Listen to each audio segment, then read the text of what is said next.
generators that you have so that the efficiency is maximized. These people were actually losing about 20% of their fuel just through inefficient use of the generators.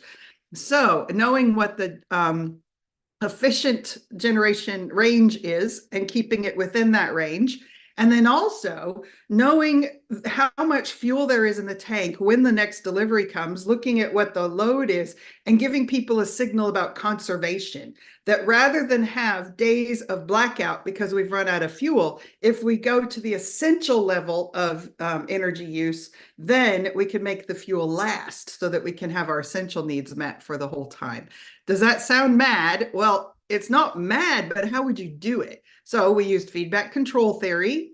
We figured out how the operator would look at the fuel supply and understand how much there was left. So a small calculation according to what the loads have been, the load pattern, and then work out what kind of signal to send to the end users so that they can choose what they're going to do to meet the goal.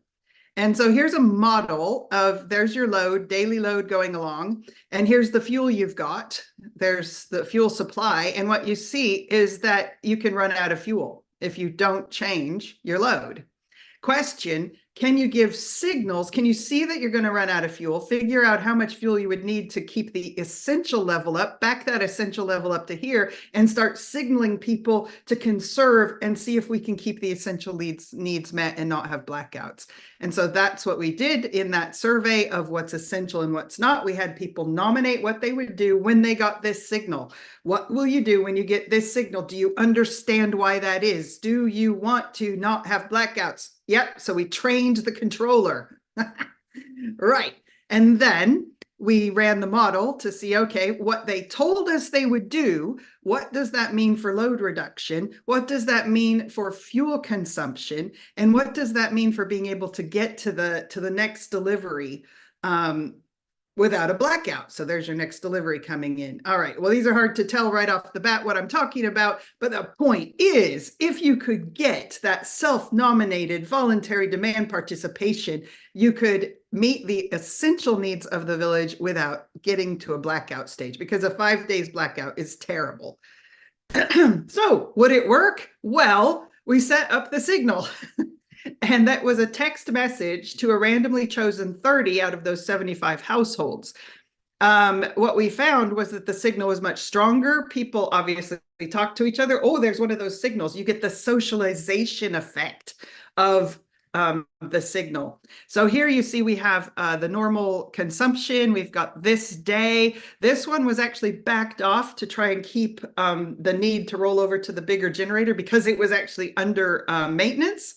And sure enough, you hit the signal and people backed it right off. And then you told them, okay, you can go back to what you're doing. And they did. So that was good. Then we tried it again with different levels and you see the response. And so what we did was we took that level of response, worked it back into the model and found that indeed this would work.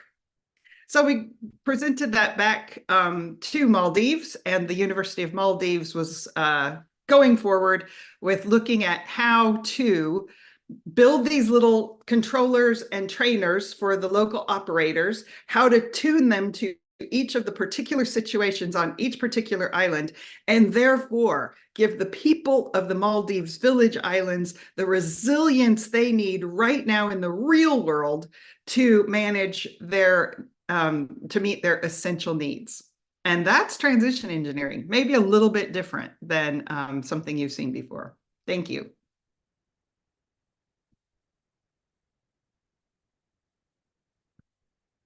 Really, really inspiring.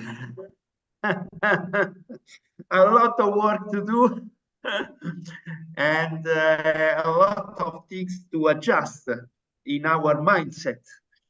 And a lot of things that could be shared in the next months. As you know, dear Susan, we have a common diamond that is Paolo Cherubini. And hi, Paolo. And this is a diamond in the research and activities and also network. And this is why we are really proud today to receive this great presentation, because really can change the game, can give us a point of view that is something to be taken in high account when we make our research, when we decide which kind of research to bring on. And this could be something in the next immediate future together. Well, we would be very happy to form to extend our network into Italy of transition engineering labs. So essentially, we do this kind of work. We do action research. So there is modeling, there is power engineering, there is end use energy demand engineering, there's activity system assessments, there's all of the good engineering, but we do it in this transition engineering setting where we're looking at that long-term, the history of how we got here, understanding that we're at a particular place right now. It's not the way things have always been, and it's not certainly the way they will be, and then engineering the transition to something that is survivable and thrivable. Surely this is first time that we are direct in touch, because till now, of course, Paolo told me about you and your work and your group and your mindset, and I really appreciated it. And that's why today the first import, after the dear Ganga that gave us the Indian side and point of view, your was really opening our day with something that we want to cultivate and to go deeper. That's why exactly in time, just 3 minutes before our agenda, I want to give the floor to Paolo to go on with this this kind of not only consideration but researches. Please, Paolo, the floor is for you. Thanks, Andrea. Yeah, really happy that we had this connection. Share my slides, which are very essential, which is the underlying theme of our speeches. And so, yeah, I wanted to propose, I mean, Susan already introduced the transition engineering approach for energy services of a remote island group, the Maldives. And now I wanted to tell you something about what we are looking for another remote island group, just different latitude. It's 59 north. So Elliott University has a campus in Orkney, Scotland. So since maybe not everybody would know where Orkney is on a map, it's archipelago north of Scotland, same latitude as Oslo. So it's very windy. It has been established that it has the most abundant wind, wave, and tidal resource in the UK. So there has been a lot of innovation and trialing of new technologies in that for wind turbines starting in the 50s, and now there is a research center on marine energy. So it has a long history and complex, let's say, history with energy. Some features. It's a physical island, but it has interconnectors, low voltage transmission network. It has an early adopter attitude, so it's a quite unique place because there have been so many innovative projects. We have hydrogen electrolyzer. There was a large-scale battery installed, electric vehicles controlled in a smart way, an algorithmic way. So a lot of these things that are maybe planned for, in many places already happened. So it's quite unique. It's off the gas network, so it's already electrified for the most part, at least in the final use. It was the first smart grid in the UK. They say possibly in the world. In 2009, they had to put in a smart network. There is a lot of distributed generation, mostly wind, big wind farms, and a staggering 6 megawatts of domestic wind turbines, considering that we have 21,000 people living in there. So there is a lot of domestic wind turbines, and plus there is an old, very inefficient stock, as is often the case in the UK. So all these ingredients, despite this huge amount of renewable energy that is available, determine an extremely high fuel poverty rate, and electricity is extremely expensive here in Orkney. So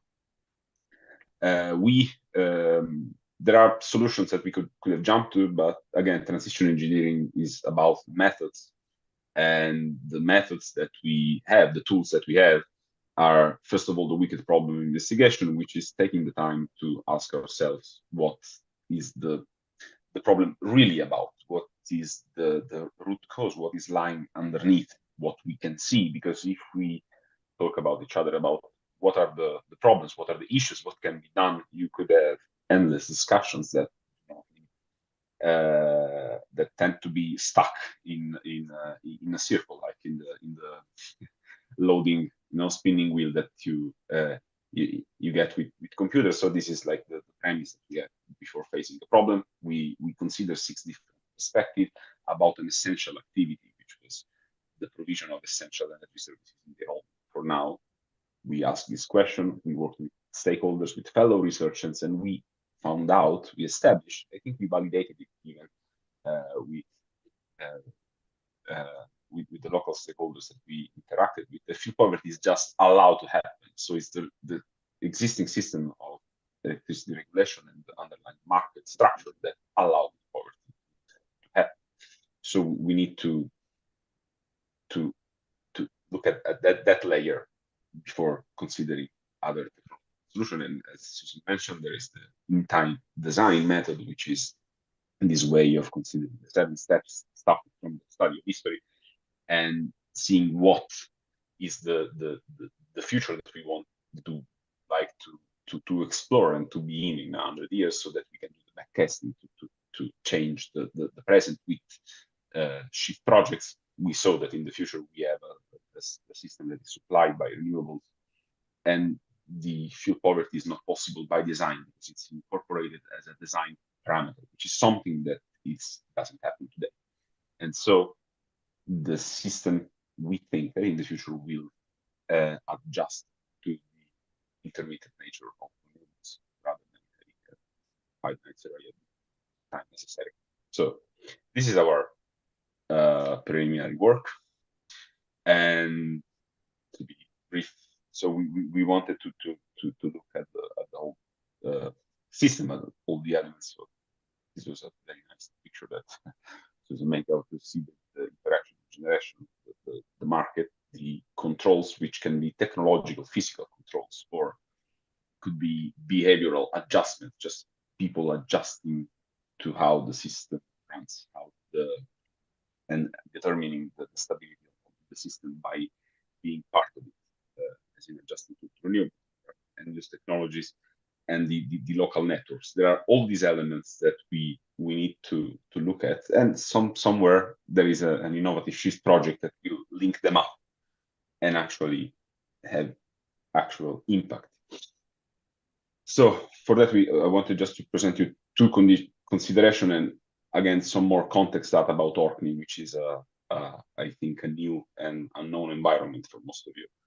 So as I mentioned, Orkney has a lot of renewable generation, and the headline is that 120% of yearly electricity, if you take the demand in 1 year, there is 120% of that demand is generated by renewables over the course of 1 year. But as you can see, they clearly are mismatched if you look at life track generation and demand. And so apparently it should be a decarbonized place, but it is not.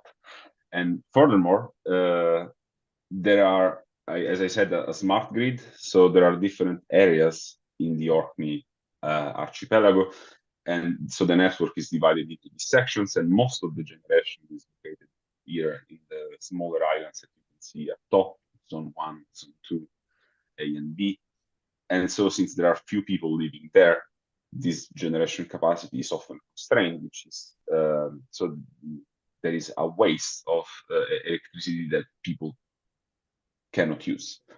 And so there is a question that we are exploring, not myself alone. I'm part of a project called Dispatch together with the University of Edinburgh and Glasgow, doing some grid modeling to see how to relieve these specific constraints that can be done, what the problem actually is. So there is this technological side of investigation that is being carried out.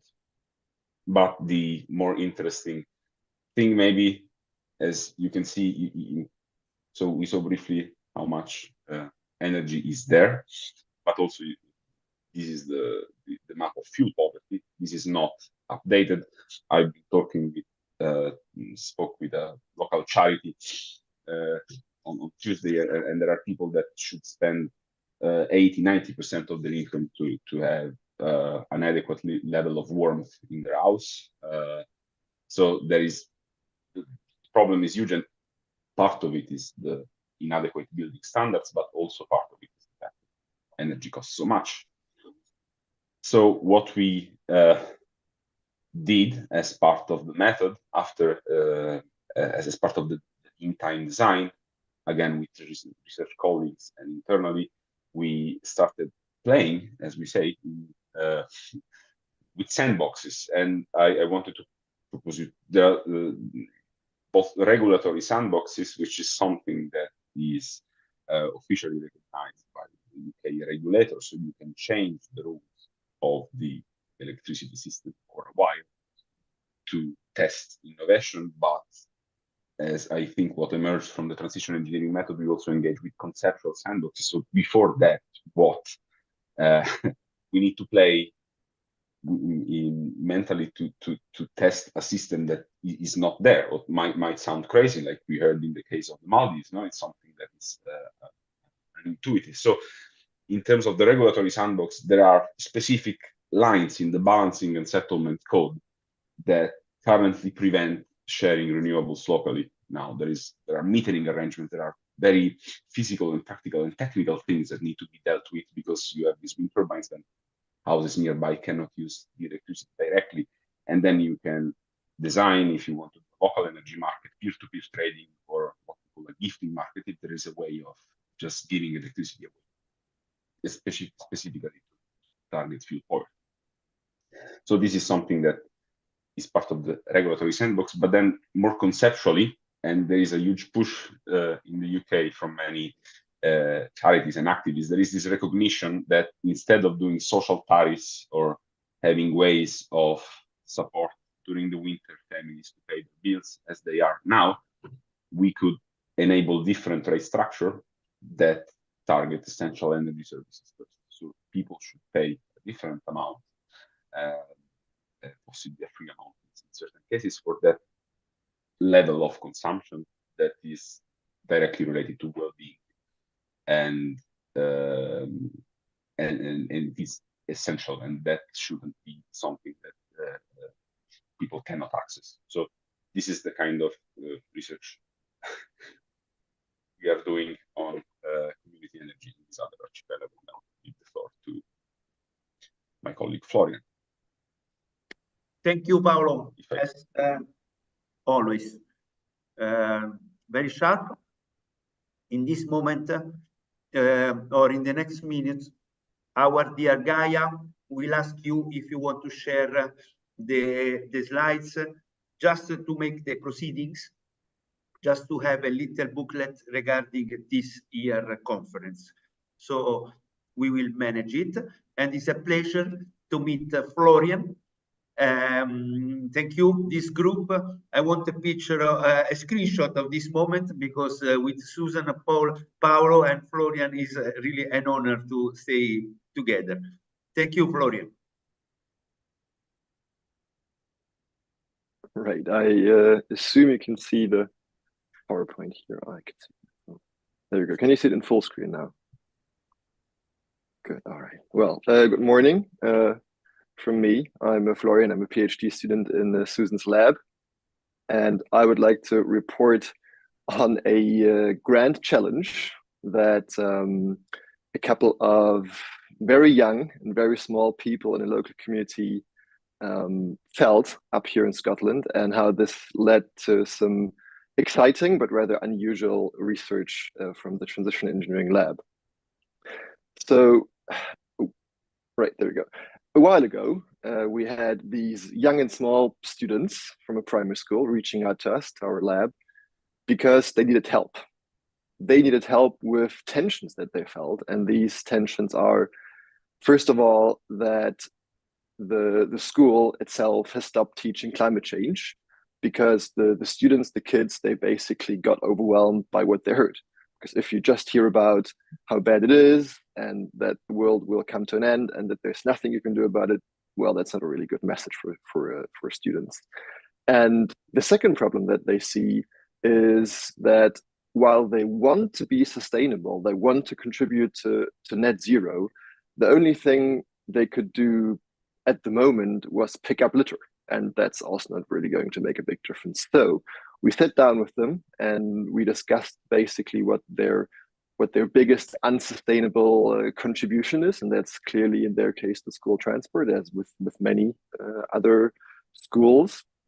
And while looking at school transport, we saw that at the heart of the problem, at the heart of the unsustainable problem of the school transport, is that it's mostly being done with cars, and that's mostly fossil fueled cars.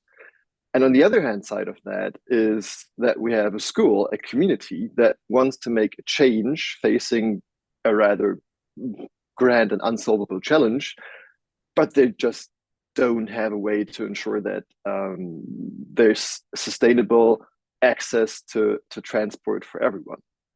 And I think what we can see here is that there's a couple of challenges and impacts potentially from solving that, which is, for one, that if you're actually able to solve the unsustainability problem of the school transport there, you would actually have students and a school run that is both healthy for the kids and the environment.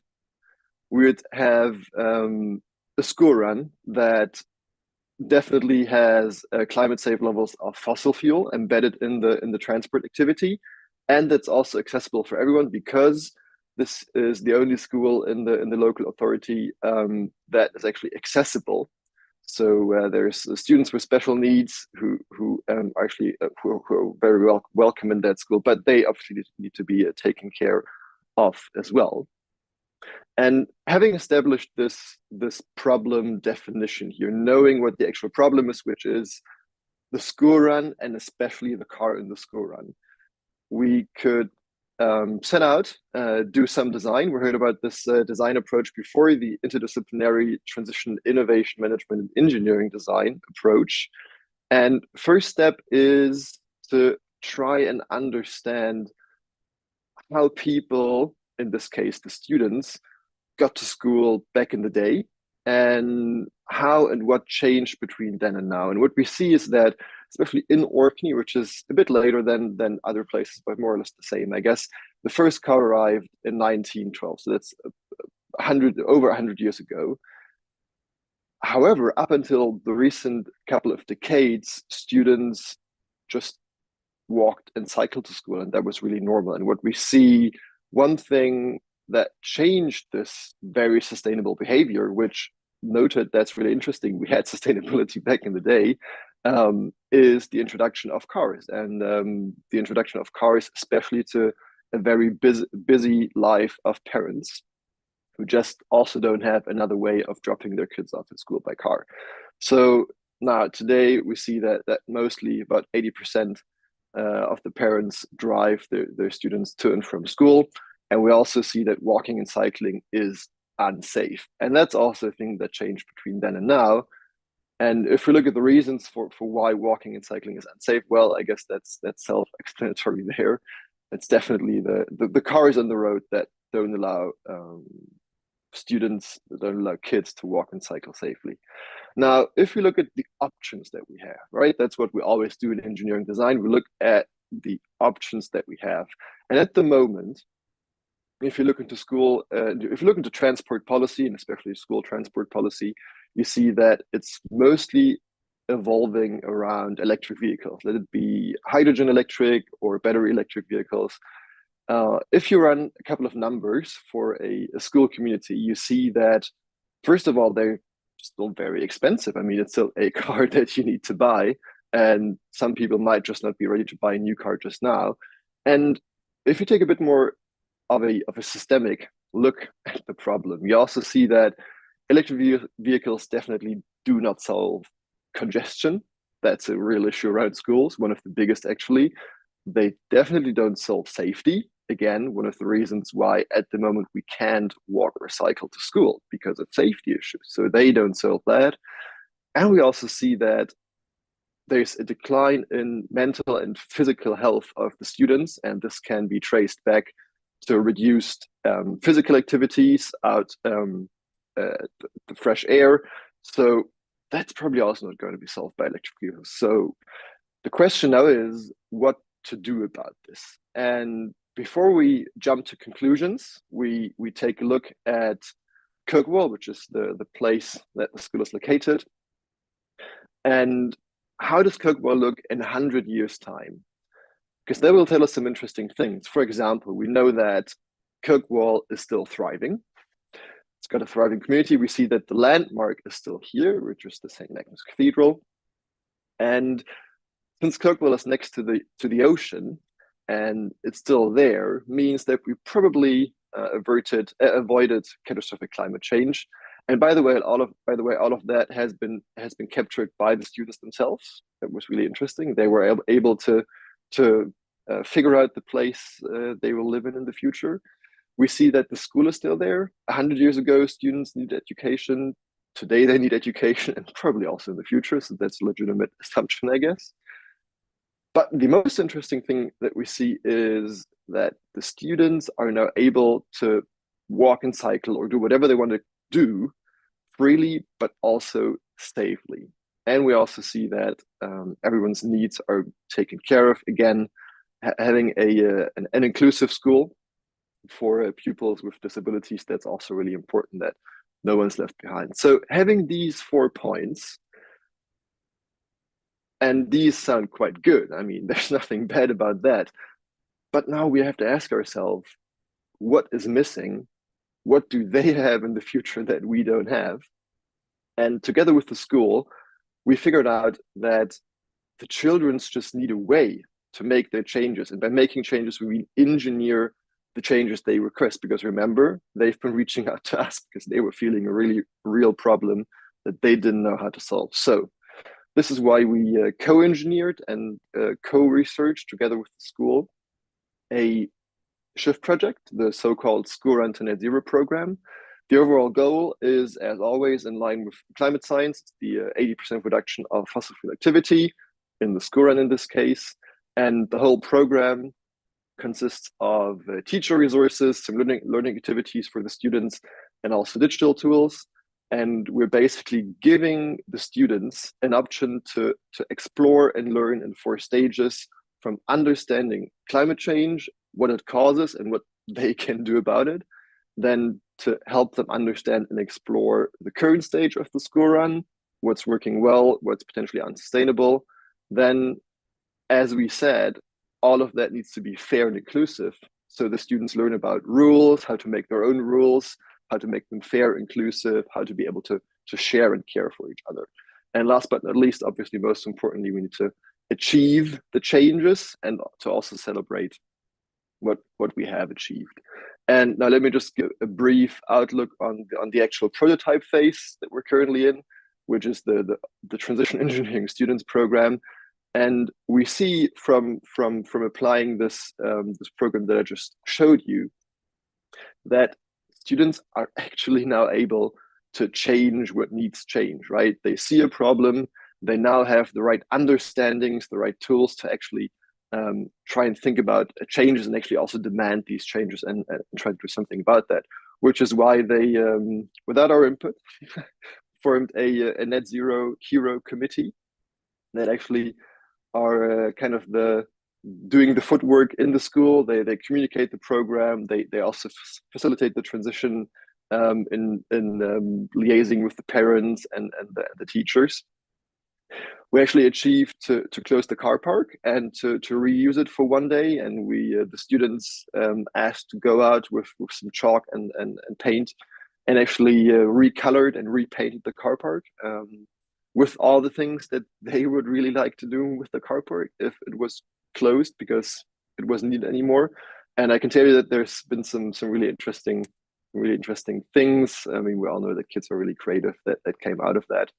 And also, most importantly, we had really excellent reception in public about this. We had news coverage by the newspapers and the radio, and we had the children speaking up on the radio about this problem, so everyone actually knows that this is a problem. The adults know, the parents know. And on that note, I will leave you to it. And coming back to my statement from the beginning, I think that we see these grand challenges, especially arising also nowadays from the younger generation who see the grand problems of today. And it's good to see that we as adults, we as engineers and researchers, we can actually help them to make them engineer their own changes. Okay, thank you.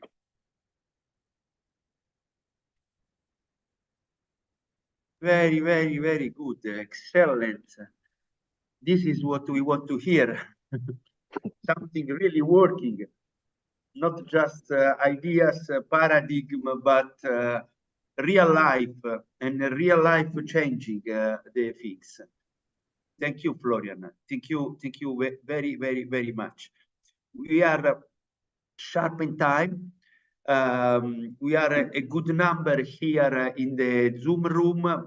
All the others are in the streaming and on YouTube, but we are happy that here we are listening something new, something that could be scaled up and replicated, maybe something that had to be studied and to become an example and a case study. So just a few words more before giving the floor to another very special guest, that is Abu Bakr from Southampton. Prof. Bakr is with us always. Hi, so great to see you. So just maybe a few words more to Susan, just to close this very, very nice moment of meeting with the two schools and many schools, because here I can already see many different schools in the room. I can see now also Carlo Tacconelli from Engreen, another important player that is a friend of all of us. Please, Susan. Well, sure. I think that in the context of grand challenges, what we're talking about are things that just aren't working the way that it seems like they should. We should be able to just switch to renewables. We should be able to just switch to green technologies. We should be able to just do these things. And yet the challenge is that the fossil fueled system actually works really well. And the economics that have been used to build those systems really don't work for the transition period. And so think about transition engineering as the work of actually making those challenges by changing also the economics, understanding that there's different kinds of value besides return on investment. We have to have some return on investment, but we can also multiply other values, and that is just work. So I really encourage everyone working on grand challenges to look into transition engineering, because you might have to really think differently in order to find the ways to break through these, complicated, wicked problems that, honestly, you and I are probably about, we have experience, let's put it that way.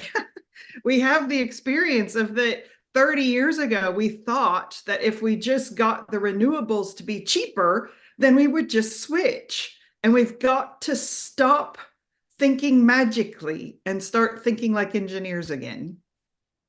Thank you. Thank you. Thank you, Sure. Susan. Really. Thank you. Stay with us. And Sure. with a few minutes of notice, we can ask our dear Abu Bakr to introduce their huge work that they are doing in Southampton. Please, please. Thank you very much. I need to share my screen, I think, and thanks, Susan, for getting that introduction to what I was going to say in any case. Can you see my screen? Yes, yes, we can. Okay. So I'm asking the question, are mini-grids the way forward to provide access to the 800 million people that don't have electricity, and by 2030? And that's a real question. That's really I have in my career been addressing for the last 15 years. And with some feedback from someone. That's in Italian, so I can't understand it. Okay, so I am I'm a professor of sustainable energy, and I and I lead the Energy and Climate Change Division at the university. If you want to know more about us, there is the URL for our group. And I'm sure Susan may know where Southampton is, but in case some people don't know where Southampton is, it's in the south of the UK. It's the Riviera of the UK. Unlike the Orkneys, the temperature is very nice. It will not compete with Italy, right? But please come and see us if you can. Right, so here we go. You know all this. We know how electricity is driven to us. So I'm in my office talking to you through Zoom and so forth, and electricity is delivered to us through this pathway, basically traditional grids, transmission and distribution networks, whether it's fossil fuel or renewables. Now, if you just imagine that you don't have that. Now, I have for 12 years of my life have experienced this. I have not had electricity directly to my house where I grew up. So I know exactly where it is. Try to explain it to my kids, right? They cannot really imagine it unless I go down and turn the switch off for the whole house, and they'll realize they have no internet. So what solution can we provide to allow people who don't have access to have that access that we have, that we're blessed with? And at what level of that access is needed? Now, this is a picture I took next to the bed of my son, and you can see how much power he's got in terms of his gadget and things like that. Now, imagine that availability for those people just for lighting or maybe for productive use, if we can make sure that we can deliver on this. And I hope I can tell you about the way we went about it here at the University of Southampton. The other thing that I think there is also a tension in, which I realized some time ago, is that now we are directing our attention to net zero. Okay, it's really important that we should concentrate on net zero and deliver on the 1.5 degrees centigrade requirement of the Paris Accord. But also, we need to also think about those 800 million people that don't have access, 3.5 billion that have unreliable electricity access, and the 2.8 billion with no clean cooking. And that really should be part of the mix of delivering net zero. Luckily for us, we have the Sustainable Development Goals, which no one to be left behind by 2030. And SDG 7, ensuring universal access by 2030 for all, is at the heart of it. To me, it's an enabler to all other SDGs. So what have we done so far in terms of progress for electricity access? This is a graphic I took from the IEA, and it shows the progress from 2000 to now, actually, just indicating 2018, that there were about 800 million with no access. But the projection indicates that by 2030, there will be still about 600 million people without access to electricity. And there are issues around this, and net zero is really coming in the middle of that. And we need to make sure that we don't forget about these people. So SDG 7 is important to realize for everybody, not just for us in the West. It remains as a challenge and also required innovations. And I hope that I could talk about some of the innovations that we have done today. So we know how important energy is. I don't need to preach to you, because I think you know this, starting from security down to working as an artist, hospitals, schools, small businesses, our universities, and so forth, and large businesses as well. It opens doors to development. It's crucial for well-being and socio-economic development, allow growth and employability to happen if you have access to electricity. And this is a graphic by an academic. I can't really trace the academic who did this graphic, but it's now been taken up by the World Bank and indicates the tier system of how much access ones have. Ideally, I think I don't want to go to any of the tiers unless I go to tier 5. Tier 5 is really important to make sure that people develop and have well-being created for in terms of health and schooling and so forth. So what are the solutions to bring to users into this activity? We need to make sure that we consult with them. We need to have some ethical business models, and we need to provide the support at all the levels, because basically we can't just have an intervention, just leave it and allow it to just die. So community training, engagement, access to finance, productive use of energy need to be part of the mix of any solutions that we need to have. So why is it difficult to provide access? Basically, we're dealing with people at the base of the pyramid. These are remote, scattered, and sparsely populated areas. Normally, the majority are in sub-Saharan Africa, and they have a difficulty in terms of affordability. So the tariffs are really very important because the income is variable due to dependence on agriculture, rain, and so forth. And there's also an interest from the public governments, from the governments, to say we really need to provide access. So they have some targets to do this. But there is also a view from developed bank or developing banks to say you need to get the private sector into play. But then you have a real tension between this profit and income, especially for those people who can't afford it. And then you have the other interesting aspect is the understanding. People think that Kenya may be exactly the same. They're not. They are very variable. Uganda is very variable, different social norms and so forth. So we need to understand those isolated communities and how to provide access for them. We need to have unambiguous business models to deliver on electricity access, and also stringent and quantifiable targets. So I have been talking to the Ministry of Energy in Uganda at the COP28, and they have a really fantastic program for their energy access as well for the whole country as a whole. So it's important to have these quantifiable targets, and COP actually is helping allow people to deliver on that. So how much will it cost to deliver this? So I have found this report. In fact, Madge found this report for me, which is done by the EU and the Africa Partnership. 2020, it was published, and indicates how much is being spent around the SDG 7.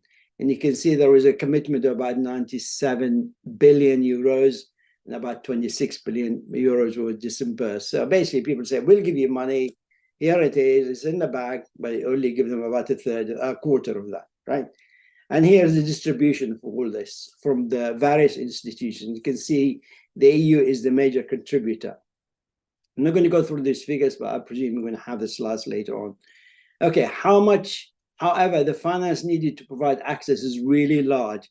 So that report estimates between 35 to 87 billion euros per year.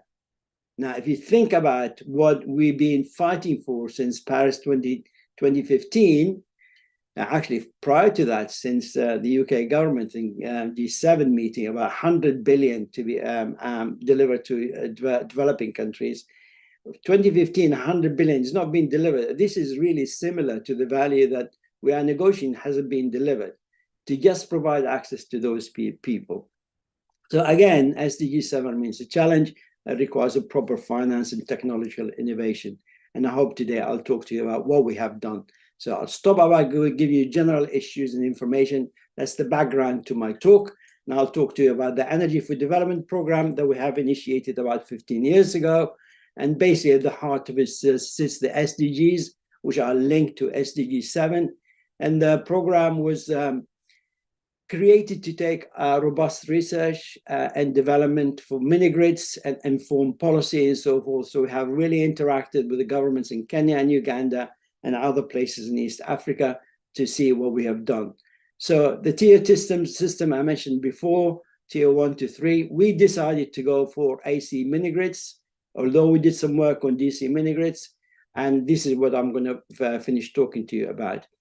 Connectivity between those DC mini-grids is also studied, and also connectivity to the national grid is also studied. And we have an example of the latter in my talk.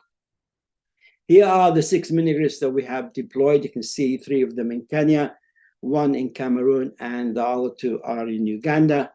And in addition to looking at the mini-grid, we also looked at the appliances that are used in mini-grid. You need to have the highest efficient appliances so that you can utilize the power more efficiently.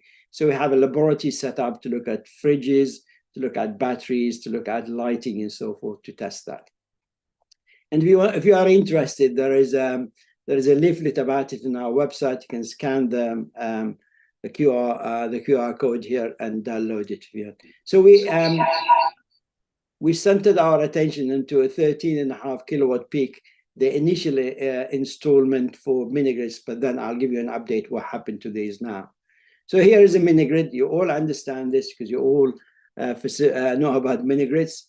And basically the 5 mini-grids I'm going to talk to you about is really developed as learning entities, not just for academia, but for countries. So for example, the Kenya mini-grids now are utilized by the Kenya Power Institute and also by Kenya Power to learn from those. And we're targeting the improvement of living standards. So basically, we don't tell them just use this as a research, but also try and increase productive use.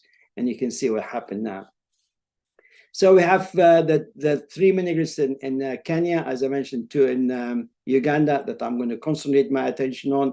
Initially, when we designed them, is to have 100 direct voltage connections to homes or businesses and so forth, and other 500 indirectly to come through chargeable batteries and so forth. But we have looked at developing the legislative framework for those cooperatives that we initiated in those areas. We had to go for cooperatives, which is important. They can sell electricity for themselves without a license.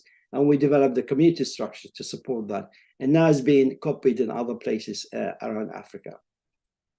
So here is some graphic to indicate some of the results. And this is the first mini-grid that we have in Katinyoni. It shows the impact of tariffs. Okay, this is when the tariffs we had. These tariffs were organized by the community themselves. We just advise them and they see this. So this is about 200 shillings. It's about $2 at the time. And you can see the consumption is very low. When we asked them to reduce it to 75 shillings, you can see this pushed up really very high. And more businesses opened up and so forth. And then you have this tension between a design of a system and then when the system becomes overloaded by consumption. And you need to make sure that you have something in play to make sure that when you are overcoming the capacity of the mini-grid, you need to have some way of actually replenishing it by having an expansion of it in terms of power and batteries and so forth. And this is what the thrust of it. And this one here is very interesting graphic to indicate the growth rate. So the red dots here are for Katinyoni. You can see it's very, very slow growth rate. And the other 2 ones at the top here are for Uganda, where in Uganda, the tariff were very close to the national tariff. So you got a really huge businesses come into the villages, intermigration into where electricity is, and within about 4 years, the grid capacity is over exceeded by many folds really. And as you can see, we have a plan to extend it. If you are interested in this work, it's already been published. You can download that publication. So we also looked at the networks of mini-grids. We have a big grant from the UK Research Council. So we looked at mini-grids in isolation by themselves, how you interconnect them, how you connect them to the national grid. And this is Olieka in Kenya. You can see we have increased its capacity to about 20 kilowatts and also replaced the battery. We're going to increase it further to 30 kilowatts because we have now a program in e-cooking and e-mobility around that. And then you got the connectivity between Shampoli and Olieka. They're about 10 kilometers, 15 kilometers separation. So we model how we connect them with a three-phase grid so that they can help each other to work collaboratively. We've done the modeling, but not actually implemented that. And then you got the Kenya one, which is now upgraded from 13.5 kilowatts to 56 kilowatt peak. And they're about to announce the winner of the tender. So we're looking forward to getting that sorted out. We also did some modeling on that to see how these could be connected. They're separated by about 3 kilometers. So we're looking at interconnecting those two mini grids together to make them work collaboratively. And then we looked at connecting the mini grid to the national grid. And this is Olieka, which we have upgraded to three-phase system, changed the battery, and now it's got already got a diesel generator in there. So we've got a really nice hybrid system to look around battery storage, look about diesel generation, and also the input from the national grid to it. And I'll show you some results as we go along. But before we did this, we had to make sure that the community understands what's going on. So we had a community engagement to tell them this grid will be integrated with the national grid. The tariff will go down to the Kenya Power national tariff. You'll be the customers of national power. And we did the engagement with them. It's led by Maj, and you can see 100% of the respondents are willing to connect to the utility grid and also willing to acquire more appliances. And I should have brought some of the pictures I had taken out recently where you have cooling, you had welding and so forth coming up as part of that. So on the left-hand side is the original plant that we had, which is basically shipped from the UK without the batteries bought from Kenya. And this is the new setup in there. And because my time is limited, so I had to break down quite a lot of the slides. So this is what happened to the welding shop in 10th of November. You can see these graphs here to show that there is no national grid. We're connected to the national grid. So this person here, between 11 to 12 o'clock, lost of power, right? So they have no income, which is the peak time for them, and then also in the afternoon. When we connected that welding shop to the mini grid, you can see loss of power, but he has got power through the mini grid, or the shop has got power through the mini grid. So that really indicates that mini grid is really important to support even the national grid in relation to delivering power when it is needed for businesses. And this is my last but one slide. This indicates to you that you really need to have some sort of monitoring to understand what happened when you do something like this. So we have a direct monitoring on this, and it shows various things that are happening around. We had to identify and isolate and correct and so forth. And we got to the point that the consumption in 1 year went up, in a year and a half really, went up to be higher than that of the mini grid. But we have the support of the diesel generator. We also have the support of the national grid when the grid is available and so forth. So that really worked very well. And we are about to launch this project. We're just trying to get everything sorted out, and hopefully it will be opened up by a big person in the Kenyan government. Oh, here are the images I didn't mention. So here it goes. So there is a milk chilling, what do you call it, community in there. Where is the welder? There's the welder in here. There's also some butchery, which cooling and so forth. There's the hairdressing. There's the milling as well. And dry cleaning. I was really surprised to see this guy is doing dry cleaning. I was really surprised. So I said, here's my jacket, do my dry cleaning for me. Really, really surprised. It's an amazing development within 18 months. And it just shows that, you know, providing power is really important to providing employability and also growth. And the village now is growing tremendously. Anyway, so this is my last slide. So as I said earlier, SDG 7 is so important because it underpins all the other SDGs in my view. And if you can find some SDG that's underpinned by SDG 7, please let me know and I'll buy you lunch. Okay, and the graphics indicate to you that we should not forget about universal access. It is part of the net zero environment. It's about part of no one to be left behind. So basically, we need to make sure that we deliver on it. There are challenges though, and as I mentioned earlier, I was in COP 28, and it was so disappointing to see that all the climate financing, the green financing, is going to quangos, to entities that really do not deliver that money directly to the people who need it. And I'm so unhappy that this is not really delivered. I have been asking these questions every time, and I have been a pain on the thorn of those development banks for actually doing it. The other thing that needs to be is important is really taking affordability and income variability and the tariffs that we have. So national tariff is really acceptable rather than higher tariff. The land availability for mini grids is really important to make that sorted out and cleared before you have an intervention. And then you need to make sure that you have a private sector investment affordability as the forefront. In our mini grids, what we had, only one of them, it was done by my project. The other 5 mini grids that we did were in collaboration with the government. They paid for the distribution system, and we only paid for the power system and so forth.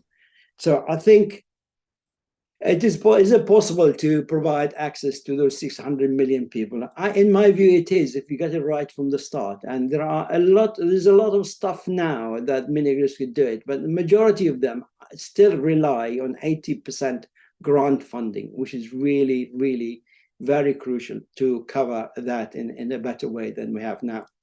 And this is not just my work, this is work of my team, and here's my team celebrating at the Christmas time, and hopefully we celebrate this Christmas around our activities that we have done here. And I thank you very much for listening to me. Thank you, Abu Bakr. Really, first of all, remembering us the jewels, because Kitonioni and the other grids, I met them, I was there, and I want to go there again with my students as well as soon as possible, because they are really an important example. And yes, to remember us that technology and finance and government and all the stakeholders has to be taken together with a clear idea of solving, or yes, focusing on one grand challenge, that is for sure energy access. Yeah. Thank you very much. We have the opportunity to stay in touch also with Abu Bakr, all by the chat here, or we are opening also the parallel room. I know that Abu Bakr has a little time. He will go away in a while, of course. 10 minutes. 10 minutes. Thank you again. I can see here Roberto Ridolfi. For sure, someone who can get your ball just on the air, because really someone who can speak about green financing, government collaboration, cooperation, mini grids, and the grand challenge of not only energy access, but many accesses. Please, Roberto, how are you? Long time no see. Nice to see you, Abu Bakr. Nice to see you getting younger and younger. That's very reassuring. You made my day. You made my day, Roberto. It's comforting me, you know. So thanks a lot. But today, it's quite impressive, Andrea Micangeli. You are a great motivator and energizer of our community. So I will never thank you enough for doing what you are doing. I have stopped actually to do what I was doing, because I was fed up that we repeat always the same things. Since 2008, I am keeping repeating the same things, and the bloody banks, they don't manage to get the point. So no matter how many guarantees I invented for the banks, no matter how many blending instruments I invented in the European Commission for these people, they do not deliver. Why? Because they say, you know, Roberto, even if you give us a guarantee covering losses for investing in startups or mini grids, etc., very risky business, we will lose our reputation, and therefore that will be damaging our balance sheet. And so we are stuck. We are stuck, but there is hope. Today I'm here with Fabrizio Cardillo, my partner, because I'm here in presenting myself as an entrepreneur, trying to get access, but not only, as you will see, via a business model that would has the potential to be extremely viable. So Fabrizio, I don't know if you are online. Yes, yes, yes, I'm Okay. online. How are you to everybody? Great. Let me put the video. And I will put the presentation on if I am allowed, so that we It's can. nice to meet you. Fabrizio, nice to meet you. It's a pleasure. It's a pleasure. It's So a can you see pleasure. the presentation? So me and Fabrizio, we have built this AWA. What is AWA? AWA is Africa Work for Africa. You must know that Fabrizio is a Nigerian citizen after 35 years living in Nigeria. And what we are trying to do is to get access to a lot of community services via the telecommunication industry. If there is an industry in Africa that is booming, and it will be booming for the next 20 years, is the telecommunication, and in particular 5G.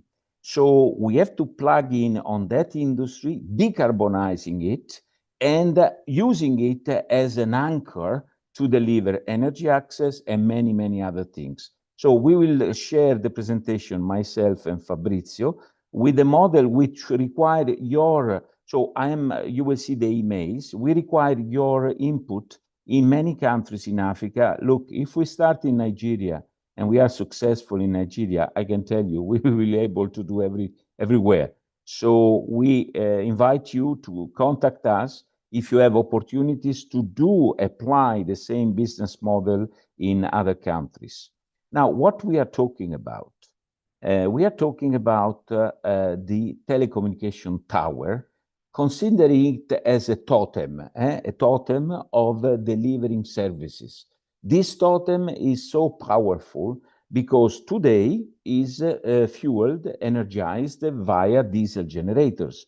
Even where you have grid, the grid is so uncertain and so weak that you need a diesel generator. And diesel generator is very polluting and very consuming. So the very simple idea is to integrate solar panel. Is not new, is not unique to us, but you will see our integration that is quite smart. So solar panels, batteries, and not necessarily lithium batteries, but even acid lead batteries, and link that with a monitoring system that can do the job. So this is the market perspective in Africa.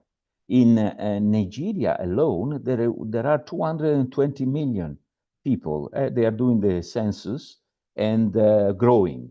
In Nigeria, there are 43,000 of these towers, and every tower is virtually near a village or a town or a community.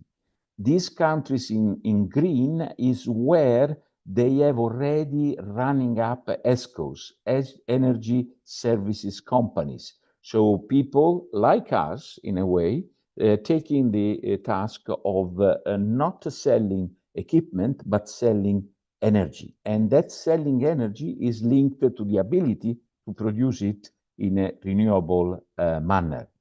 The yellow is rumored to be imminent and perspective. So we are operating in Nigeria, where this model is growing, but you see the gray area of many, many other countries where all that is still to be done. So I will pass also to Fabrizio to tell us a little bit our integration and our technological model.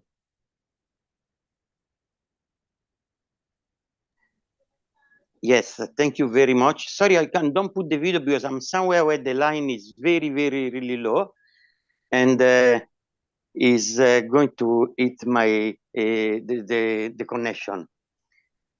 As Roberto was saying, the opportunity really starting from Nigeria and covering also other African country is huge, because as we are giving out, as we are giving the performance of our equipment, we are not like Roberto was saying, giving out the generator, the equipment, but we are selling the energy to the tower.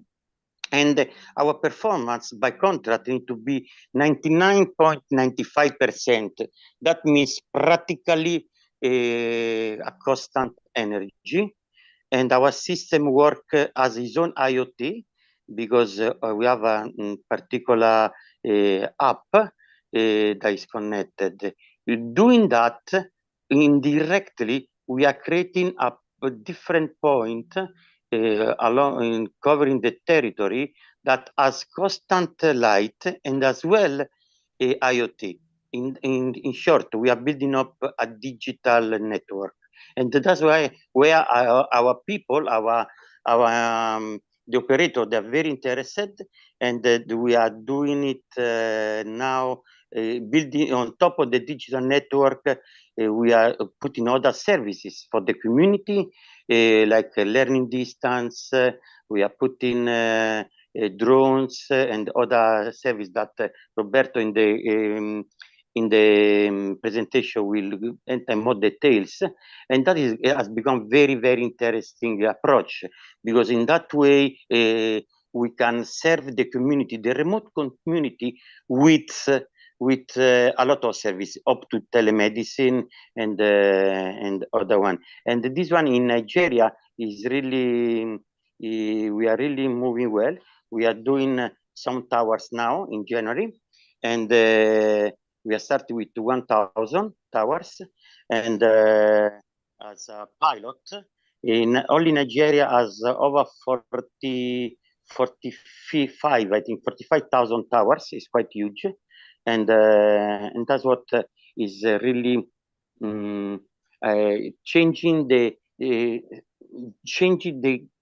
supplying power into building a digital network everywhere in covering all the territory. That is the main scope of our intervention. So we use the approach ABC, Anchor Business Community, which means that the tower, can you see in this picture, the tower, the totem of the community, because it's there, so we have to profit, with a powerful, very powerful platform 5G, will be able to provide 5G free to all people in a range of kilometers. So regardless of that platform is used by us to control, monitor, and manage the energy system of the tower, but that platform can do a lot of more things. And the things are listed here: distance learning training, territorial telemedicine, H3, drone hangar, infrastructure monitoring, surveillance, border control, weather data collection, disaster alert. So all these services are potentially for free in order to make them working. Some of them will be commercial, but of course, also energy access. What is the limitation? The limitation is the geographical size of the tower.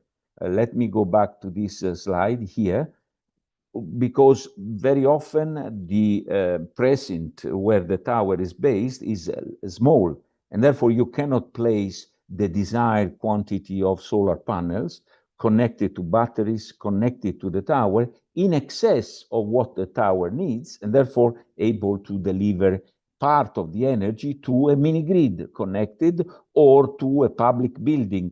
Of course, the excess of energy from the tower will not be enough to cover the needs of a big community, but will be enough to cover the public needs of the community nearby, starting from education and health, of course. And of course, it can be the, how can I say, the center of gravity of a mini grid that can be built alongside that, and maybe placing all the control issues inside the precinct, which is, of course, surveyed. So the opportunity is to monitor from distance, and that requires a powerful 5G platform. That platform will then deliver services. This is the very simple integration model of solar panels, batteries, and the generator, because you need a backup generator, which is not a diesel generator, but an LPG or a natural gas generator, which consumes much less, emits much less, and of course is also much more economically viable, because it's more difficult to steal gas than to steal diesel, to be very honest. And you see in this picture on the right, what we are doing is exactly connecting that little hub, that totem of the telecom tower, to be over-dimensioned, oversized, and therefore deliver to the community. I think I will go through the last slide and then give, of course, for a few remarks to Fabrizio. This is a business approach. I don't want to be seen as a charity operator. We are trying to do business. Is a complex business, because 99.95% of energy availability is not a joke. So you need to be bloody smart and bloody able to have backup generators. Engineers will understand that if you run a generator to charge the batteries, the efficiency of that engine is much bigger than running a generator to provide the load requested by the network. And that is another saving, of course. So from renewable energy and access to energy via smart system integration and artificial intelligence, then we can meet many targets. Africa, work for Africa. Access to education, primary healthcare, closing the digital divide, which gives enormous opportunity of self-employment, provide security to communities, civil protection alerts, meteo data for farmers, and all that, and this is the quantitative data that I wanted to give you, all that by reducing by 35 to 70, but even more, it depends from the towers, tons of CO2 per tower. Now, in Africa today, we do have 200,000 towers, bound to become 400,000. So you have an estimate of 7 to 14 million tons every year CO2 reduction in Africa. Fabrizio, why don't you conclude?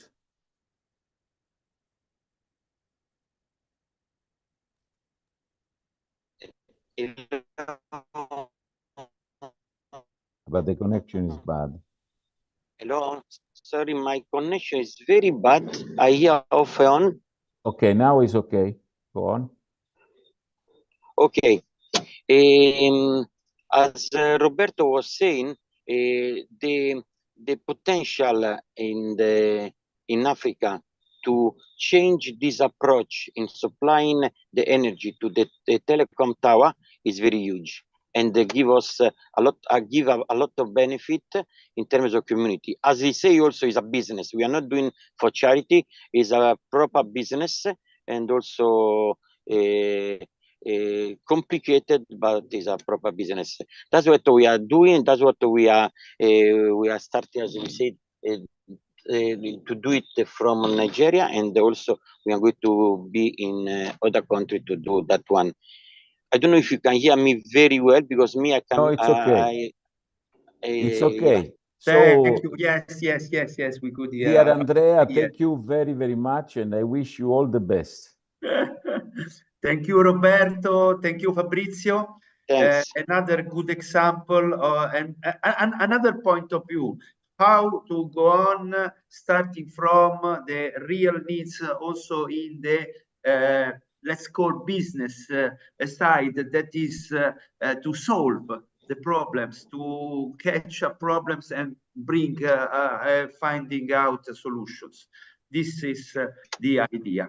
Okay, so as you can see, we have also a secondary room that is a breakout room that is called Meet the Speaker. So if you want to speak with Roberto for a few minutes, you can find, or Susan, you can write and go in the secondary room, in the breakout room, because in this way we can go on with the program. I can see Andrea Grella.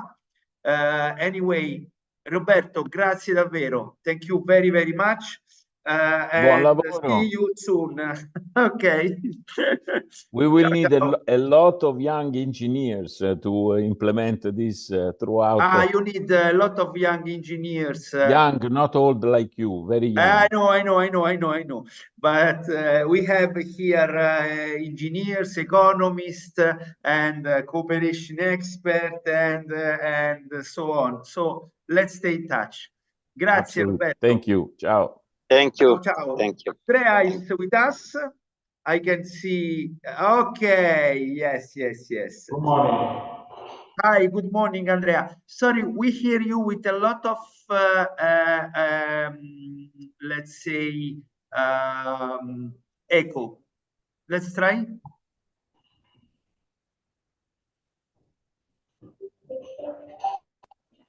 Okay. Okay. Now it's better? Is better. Yes, with a little bit of echo.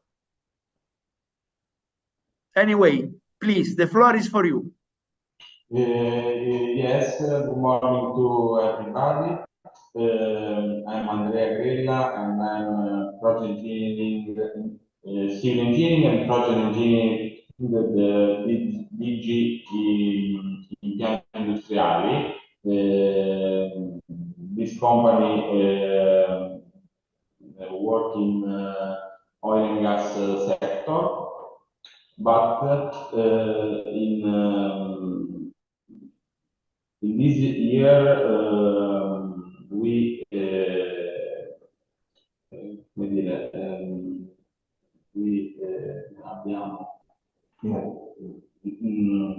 abbiamo avuto, sorry because I prefer to speak in Italian language. Okay. Anyway, I want to try. One moment, I want to share my desktop.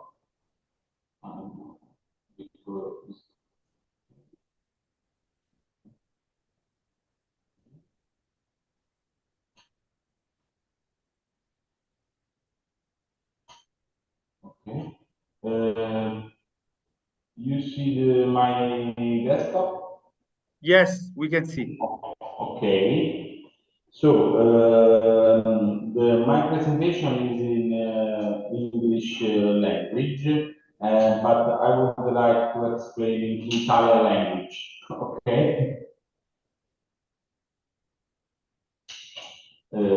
Quindi, come dicevo, io appunto sono un ingegnere civile e project manager della DC Impianti Industriali che opera maggiormente nel settore dell'oil and gas. Da qualche anno abbiamo avuto una serie di commesse che riguardano quindi lavori che riguardano appunto lo sviluppo di tecnologie rinnovabili in tema energetico applicabili nel settore dell'oil and gas e in particolare lo scorso anno abbiamo avuto la possibilità di sviluppare l'ingegneria di progetto, o meglio l'ingegneria di dettaglio per un'attività di ricerca e sviluppo che conduce Eni, focalizzata sostanzialmente all'implementazione appunto di queste nuove tecnologie, in particolare quella dei conduttori parabolici, quindi solare termico a concentrazione, una tecnologia sicuramente in fase di ottimizzazione.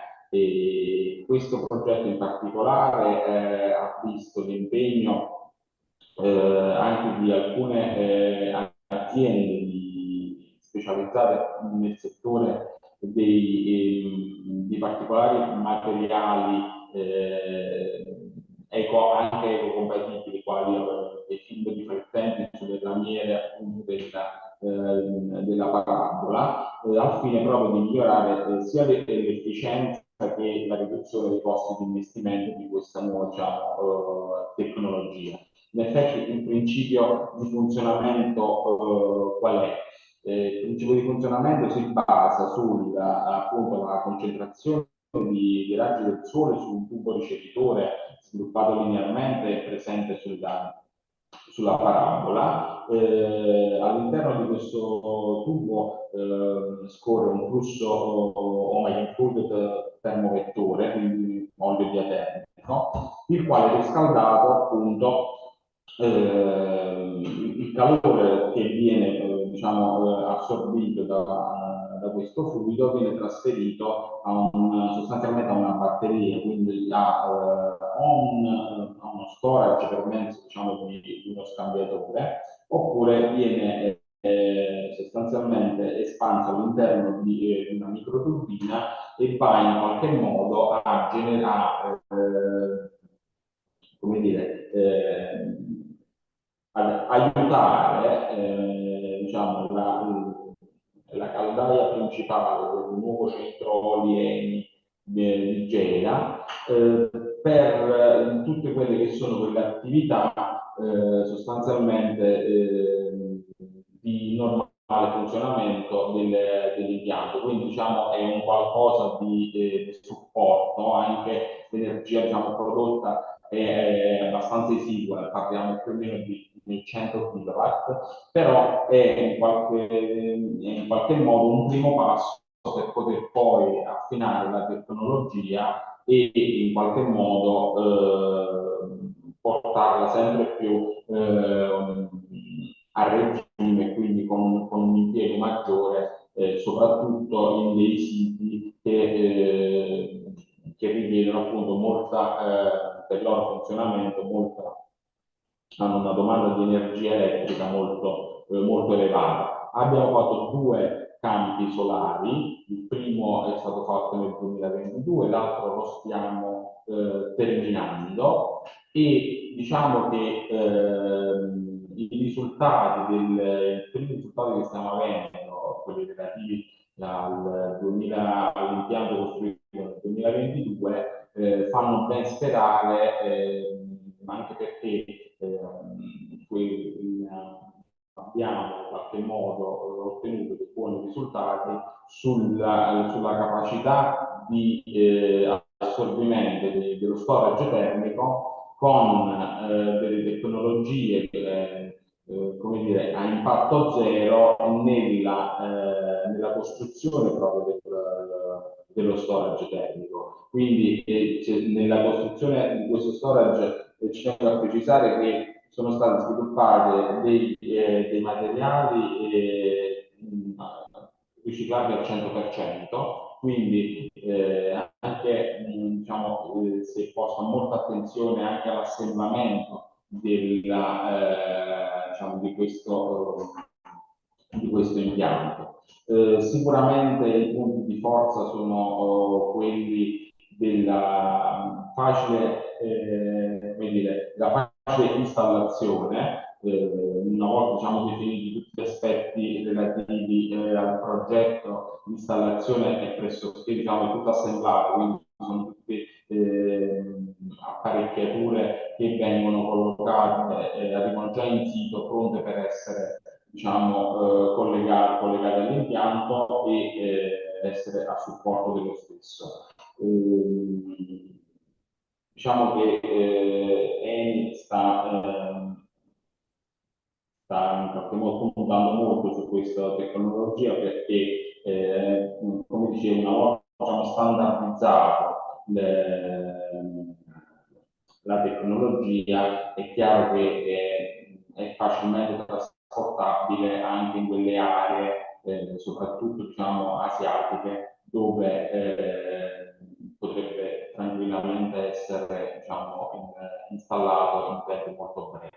Il progetto sostanzialmente ha richiesto circa 3.500 ore lavorate con un team appunto di circa una decina di persone. Questa foto è una foto che è molto recente, insomma, che abbiamo scattato qualche settimana fa e dalla quale insomma si dice che in questo momento il collettore era chiaramente posto in una posizione di manutenzione e poi diciamo,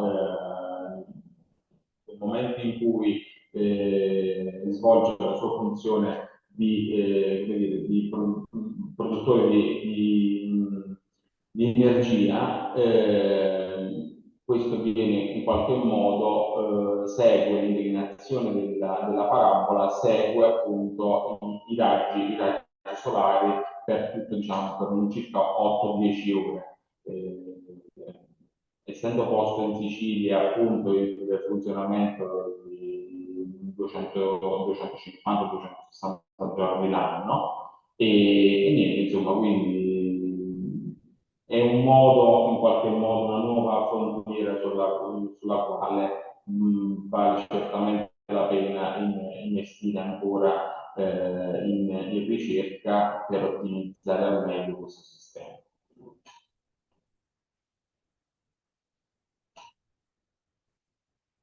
Io avrei terminato, grazie per la vostra attenzione.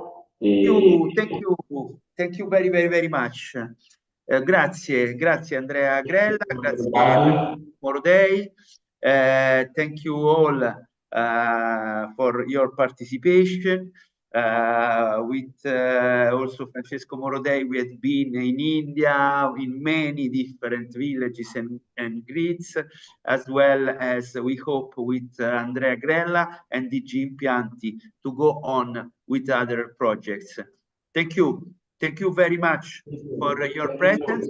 Maybe if someone wants to speak with you, you can go in the breakout room that is open for the direct meeting with the speakers. I will search for our dear Gabriele Magni. Gabbo, are you with us? Eccomi. Good morning, everybody. Yes. Can you hear me? Good morning, my dear. So we would Give me like 1 second to show myself. to hear. No, I can see you in the camera. You cannot? No. Let's see if you can see me now. Yes, yes. For the breakout room, you have just to touch the 3 points on other, and you can enter directly in the sessione secondaria in Italian or breakout room in English. Okay, our dear Gabriele, PhD at Sapienza University, promoter of renewable energy communities in Lazio region, in Ventotene Island especially, and in Europe. And this time we speak about a project regarding renewable energy communities in Europe. And we are ready to listen to Gabriele for his 15 minutes. Please. Thank you, Andrea. Thank you for everything we shared in the past 2 years. Yes, today I'm here as a PhD student, but as you know better than me, I worked a lot with all our guys from Field Study Alumni Association, but I will hear from Salvatore, from Pierluca, and from the other guys that will speak after me, maybe in the afternoon, I don't know when, like during this long day, to hear from them how it's going with the association and with all the activities around Lazio region we are doing. But now, in this minutes, I want to talk a little bit about my research project on renewable energy communities across Europe. I will try to share my screen.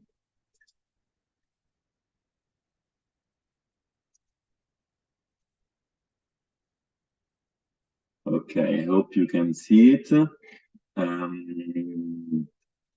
Give me a yes, Andrea, if you see my screen. Perfectly. Okay. Please go on. Okay, and this is research that we are working with Sapienza and EURAC team, together with Francesca Battistelli, Flavio Torrarusci, and a team from Sapienza University, and EURAC research from Bolzan. This is a review, and the question we try to answer through this review work that we sent to the journal yesterday. So it's now under review from the journal, but we hope it will get to publication as soon as possible. And we presented it in the SDEWES conference in September in Dubrovnik. We try to answer this not easy question, I would say, and the question is how national policies influence energy community development across Europe, trying to review which factors influence this development, societal, technical, and economical, that I would say are the core of an energy community. Obviously, to try to answer this big question, we also had to set some boundaries. First of all, geographical boundaries. So we focused on European member state only, because it's from Europe that comes the, as you all know, the Renewable Energy Directive #2, and all the policies on renewable energy communities are more developed in Europe than all over the world elsewhere. And temporal boundaries. So we started from 2019, from 2023. From 2019 to 2023, because of the year of coming out of the directive, that is December 2018. So those were our boundaries for our research throughout all the Scopus library, and obviously we started with European policies and transposition state. This is a map made by RESCOP. It's available online for everybody, and I think it's very, very useful as a point to start when analyzing the state of energy community around Europe. RESCOP gives this map both for policies and for incentives, schemes, enabling frameworks, let's say that this is how they call it, around Europe. What we can say here is that there are green countries, that are the country where you have both a proper definition of what is a renewable energy community, and countries in which you don't have it. They're the orange one. And then you have countries that also have enabling frameworks. For example, we know, you know, everybody better than me, that in Italy we have both a proper definition and an incentive scheme. We are now waiting for the final incentive scheme to be published, but yes, we still have it, even if it's an experimental phases. We have it, and that's why you can see Italy green, as France, Germany, the Netherlands, and Ireland. While where you see the red zone, those are countries where you don't have even just the definition of what is a renewable community. So when trying to analyze the map of energy community, it's very important to start from this, to start from how political are behaving about energy communities. And we divided our analysis on 3 levels. The first level is the one of organizational and societal factors. The second deals with enabling technologies for renewable energy communities. So both energy production and which flexibility services for energy communities. And third, last but not least, business model for benefit distribution. So how you get money, how you can distribute it between your members. Starting from, we'll go very quick here on organizational and societal factors. There is a big experience in the research on energy cooperatives in general, and coming from the Netherlands, coming from Germany, where all those realities started in the 19th century. But if we want to clusterize the organizational and societal factors of energy community, they can be categorized based on, first of all, the goal and motivation of members of energy community. So what do they want to achieve through the energy community? Second, the initiator. Is it a public-led energy community? Is it a pluralist community? Which is the model? Is a bottom-up? Is a top-down model? So this is the initiator. We're going around Lazio region. We saw a lot at the beginning. In particular, we saw a lot of public-led energy community. So starting with the mayor doing the energy community, and now we are starting to see more and more pluralist and energy builder models. So when we have a citizen that starts in some way the energy community model. Then you have the organizational, so the legal status. Is it an association? Is it a cooperative? What is it? And then the fourth category that you have to take into account to understand the organizational and societal factors are the barriers encountered that some way sometimes are the same, sometimes are different, but most of all are lack of funds to initiate the project and skepticism coming from people of the community. Dealing with enabling technologies, the first part is quite easy. Energy production, we can see in all the research we found, we see the photovoltaic leading the way as enabling technology. As we all know, also in Lazio region in Italy, we see a lot of photovoltaic. It's very rare to see other kind, but why we see it? We see it because of its modularity. So when you talk about energy community, you need those adjectives. You need modularity, you need ductility, you need to implement your community as it grows. So not immediately, but starting even with a small plant and then make it bigger and bigger and bigger. And this is what you can do very easily with a photovoltaic plant. And in particular, you need a low purchase cost at the beginning, because you as we said in the last slide, that you have the problem of lack of funding. So you cannot start with an aeolic rotor because it's too expensive. You can start with a small photovoltaic plant and then going on. But which barriers for photovoltaic? We all know the flexibility issue of distributed photovoltaic into mini grid. That's why we also analyze all this part of flexibility services available in literature for renewable energy communities. We saw that at the first step, most of research paper deals with battery storage, obviously, but we saw also a lot of trying to integration of flexibility servers like heat pumps and battery storage, smart metering and gamification activities, and also some hydrogen possibility of storage in energy communities and vehicle to grid. All those things are related, are found in article related with renewable energy communities, so not in general with mini grid. We all know that all those flexibility services are well analyzed in a lot of paper on mini grid, but what we found here are just when those kind of flexibility services were applied on renewable energy communities. Most of all, they were simulated. We have a lack of real case, but we'll get back to this on the conclusion. And last but not least, I would say business model. In business model, as a consequence of enabling frameworks developed by member states. So if you have a member state that develop a proper policy on incentives, you have a lot of research on the topic of benefit distribution. Like 80% of all paper that deal with benefit distribution comes from Italy, because we started in 2019 with an incentive scheme, and there was space for Italian researchers to develop benefit distribution scheme, benefit distribution models. All those models comes from the theory of cooperative games, so Shapley value, nucleus, Shapley core, all of those algorithm, mathematical frameworks that comes from cooperative games and that have been reused in renewable energy community. So here the literature really thanks all the work that have already been made in benefit distribution into a cooperative, and then it's been adapted to the proper incentive scheme. So some conclusion and patterns identification, because those was the final aim of this research, trying to analyze some patterns between those levels, social, technical, and economical.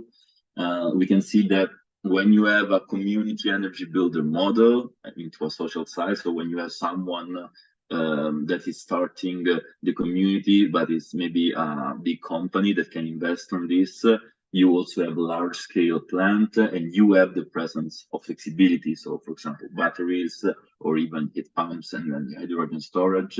But if there is someone that is giving you the money to do it, you don't have a social program for benefit distribution. This is a first trend that we see in a lot of energy communities that are being analyzed through this paper. While when you have a bottom-up approach leading to an association, so an energy community that is maybe smaller, but it comes from citizen, you have small-scale plants, maybe 20 kilowatt of photovoltaic. You have no flexibility services because on the economical level, you have a lack of funding, but there is a lot of space for cooperative games models for benefit distribution. Last but not least, the one that we saw a lot is the public-led model. So when you have the mayor of the little village leading the community, you have small, medium-scale plan, but all the facilities are municipality-owned.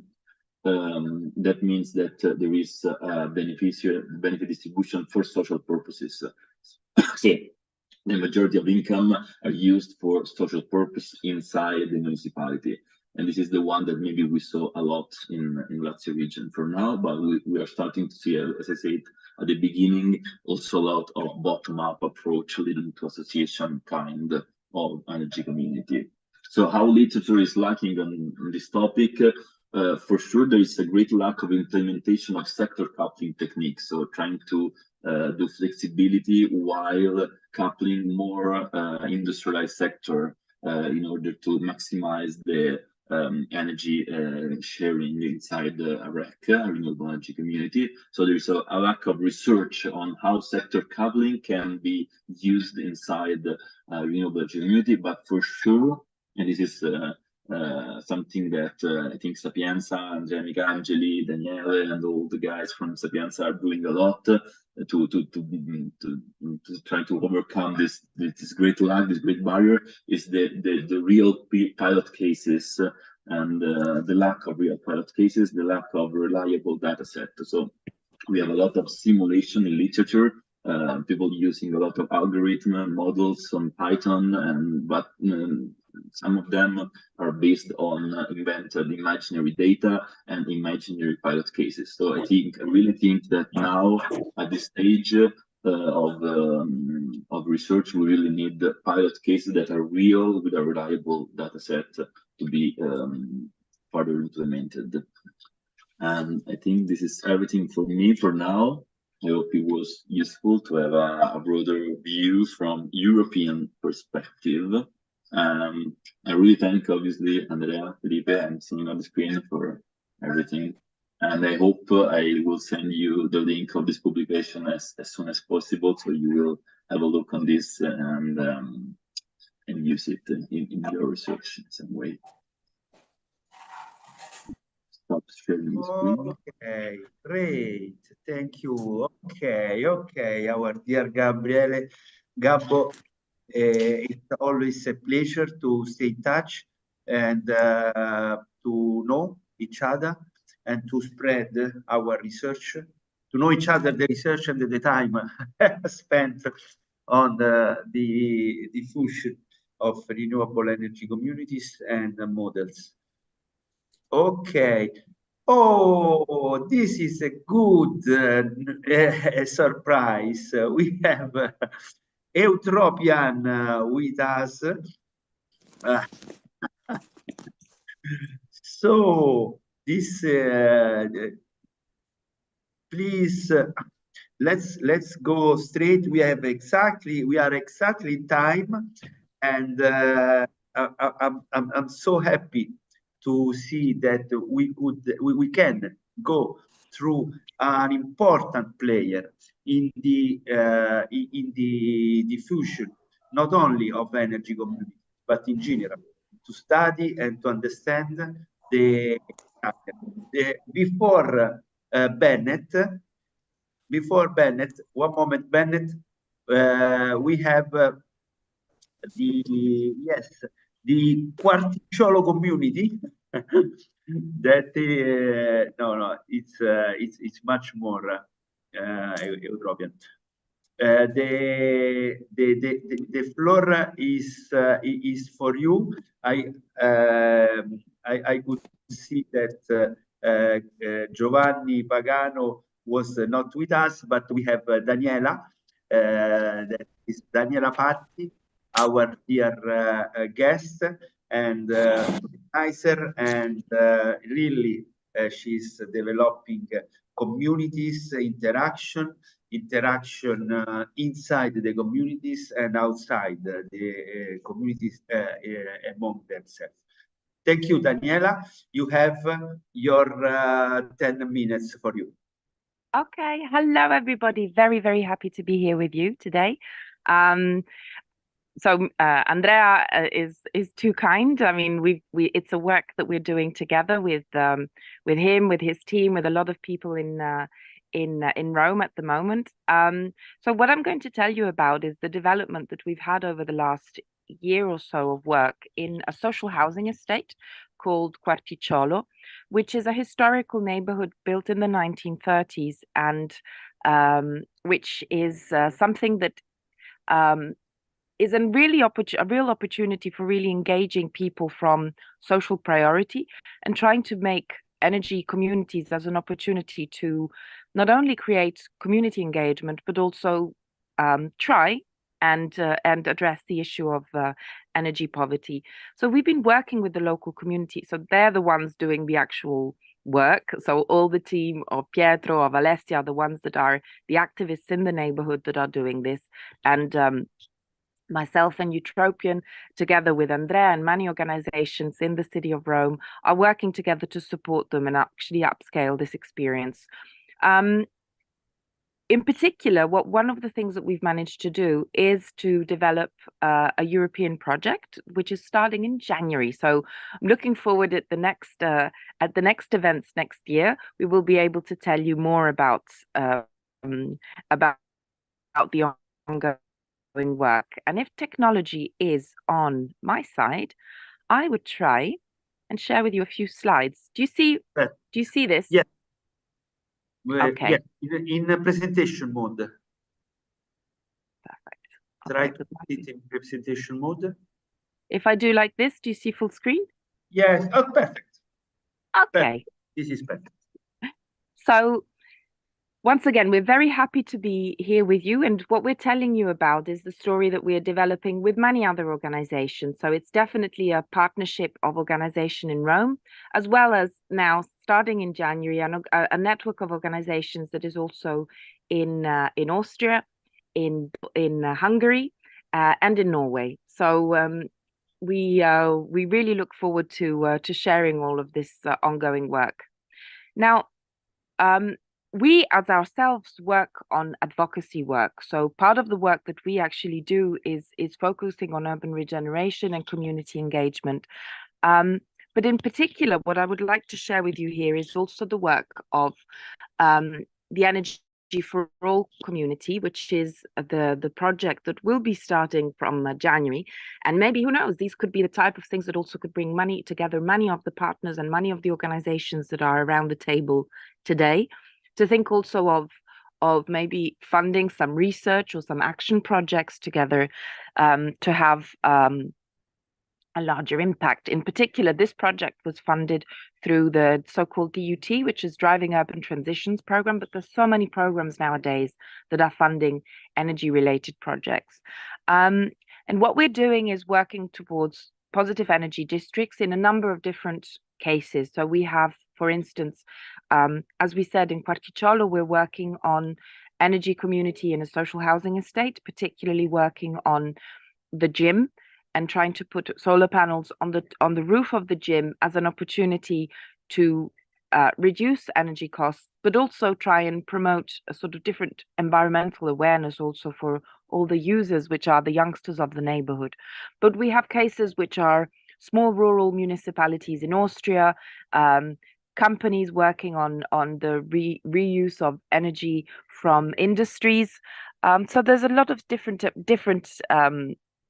typologies of cases that we're working on and that we would like to share. And here you see a bit the map. In particular, and this is the last couple of minutes we have together, I would like to share with us is the fact that it is particularly relevant for us to be in Rome working on the issue of energy poverty. Energy poverty is something that is connected to the households, but when we speak with the inhabitants and the community leaders in Quarticciolo, they explain, for instance, that nowadays the bakery closed down because the energy costs of running a small shop in a neighborhood which has very low purchase power is too high, and it's not possible to any longer run a basic asset in a neighborhood like a bakery. So this is part of the work that we're trying to do. It's not only about creating awareness and trying to reduce the costs. At the moment, to be frank, we won't be able, we have very small surface that we are able to intervene on. So we won't be able to have huge reduction of the costs, but we will definitely be able to also try and have an impact on the local shops. And this has a lot of side effects. It has to do with local economy and employment. It has to do with security. You know, having shops in the streets means that the streets are lively and that the people will feel secure. Women will feel safe walking at night. So there's so much connected to all of this. And so this is very briefly the work that is ongoing. So the presentation is also on behalf of my colleague Giovanni, who unfortunately had a problem. He wasn't able to join as well today, but we're very happy to be able to share this discussion with you. And what I would like to put on the table is how difficult it is when we're working with social priority context, finding the economic resources for actually installing the solar panels, because it requires an investment. And this is one of the things we're working with Andrea and the local team at the moment. So any tips are welcome. It's one thing when you're working with the middle class, people will have a few €1,000 to invest towards reducing energy costs in the future. But when you're working in a neighborhood that has extremely high unemployment rate, people that had maybe formerly legal problems and therefore are not even eligible for a loan, well, there the context is changing and we need to receive funding. This is where we're trying to get funding from companies with social corporate responsibility.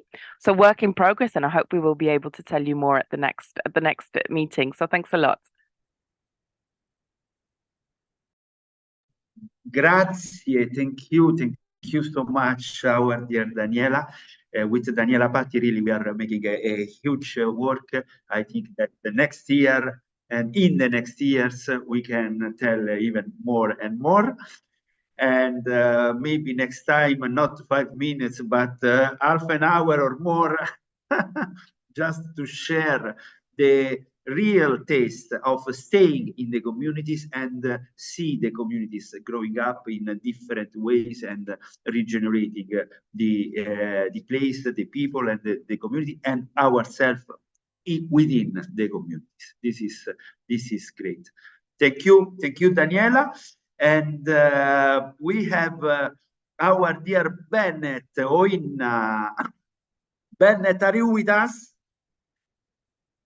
I think yes.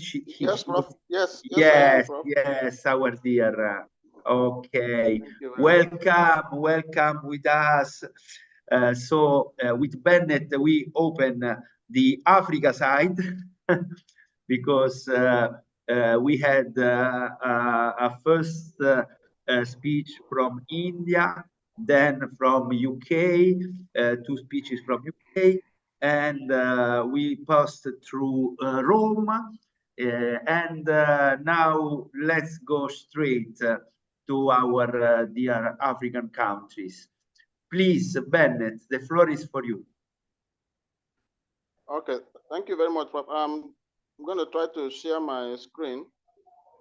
Sure.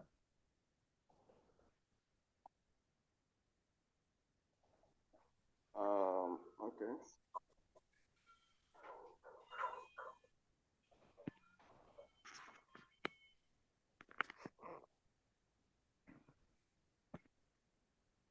I am not able to. I don't know. Can Gaia share? Can you kindly share my presentation? Gaia, can you share my presentation? Yep. Okay. Gaia, okay, great. Yes. Yes. Thank you very much. I want to thank you for this opportunity you've given. for me to present this. Now, a couple of speakers have spoken on the affordability of mini-grid solution. Please, you can, it's moving rather too fast, guy. Okay. Can you hear me clearly? Yes, yes, we can hear you. Okay. So I'm just here to share the research I've done on improving the affordability of mini-grids in sub-Saharan Africa. So a couple of speakers have spoken so much on the cost of energy within the African context. And I know for some of them that are in Nigeria, you will agree with me that mini-grid costs are far much above the grid cost. So we have a lot of problems. Yes, mini-grids are actually what is used to meet the energy access gaps that we have. Please, can you go to the next slide, Guy? If it will be in presentation mode, it will be fine. The very third slide. Thank you. Okay. So we've picked a case study of a coastal community, a riverine community, and we've tried to assess the affordability index of energy solutions within that community. From previous researches, the affordability index of energy cost within the riverine communities, the low-income communities in this case, is about 4.8%, which means that in as much as there are incentives by the government and maybe some other foreign donors trying to improve energy access within the country by installing mini-grids, these solutions are not really affordable by the average low-income earner. So you see problems about food storage within these communities, and only few persons have access to this, can afford this electricity. So people convert the commercial agriculture they would have made a lot of money from into subsistence uses. So please go to the next slide. So we try to look at the community profile. The community is actually in southern Nigeria. It's called Opobo community. It's a riverine community where we have about 200 households. We took as our sample study the sample size, and then with a peak demand of about 20 kilowatts. So we try to model to see how we can reduce this cost. It might interest you to know that the levelized cost of energy on mini grids is far about 400% greater than what the average grid cost of electricity is. So you could have about 300 to 400 naira per kilowatt hour, which is around 500, about 50 cents per kilowatt hour, as against 72 naira, which is the maximum on the highest band you can get within the grid supply. So how are we trying to provide alternative access to electricity? And it is so expensive that even the average household cannot afford. So we try to model a system. Please, the next slide. This system provides some additional technological framework that helps to reduce this cost and makes it affordable. Good enough, this facility uses local infrastructure. So we try to look at what are the cost components within the capital structures of renewable energy solutions, mini-grid in this case, that makes the levelized cost of energy so high. So we identified, and that is battery energy by lithium-ion battery storage. So no matter how we've tried to model systems with lithium-ion battery storages, it usually leads to a very high levelized cost of energy. So we came up with an alternative energy storage solution that is pumped hydro. So we've selected the study area that has very good elevations and terrain for pumped hydro storage system, and we try to model this system looking at from the angle of engineering, finance, and economics.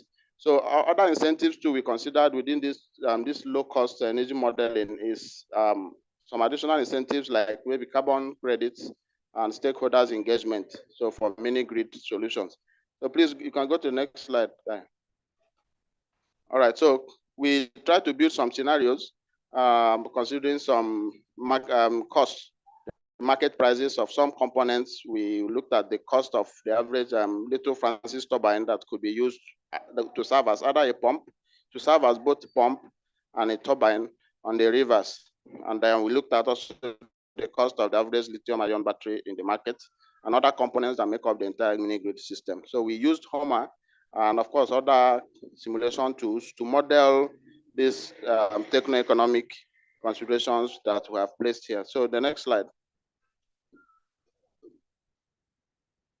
Okay, so these are the simulation schematics of the two scenarios using pumped hydro storage and lithium-ion battery storage. We use this to simulate to find out exactly what the average cost of energy would be, and of course with other environmental impacts as well. So just to explain pumped hydro, please the next slide. Just to explain pumped hydro, for those of us who would be interested in using this solution, that pumped hydro storage is simply pumping water from a low reservoir to an artificial reservoir created to use this energy during peak demands, maybe at night for that kind of community, and then uses a turbine. This turbine acts as a pump while it's in the afternoon trying to pump water to the reservoir, and is used in rivers at night when there is no energy coming from the sun. So this is the solution we adopted to compare with what's happening with the lithium-ion battery storage. Please, the next slide. Okay, great. So this is the conventional lithium-ion battery storage that we have. Of course, everyone that deploys mini-grid knows this solution. So aside other environmental challenges with lithium-ion battery storages and regulations, we want to look at the cost implications of using this solution as against the pumped hydro storage. So please, the next slide, guy. So we did the modeling, and we are now looking at the financials. So if you look at placing the two scenarios side by side, the levelized cost of energy you could see between lithium-ion battery and that of pumped hydro is very far lower. And of course, you can see the capex. All right, the capex is for lithium-ion battery. Pumped hydro is far lower than that. So which means we've actually taken off the major cost components of the mini-grid solution, thereby reducing the levelized cost of energy, as you can see in the chart. So this is about 21% reduction in this by using this alternative energy storage solution. However, we have also considered other options that could bring this cost very much lower to the affordability of the average low-income earner in these communities. Remember, we are considering coastal communities and those communities that have a good terrain for this kind of storage. So, however, other incentives could include carbon credits and stakeholders engagement. So we know that, please, the next slide. We know that if we have this kind of carbon credit models that is trying to creep into the market in sub-Saharan Africa, I think that the Nigerian government is trying to establish that market. This is going to help us reduce, get some additional incentives for mini-grid solutions. Other considerations could be stakeholders engagement. We know that security challenges are one of the issues that raises the operational cost of mini-grid solutions. And so if the community provides security and perhaps the land that is needed for this kind of model for pumped hydro, this cost goes off from the budget, and of course can be converted to reduction in cost. So the last one, please go to the second to the last slide. The last consideration we have is if we have these inverters manufactured locally, it could reduce the cost. Yes, so we have a lot of importations and foreign exchange risk to mini-grid businesses that has kicked off the capital expenditure of these solutions. So if we could have, for instance, there are some locally manufactured inverters. If the government or stakeholders could shift their attention to encouraging the manufacture of these products locally, we could have about 60% reduction. The price differences could be as way lower than that. So these are what form the framework of our research. And please, the second to the last slide. The second to this is for local manufacturing. Yes, so when we compared also the financial projections for pumped hydro storage for the next 25 years, we could see a reduction with the average cost per household, and the return on investment, the internal rate of return of 5.9% with the present positive net present value. So this means that this is completely viable and to offer very low cost energy solutions to African communities. Thank you very much for this opportunity to present this research. Thanks so much. Great, Bennett. Thank you very, very, very much. Exact in time, sharp, super focused, a very interesting presentation regarding a number of different also storages and way of deployment and with the economical side. Thank you very, very much. I do think that it's time to work with Nigeria at the best of the state of the art of the electricity access and energy deployment. Thank you very, very much. Whoever wants to speak a little bit with Bennett can go to the breakout room. And also, I want to thank Gaia Lombardi for the good service she gave us, and Simon. Thank you, all of you. And we are ready to come back to Rome with our Matteo Tortora from Campus Biomedico, the other university, one of the other universities of the Grand Challenges Scholars Program in Europe. And so this is an honor to have with us Matteo. Thank you, Matteo. The floor is for you. Can you hear me? Yes. Okay.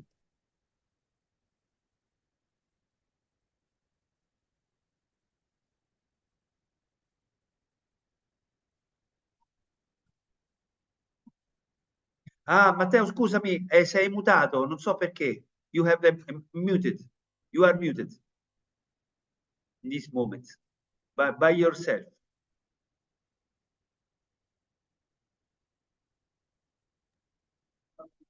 Okay, No? now it's okay. Okay, perfect. Perfect. Can you hear me? Yeah. Yeah. Okay. Okay, my name is Matteo, a PhD student at the University Campus Biomedico of Rome. And my group consists of myself, Paolo Soda, a full professor, and Francesco Conte, an assistant professor. Today, I will talk about a project I was involved in, MatNet, a deep learning model to predict the energy production of domestic photovoltaic unit. Okay, let's start. Okay, the integration of renewable energy sources into modern power system has become important due to climate change and macroeconomic and geopolitical instability. Among the renewable energy sources, photovoltaic energy is rapidly emerging as one of the world's most promising one. However, its widespread adoption poses challenges and problems related to its inherently uncertain and other problems.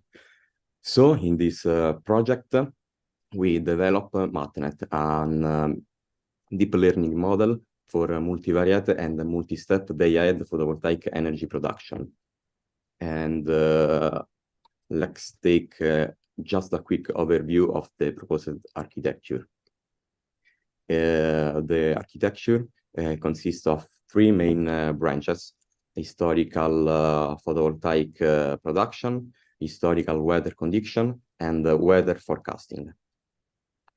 And some interesting points of the architecture are the following. The architecture implements an attention mechanism based on a transformer.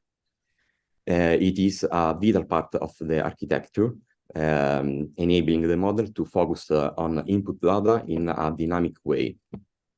MatNet is a hybrid approach combining both AI-based and physical-based methods. We feed our architecture using historical photovoltaic data, historical and forecast weather data. The first was obtained from the Ausgrid dataset. Ausgrid is an energy supplier in Australia. And the other two were acquired from Open Weather Map, a provider, an online provider. We propose also a dense interpolation module in the right on the figure to simplify the high-dimensional representation returned by the attention module. Okay. Now in slide we can see the performance of our proposed approach in terms of different metrics using the Ausgrid benchmark. As we can see, our proposed MatNet significantly outperform the current state-of-the-art methods. In this slide, we can see also the photovoltaic production forecast for the best performing on the left and the worst performing on the right day, according to the MSA metric. In black is reported the actual production curve, and in red is the photovoltaic production forecast curve. In addition, to provide additional context, we have also included the photovoltaic generation from the previous day, represented by the green curve. The plot on the left reveals the effectiveness of our MatNet on its best performing day. This is characterized by a good weather condition. On the other hand, on the right, we can see the worst performing day. It is characterized by bad weather condition. Despite this condition, the photovoltaic forecaster still closely follows the trend of the actual photovoltaic production. This demonstrates the remarkable resilience and reliability of MatNet, which outperform state-of-the-art methods that typically experience a decline in performance during adverse weather conditions.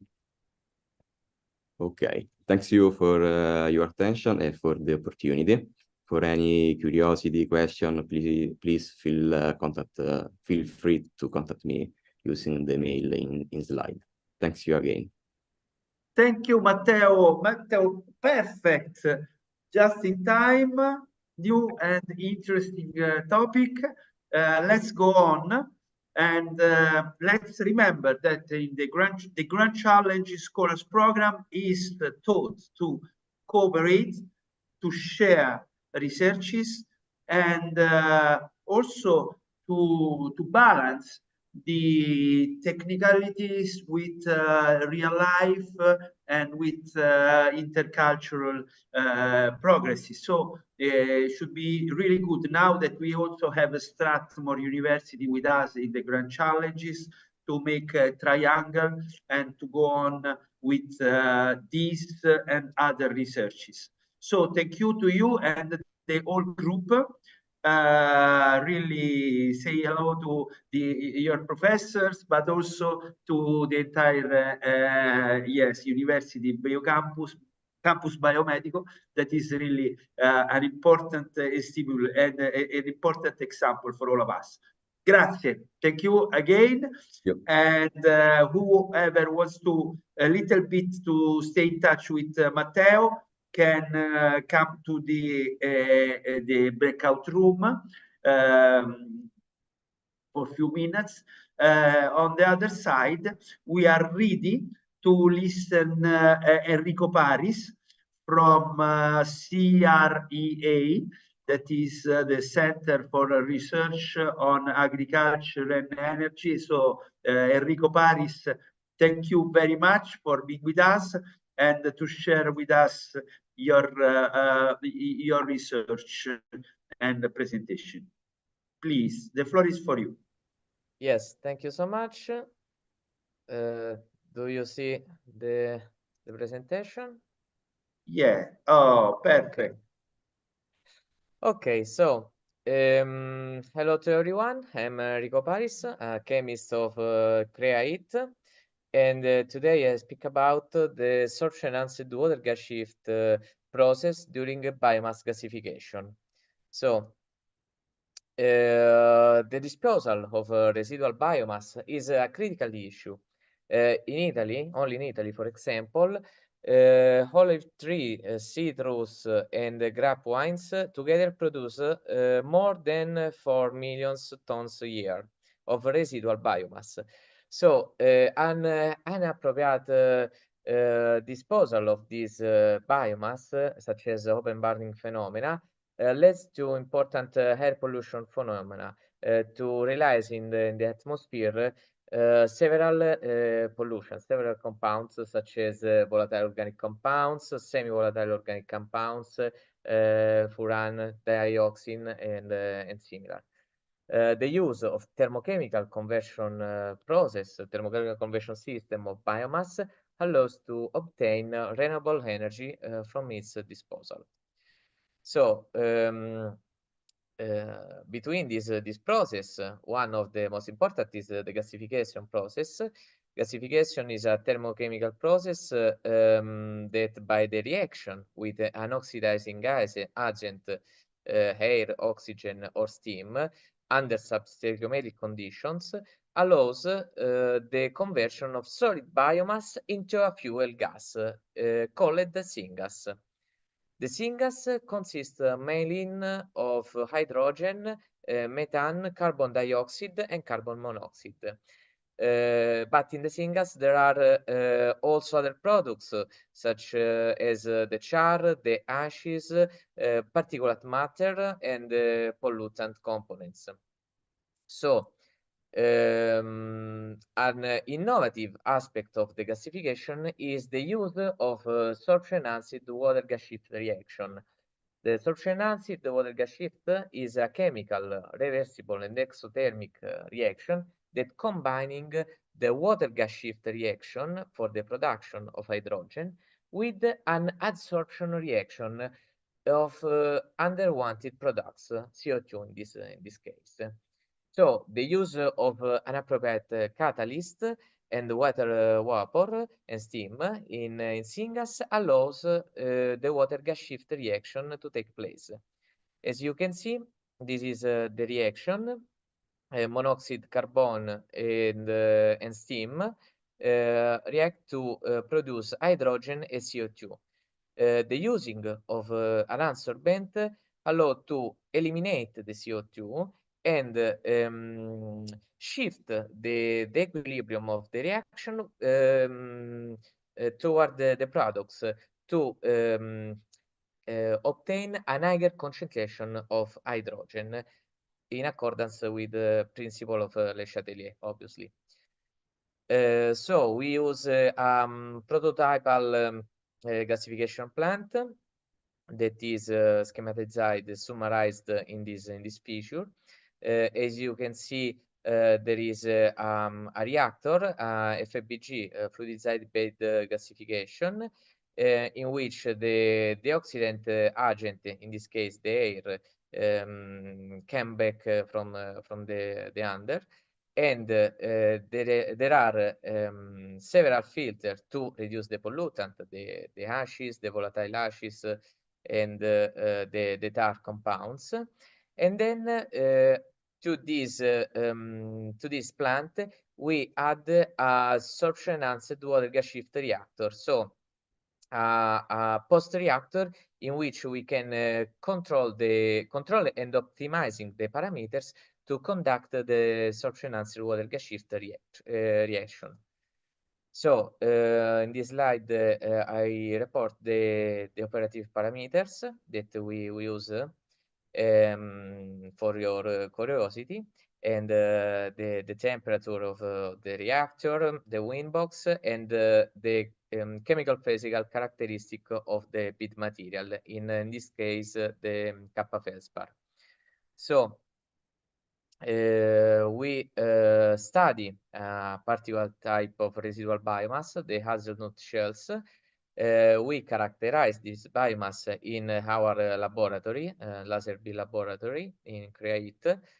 And in this figure, you can see the results of the chemical physical characterization. So in the reactor, we use the adsorbent a catalyst. The reagent are steam and syngas, and the product is a syngas with a higher concentration of hydrogen. So this is the preliminary results that we obtain with the water gas shift process. As you can see, this is results normalized by nitrogen, but you can see at a relative low temperature of 200 degrees, we obtain a syngas that with a higher concentration of hydrogen that go from 25% to 34%. So in conclusion, a gasifier has been developed to conduct prototype scalp tests on catalyst and adsorbent materials for sorption enhanced water gas shift. The tests show in this preliminary phase an important increase of hydrogen concentration. And these tests are preliminary, and it is expected to improve the quality of the results by implementing the gasifier and using mixtures of different materials, obviously catalyst and adsorbent materials. So thank you for your attention. I'm here for the question. There is my mail here for every question. Grazie, thank you very, very much, Enrico. Really a great presentation. Really, the gasifier as we never seen it. Very, very good. Thank you. We truly hope to use it more and more. As well as thank you for our last visit in Monte Libretti. That was really interesting, and thank you for hosting us with students and colleagues all together at It's a pleasure. It's a pleasure. Thank you. Okay, so thank you to you and your group, but maybe we can see someone else now. We should have Adriano Palma. Here is our Adriano. Also, he was hosting us in our last visit, and it was really interesting to see on live these kind of researches. And now we can focus a little bit more on the technical side, because after many ideas and the paradigms, and we need the technologies for the innovation. And I think that the work that they are doing at the research center on energy and agriculture is really a huge work at national and international level. So, dear Adriano, are you ready? Oh, we cannot hear you anyway, because your mic is deactivated. It's muted. Your mic is muted. Okay, maybe Adriano has a little problem with a technical problem. Maybe he's working to fix it.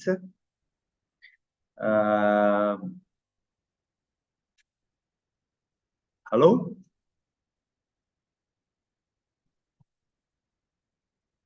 Maybe it's just a microphone problem.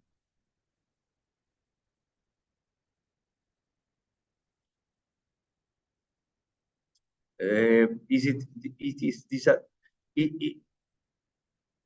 microphone is not is muted now. Okay, now you can hear me, right? Okay, very good. Okay. Can hear you clear. I'm sorry loud. for the inconvenience. Okay, now I'm going to share.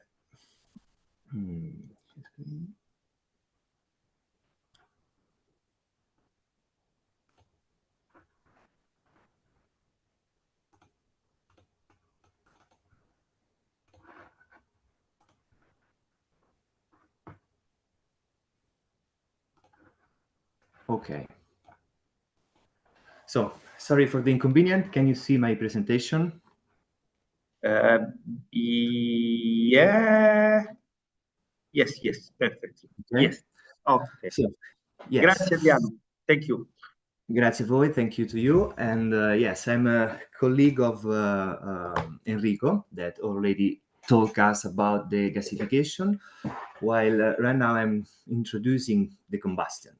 So I work for CREAI2, it's the Council for the Research in Agriculture and the Analysis of the Agricultural Economy. And we are in the Research Center of Engineering and Agro-Food Processing. And inside this center is active the LASERB, this laboratory for experimental activities on renewable energy from biomass. So there are no lasers in the lab. And I'm going to introduce a case study conducted in the southern Italy, where some residual lignocellulosic biomass were burnt in a small 35 kilowatt boiler in a greenhouse in agricultural company. And regarding the lignocellulosic residues, Enrico just said something about the amount of olive, grape wine, and citrus residual biomass coming from pruning activity. So these three crops guarantee, especially in the southern Italy, more than 4 million of tons per year of residual biomass. But also another residual biomass that we study is the spent coffee grounds. So this is Gianpicaro. Coffee is the second most traded product in the world after oil, and also here the amount of the production is very high. So 6 million of tons per year of coffee grounds are generated. So we also try to compare the lignocellulosic biomass, the common one, with coffee for energetic exploitation in combustion process. So usually, before the utilization of biomass in a combustion process, could be useful to fully characterize the biomass itself from a compositional and energetic point of view. So in this case, we compare all the biomasses used in many years, in many experimentation in the LASERB laboratory. And many variables were considered, such as the compositional analysis, carbon, hydrogen and nitrogen, humidity, heating value, and ash. And in the picture here on the left, we can see the differences obtained using the principal component analysis. In particular, we can see that coffee in red is mainly different from the other biomass for nitrogen content with higher nitrogen percentage. While some straw in purple, for example, differentiated itself for ash percentage, which is higher.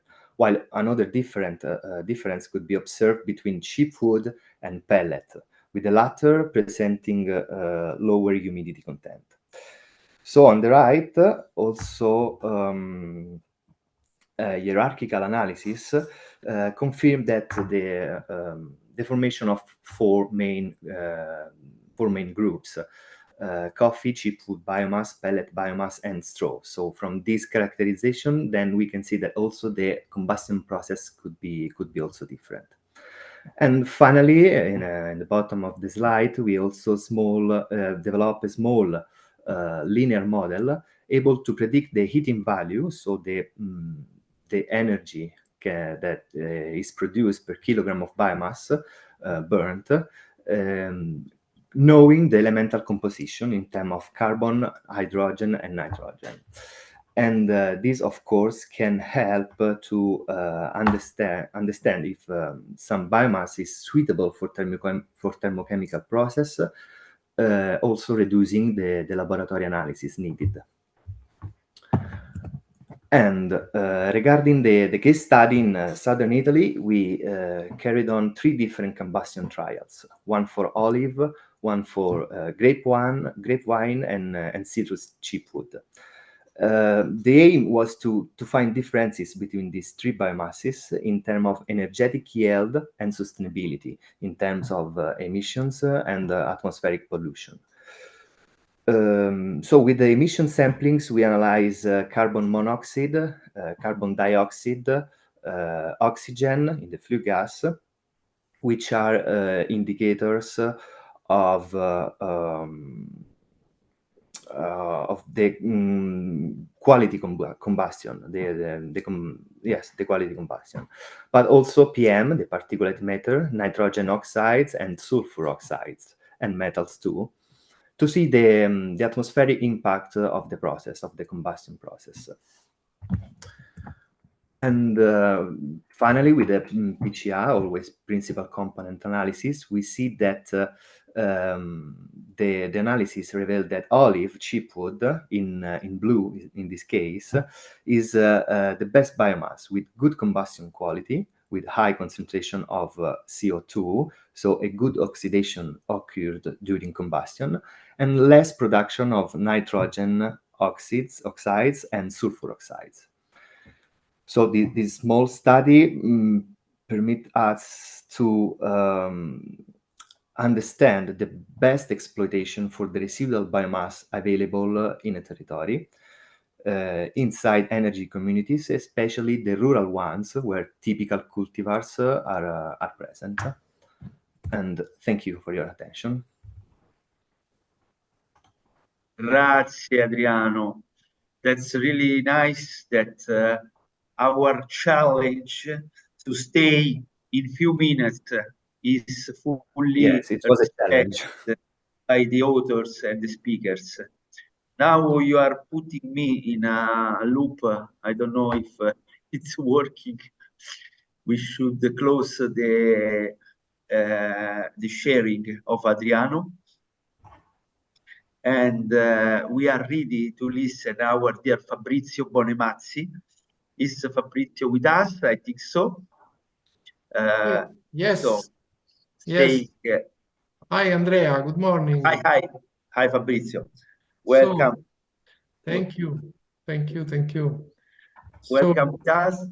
Fabrizio from RES for Africa, Renewable Energy Solution for Africa, is a great foundation, really making history of the interaction between Italy, Europe, and Africa in the global work of many countries together from Africa and many players together from Italy and other countries.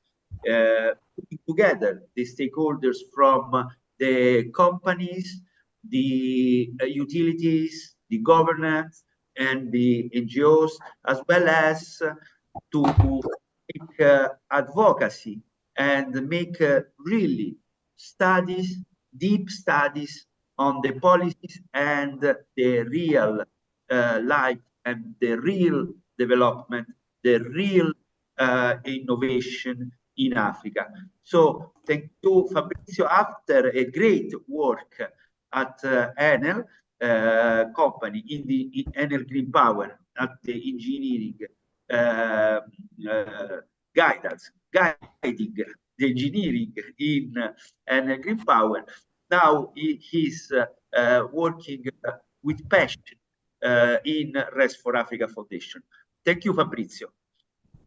Thank you, Professor Migangeli. Thank you, Andrea. And good morning, everybody. So Professor Migangeli has said almost everything, so I can finish here. But in any case, I will try just quickly to tell you a particular activity inside the foundation that is training and capacity building. So I am not the best person that I can tell you about this because I just joined 1 year ago the foundation, but since the beginning I loved this part of the activity, as all the whole activity of the foundation, but in particular this part of capacity building because it's for me the occasion to enter in contact with so different culture, with so many people, and to share our vision together of the future. And and the end, this is the real reason why I joined the foundation 1 year ago. So let me tell you about capacity building inside the foundation. The foundation mission is based on 4 pillars. The idea is to support all the public and private organization in Africa for the sustainable development, to analyze the situation and to prepare studies on specific topics that can help stakeholders engaging better themselves in the activities, to advocate the public and private entities in Africa regions to help them to develop the right policies, the right regulations, and finally to train and to help people growing in capacity building. So all the people who worked in Africa and in general in developing countries know which is the huge gap of knowledge between local knowledges and the global knowledges. Even if all are equipped with mobile phones, internet, and so on, the knowledge of technology, economy, finance, and so on is very, very poor in some cases. So we need to create the right competencies. We need to build the human capital locally, and this is, I would say, the main leverage to make Africa growing quicker and better. So the Rest for Africa Academy was created just to make this, of course, limited to the capacity of the foundation that is made of a few people and low budget, but nevertheless, we are trying to do all our best to reach this goal. How? We offer a set of training packages with some things, some characteristics in common. So they are open. So we offer our contents for free to all the people who wants to access. We want to include all the people, and especially to favor the less favored part of the society, and in particularly with an attention to young people and to women. We try to cover all the level of capacity building, from technical, vocational to managerial training. We are helped from our members, the members of Rest for Africa, to make this kind of training. And in parallel, we are in strict relation with the local industry and the labor market. We customize the training to the local requirements, and we think that sharing the knowledge to the largest audience possible, it's our main focus. So just to give you a very rapid overview of what we do many things, but I would say we can group in these categories. On the top left, we have the executive schools. We do executive schools in Italy since 10 years with the collaboration of Politecnico of Milan and Bocconi University. And it's a 2-week training course at very high level with African professionals that are trained both on technical stuff and economical and financial stuff on renewable energy, on grids, on storage systems, and all the enablers for the sustainable development of the power system and energy in Africa. Then the second pillar that Professor Micangeli knows very well, because he is I would say the historical leader of this activity. We have a technical and vocational school that started several years ago in Kenya, in Nairobi, with the collaboration of Strathmore University and a local TVET college that is called the San Kizito. And we do, the training is divided in 4 modules, 4 technical modules on mini grids and microgrids. So the training is focused on the typically small PV system, standalone and grid connected, touching all the things from the conceptual design to the detailed design, to the operation, the construction, maintenance, all the economics and financials for these kind of systems. And we are continuing with these activities since many years. Now, together with Professor Micangeli, we are trying to expand geographically and also in terms of topics that we would like to touch during this kind of courses. Then we have started since this year a new activities that is called the Reskilling Lab. What does it mean, reskilling? There are areas in Africa that are more developed. Typically, South Africa it's one of the most developed countries in Africa that has based since many years its energy system on coal. Now coal is phasing out for many reasons, of course, mainly for climate change reasons. And so there is a huge need to reskill people, both people that is already working and also the new generation, to reskill from the coal industry to and so coal industries means mining, means refining, means carbon thermoelectric power station, to those kind of stuff, to renewable energy. And so in this sense, reskill means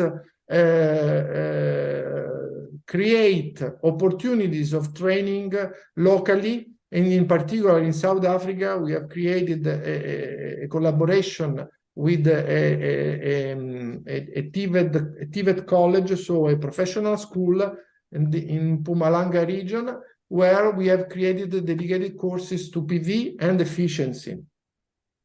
Then another kind of trainings that we call grid development, and also grid development and storage labs. We do dedicated trainings to the grids in the sense that we try to train people to the new shape of the grids. So grids after I would say 100 years of static situation with an electric substation of today is almost the same of 50 years ago. Now is assisting to a revolution. Grids are in a revolutionary phase. Due to the massive entrance of solar and wind, but also due to the entrance of storage system, also to the entrance of digitalizations inside the grids. So grids of tomorrow will be completely different. And for this reason, we have created a dedicated lab, a dedicated training to this change. And we have done some trainings already in Morocco and in South Africa, and we expect to do more in next year. Finally, we do also trainings specifically on demand. And finally, we have created in our website, if you are curious, you can go in the Rest for Africa website. There are the area of contents that is full of documents free for access without any registration. You can download whatever you want. And in particular, there is a section that is the knowledge platform that is dedicated to people that want to start entering inside these kind of topics. And we combine these technical documents with the dedicated webinars that we organize during the year. So this is in the content, but I would say the most important things are the people. Here I've taken some pictures from our training courses. You see that are in the class. We are in the PV plants. We are in the laboratories. We are doing the technical trainings and also practical trainings. So I would say those photos represent better than all the other words. I would say the value of this activity and the value of training in the African development. So it's all from my side. I hope you enjoyed my short presentation. Thank you, and have a good continuation. Thank you, Fabrizio. Thank you very much. Truly, we wanted to give a clear idea, not only on the technologies and the necessity and the magic universal global programs, but also very sharp action in training and in a wide range of targets and countries. So thank you very much, Fabrizio. And now it's okay. Whenever, Fabrizio, you can enter, stay with us. We will work together again and again. And next year, I hope to do all this also together and much more with REST4Africa participation, because really we have here more than 60 people fully interested in our activities with REST4Africa. So we can really only speakers and other 100 people at least following us today, partially here in the Zoom and the others on the streaming. So thank you a lot, Fabrizio. See you soon. Again. I can see our dear Gianmarco presenting the activity of our students in mini-grid and energy communities in Lazio region. So dear Gianmarco, please introduce us your activity and magic video. Yes, hello everyone, good morning everyone. I am Gianmarco Caruso and I study Mathis at Sapienza with the Professor Micangeli. With the professor and also other students, we went on 3 trips and we had the opportunity of know some renewable energy communities.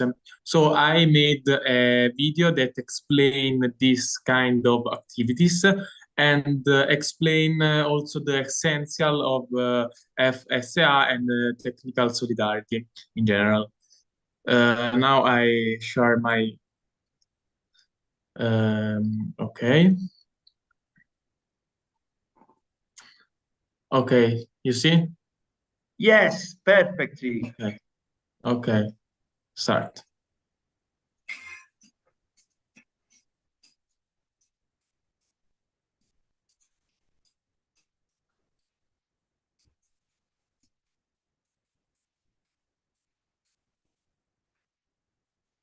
Here you can see the images, but not the sound. Maybe because of okay, no problem. Zoom does it. Here you can see the things that had been told before by our CRIA colleagues.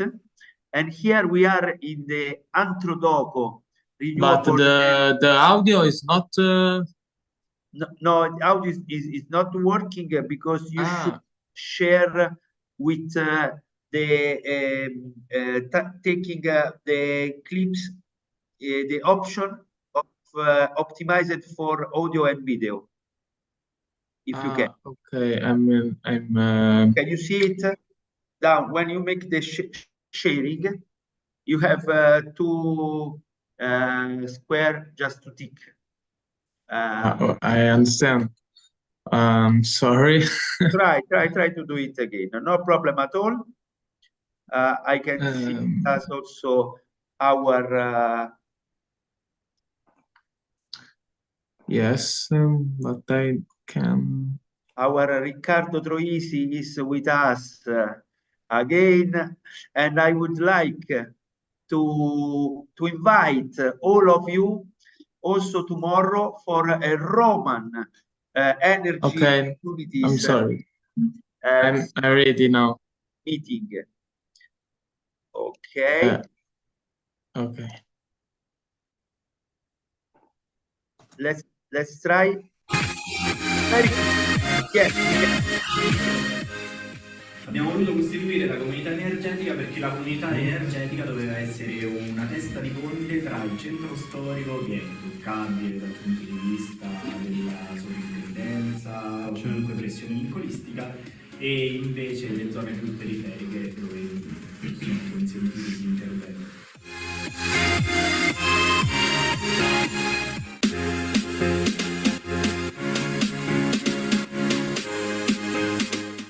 La montata e la pressione sono due cose diverse, ok? Potrei avere molta pressione e poca montata, potrei avere molta montata e poca pressione. Dove la controlliamo la pressione? No. Dove? E qui noi vediamo quanti metri di colonna d'acqua, perché la pressione si quanti metri di colonna d'acqua, ok? Abbiamo su questa struttura che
A me fa piacere parlare con chi in questa comunità energetica ci ha creduto, però mi fa piacere anche parlare con i futuri gestori e quelli che scriveranno le leggi nei prossimi anni, che sono i manager dell'innovazione e sostenibilità, perché speriamo, ma certo li stiamo preparando noi, ma poi li vedi in faccia, questi, è bene partecipare alla storia proprio degli incentivi e delle rinnovabili, che è fatta di inciampi di questo tipo, ma di tutte le storie di ogni settore, di ogni mercato e di ogni legge, però anche vederne una proprio come cresce, come cala, come rialza, è importante, è importante.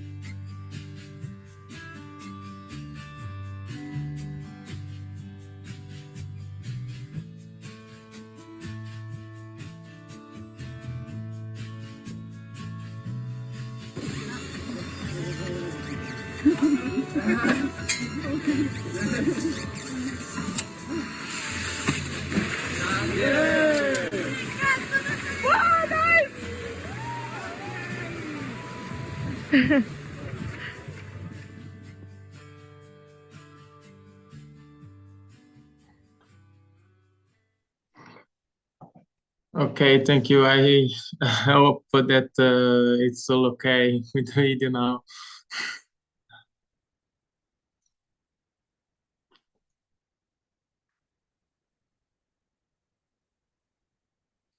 Okay. Very, very, very much. Thank you. Thank you.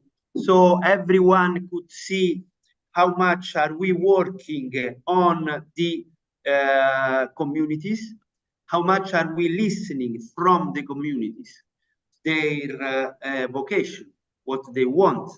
And thank you, Gianmarco, for making this nice video showing our visits to the research centers, to the companies working on renewable energies and innovation, and to, in this case, there was Antrodoco, a renewable energy community, and Greccio renewable energy community. Antrodoco, that is also supported by Engreen, that is also supporting this meeting today, this conference. And again, we would like to invite you also for tomorrow, when on this same Zoom platform, we will meet the Italian and Roman energy communities, the energy communities that are born and growing up in Rome. This will be here in this same platform, and also here this time physically in presence at spin time. So whenever you want, you can join us for also tomorrow. Now, before starting the next good presentation from our dear Dario Tamburrano, I would like to end. You remember the last images of Gianmarco video, where we were preparing an energy community in Colonna and Zagarolo, based on a special sport, that is the wakeboard. And our students started wakeboarding. Well, now I want to show you a special video of 1 minute to show how much we made everything to enter in touch with this community.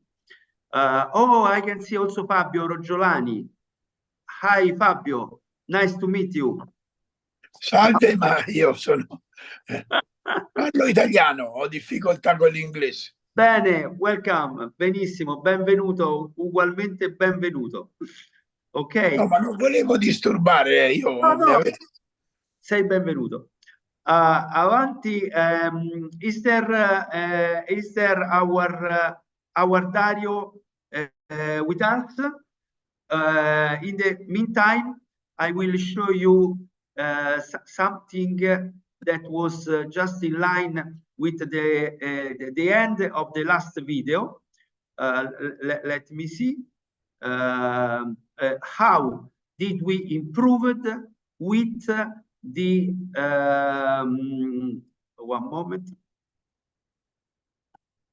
with this sport that is calcio 1 per Andrea Micangeli, partito. This is vediamo approccio inside, braccia kicking inside, tail grabs. This is the work that Frosi 3 scivolato during this year in a regeneration of this lake. Cambia piede. Just reverta. Si vede? Approccio incline, frozen lip, fake out. This was Tosei sul box. Performance at the champion. Front 2, Tosei front 3. Siamo in 90 out. Because just 1 year ago il professore. Vai professore. We learned this new sport. Professore dell'MIT e della Sapienza. MIT, Massachusetts, qualcosa University. No, Massachusetts Technical Institute, una roba del genere. Basta, Ricky.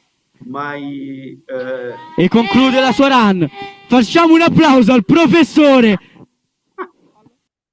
Ok, my narcissistic time. just to share that when we go inside, we try really to learn all the things that the community is giving us. There was something more spiritual in Greccio and Rieti, and something more, yes, adrenalinic in Zagarolo and Colonna, and something more agricultural and related to the biomass in Monte Libretti. Okay, so now, yes, I can see Dario arriving. Dario is with us, our dear Dario Tamburrano. He had been working on renewable energy communities, not just as a developer or just like us, trying to make them known in Rome, in Italy. No, he from Brussels has a Euro parliamentary deputy. He was working on the RED II and the energy community, renewable energy community law. So he can tell us something directly from his experience, and he's going exactly through the right to energy sharing, something that is just arriving, and that is something that will be very, very, very important for all of us. And so the floor is for you, dear Dario. Thank you very, very, very much for being with us today. Hello, everyone. I will try to speak in English, even it's a lot of time that I'm not speaking English in a public context, but I will try to do it to make a larger participation from people from outside Italy. So I provided a short presentation of a little Christmas event, an epiphany that is happening these hours, these days. For we have the new right to energy sharing approved in the legislative framework of the European Union. I have the honor of having received a leak from the text, the final text, except the linguistic corrections that will happen in the next days and weeks, of the final text of the new article that open a new big opportunity for people and small, medium enterprise and public authorities across all Europe, and will be an example, I hope, for all the world. We tried to do it in the past legislature. We have a lot of success in the Renewable Energy Directive, as you know, for the right of self-consumer energy communities.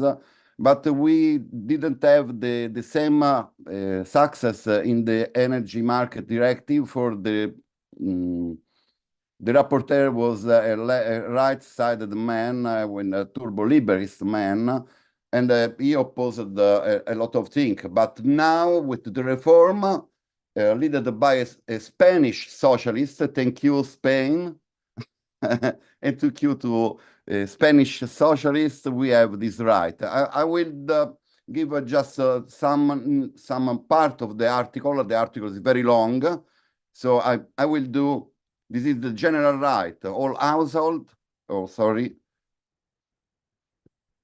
I have to remove all households, small and medium-sized enterprise and public bodies shall have the right to participate in energy sharing as active customers.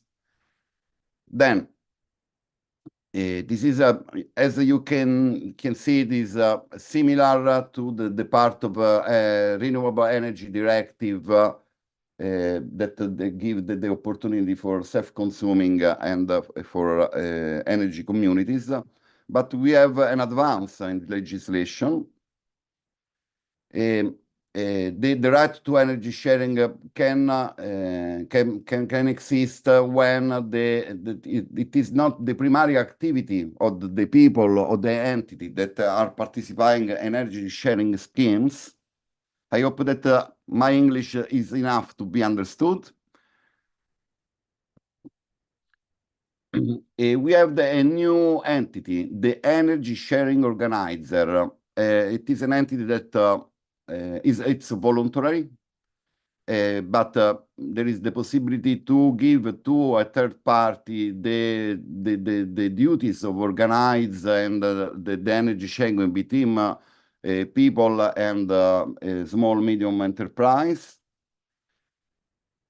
The thing that is very important, and it was not included in the previous release of the legislation, that there is a generation in energy sharing, but also the possibility of use storage facility. It is very important for the new model of renewable energy based market design and energy system. We have some member states obligations. There are a lot of obligations for member states, but I selected the most important. The article will be public in the next weeks. Member states shall ensure that active customers participating in energy sharing are entitled to have the shared electricity injected into the grid deducted from their total metered consumption. This is a game-changing point, for we tried to insert it in the past legislative works, and it's very important to have this position that are going to clarify the situation that are verifying in some member states, as Italy, where there are a misinterpretation of the accounting of energy sharing between people and small and medium-sized enterprise. And it's the point B is important, for we are the consumer rights and obligation as final customers preserved. Another very important point is the attention to energy poor households. First of all, in the new Energy Efficiency Directive, we have an European Union definition of energy poverty, and we have some disposition to alleviate the energy poverty in European Union between, for example, that at least on average of the energy shared is must be dedicated to energy poverty, to energy poor households. I think that is important. In Italy, we have from some years the possibility to have the plug-in mini solar systems, but now we have a EU-wide legislation about the mini grid and this little mini solar systems up to 800 watt of capacity in buildings, and some disposition about the possibility that the electricity injected by this mini solar system can have some subside on incentivized mechanism. That's all for we have a lot of presentation, so I have been short to respect the time, but I think that we have more occasions in the next weeks and months to speak better about this innovation and this as I call it at the beginning, this epiphany. Thank you. Oh, great, dear Dario. Thank you, Dario, for your presence and just to give us this important light, some green lights, let's say, and some, yes, just to underline that the directive is clear. We have to go on working on these activities. We have to make much more consciousness about among citizens about how to be active customers, how to be active customers with the law that we have today, and looking at the new laws that we will have in the next immediate future. And this is what we would like to share with our dear friends here in this conference. I don't know if there are questions for or comments for Dario. Anyway, he will be available in the breakout room for some more minutes, and we are exactly on time, and we are happy to hear the new presentation from Robert Schramm at the region. Bye bye, grazie Dario. See you tomorrow. Are you with us tomorrow? Okay, tomorrow here in this same place, physically for us at Spin Time, and online for all of you, or you can come here, or you can come also here in this same platform. I will be able to speak in Italian and to explain better than today. I'm sorry for my English, but I make any effort to speak better. Thank you very much. Grazie Dario. See you soon. See you next tomorrow. Tomorrow with us. Tomorrow. While Robert I can see on online, and it's really a pleasure to hear something from Humanity Hack and Region Campus. Please, Robert, the floor is for you, and it's a pleasure to meet you. Thank you, Andrea, so much. It's great to be here, and thank you for inviting me to the Grand Challenges Scholars program. So happy to be here, and also thanks to the community for organizing the conference. I want to share the screen, if that's possible, to give my presentation. I'm not sure if I lived up to all the criteria because of the late slide deck integration, but let's see how it goes for you. Give me a second. Okay. Okay. I'm pretty sure at least I got the first slide correct. Perfect. Okay, wonderful. So yeah, I'm here for the platform and group Hack Humanity. It's a think tank for studying, researching, and activating alternative models for self-governance and economic models. But there's a lot more to it. And I'm here today to talk about the Regen Campus project that we are envisioning to manifest. Let me put this up there. Okay. I'm not sure. Am I still limited to the 20 minutes, or is there some more space? Otherwise, no, please go on. 20 minutes are perfect. Okay, perfect. Even something more if you need, no problem. We are perfect in time. Okay. Let me see if I can go to the next slide.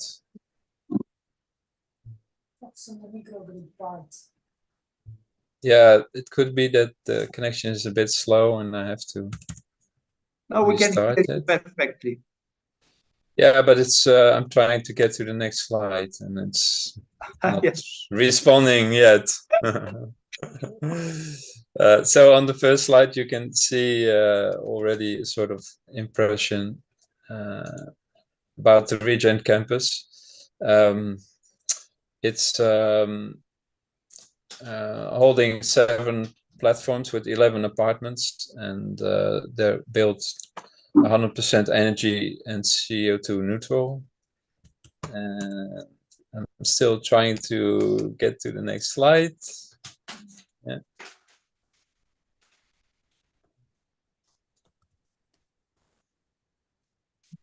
Just not happening. Okay. Yeah, give me a sec. Please.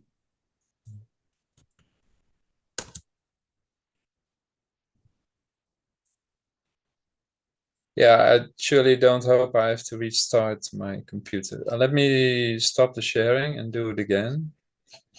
Let me see if there's If you want, I can share for you. Hey, Robert. If you want, I can share for you. Yeah, is that possible? I will try one more. Okay. Okay, we're trying to come to a solution and sharing it from another laptop. So sorry for that.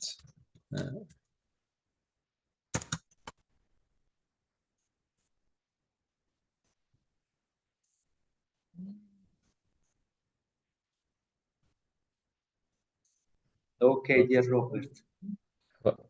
Okay, I'll try again, Simona, just a sec. Yeah, it's working now. Yeah, can you see the next slide?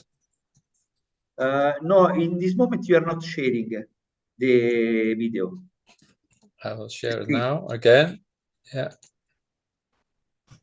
Okay. One moment. Okay, perfect. Yeah. Clear and loud.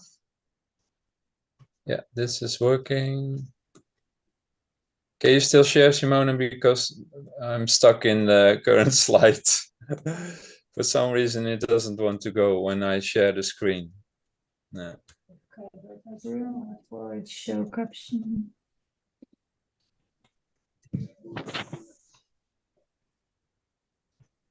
I don't have the option.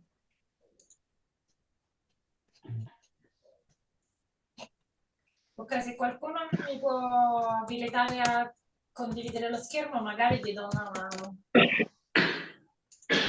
Okay. Just you can just send us the slides. Ok, via email. Yes, by email is okay.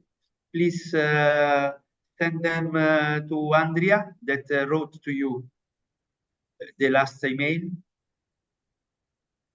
Andrea.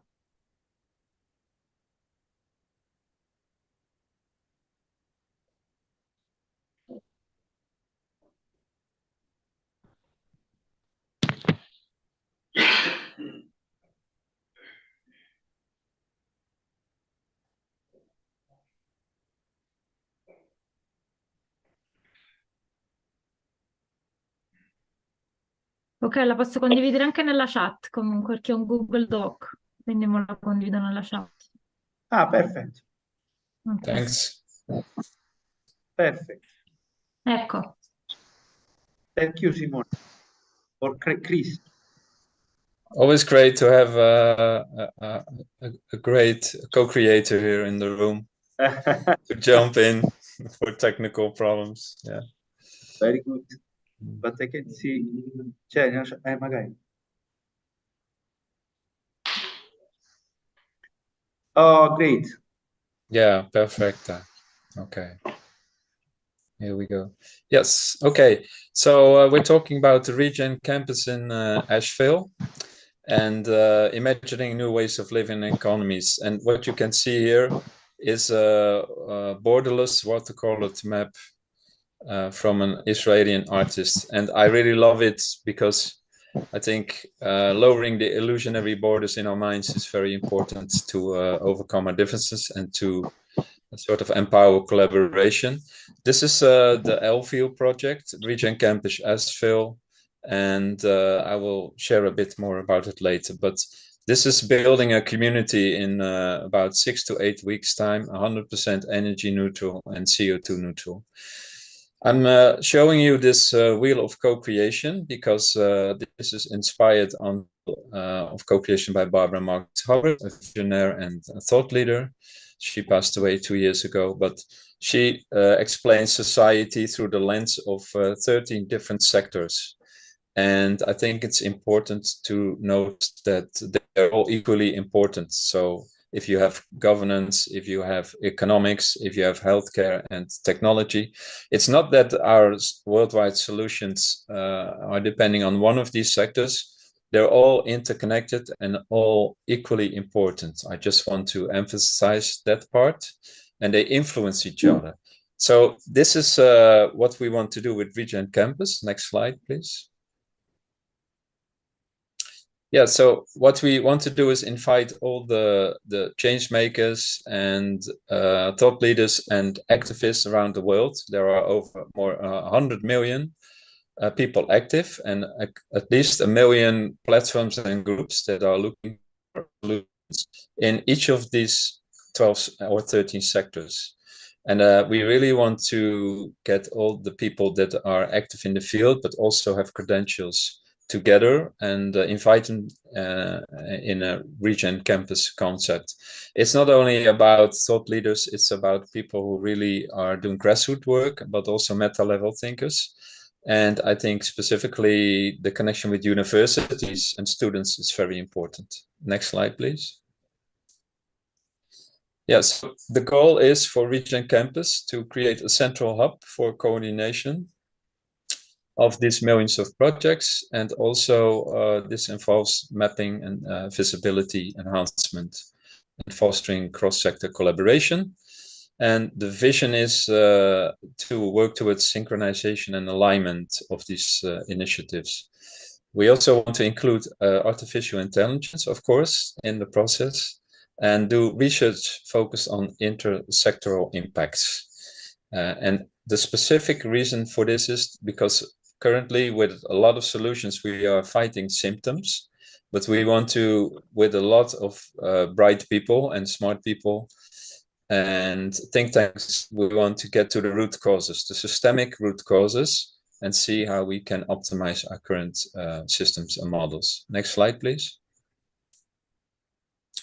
So basically, there are a lot of active clustering groups that are working towards alternative models.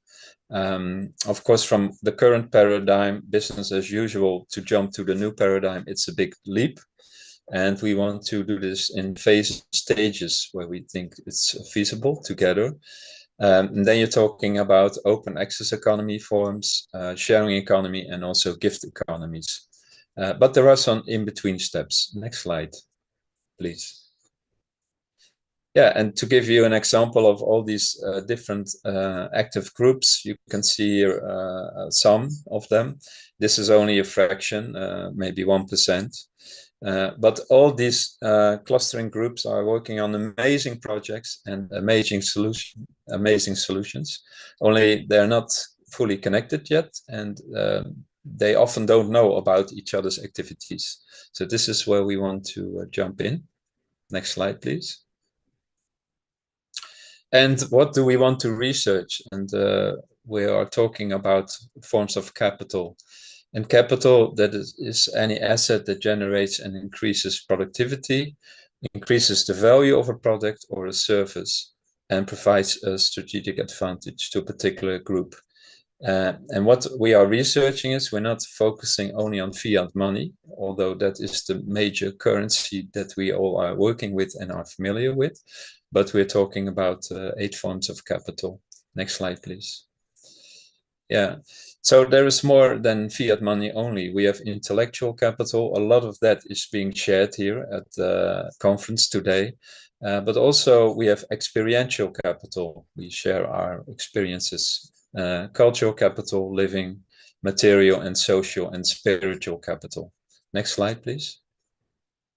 Here you can see a bit how they are related, social influence and relationships, connections, materials, the natural resources, living, that's talking about soil, living organisms, land and ecosystems, intellectual, of course, our ideas and knowledge, Experiential is embodied experience and wisdom, spiritual attainment, and community. So basically, next slide, please. Basically, this opens up a whole field of opportunities, because a lot of these currencies or resources or services, as you might want to call them, we are already using them, but we haven't really acknowledged their presence, and we also haven't really figured out yet how we can make them interchangeable with each other, because we only know fiat capital at the moment. But I think it's an important study, and it might bring us in stepping stones towards a more fair form of economy and social model that has less inequality. Next slide, please. Yeah, so how would this work in practice? Next slide. And so like we are now experiencing with artificial intelligence and ChatGPT, it's very hard to imagine how the world would have changed, you know, when internet came into our lives.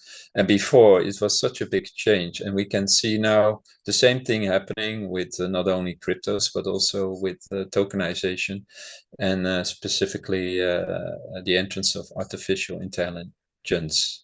And we think there's a major study field here. Next slide, please. So basically, you can see here an overview picture of the history of the automatic teller machine. And I think it's good to show this contrast, how we started with only cash, we evolved to Bitcoin. And in the near future, we can see these other forms of capital. There are 8 or 10, we sort of can deposit capital, but also extract it in a way. Next slide, please. Yeah, and again, it's about each currency is exchangeable and gives access to resources. So that's basically the main theme of the thought that we are using now. So it's talking about an ATM with true currencies, and that connects us all. Next slide, please. Okay, so Regen Campus, a coordination and research center. This is one that's in development. It's in Highland Lake Cove. It's in Flat Rock, and you can go to the next slide. It shows a property that has unique specific living labs features in nature. And this is sort of the outlook, the overlook of the property. It's 100 acres. So this is already existing. We have a good connection and a good partnership with the landowner. And basically, this is what we are looking for. People who own land that are willing to realize the Regen Campus project. Next slide, please. Yeah, and we're focusing on the bioregion. This is in Asheville, in North Carolina. And there are some more energies there pulling together at the moment. So we have 3 locations now where we are working on the Regen Campus project, but we really want to integrate it into nature. And so we have a complete holistic picture. We're talking about organizing a coordinators camp, a village growers camp, and incubator camp. That's one part of it. Next slide, please. And the other part is a makers camp, a gaming incubators camp, and a base camp. Yeah. Next slide, please. Yeah. And we connected with a group, Regen Civics Alliance, and they selected 13 projects. Next slide, please. Worldwide that are happening, that are being supported to optimize and professionalize their organization. Regen Campus was selected as the joker, as number 30. But you can see this is already quite an interesting network of projects and resources. Next slide, please. Yeah, again, a small overview of these groups. Next slide. And there are much more clustering. Yeah, thanks. Please continue. Yeah. So even if we would have a financial collapse, and some people are, sometimes reminding us of the fact that our financial systems are pretty fragile, we have a lot of resources and they are guaranteed. These are real people with real projects, grassroots, and yeah, I think that's important to acknowledge the value of these assets. Next slide, please. So this is the Elville concept. This is basically a whole village that you can build somewhere between 6 and 8 weeks. It's a Danish building company. Again, 100% CO2 neutral and energy neutral. And we are going to build this in Asheville. Next slide. There are 7 platforms with 11 apartments, 3 different types. And so we want to house students, but also change makers, and we want to make some space available for other people, activists and change makers. Next slide, please. Let me know how I am on time, please, so I can sort of. Yeah. Perfectly in time. Okay. Thank you very, very, very much. I'm not there yet, but I can finish in 2 minutes. Is that okay? Please go. Okay. Go finalize. It's really interesting, your point of view and your model that you are presenting. Okay. So we appreciate it. Okay. Please. Next slide. Yeah. Yeah. So it's basically it's all prefabs from CLT.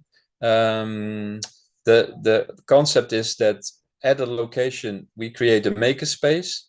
And the makerspace will build the foundations of these apartments, of this village, basically with local materials. So also they are, sustainably built. Next slide, please. This is just a few examples of how the different types would look like, but you can see them like, sort of apartments where they have all the luxury you need. Basically, we need 6 acres for one village. So these are 77 apartments. Next slide, please. Yeah, this is the grid, the energy grid, the infrastructure. You can see the 5th element, who sort of is the energy production source. We're talking about heat and cooling and charcoal gas. Yeah, and the next slide, please. Yeah, and here you can see a bit how it's built up. I mean, there are compost piles for heating. There's a mini lake. It's a fully integrated water system. And of course, everything is there. Main supply for water, internet, and so on. I think it's a wonderful concept. Next slide, please.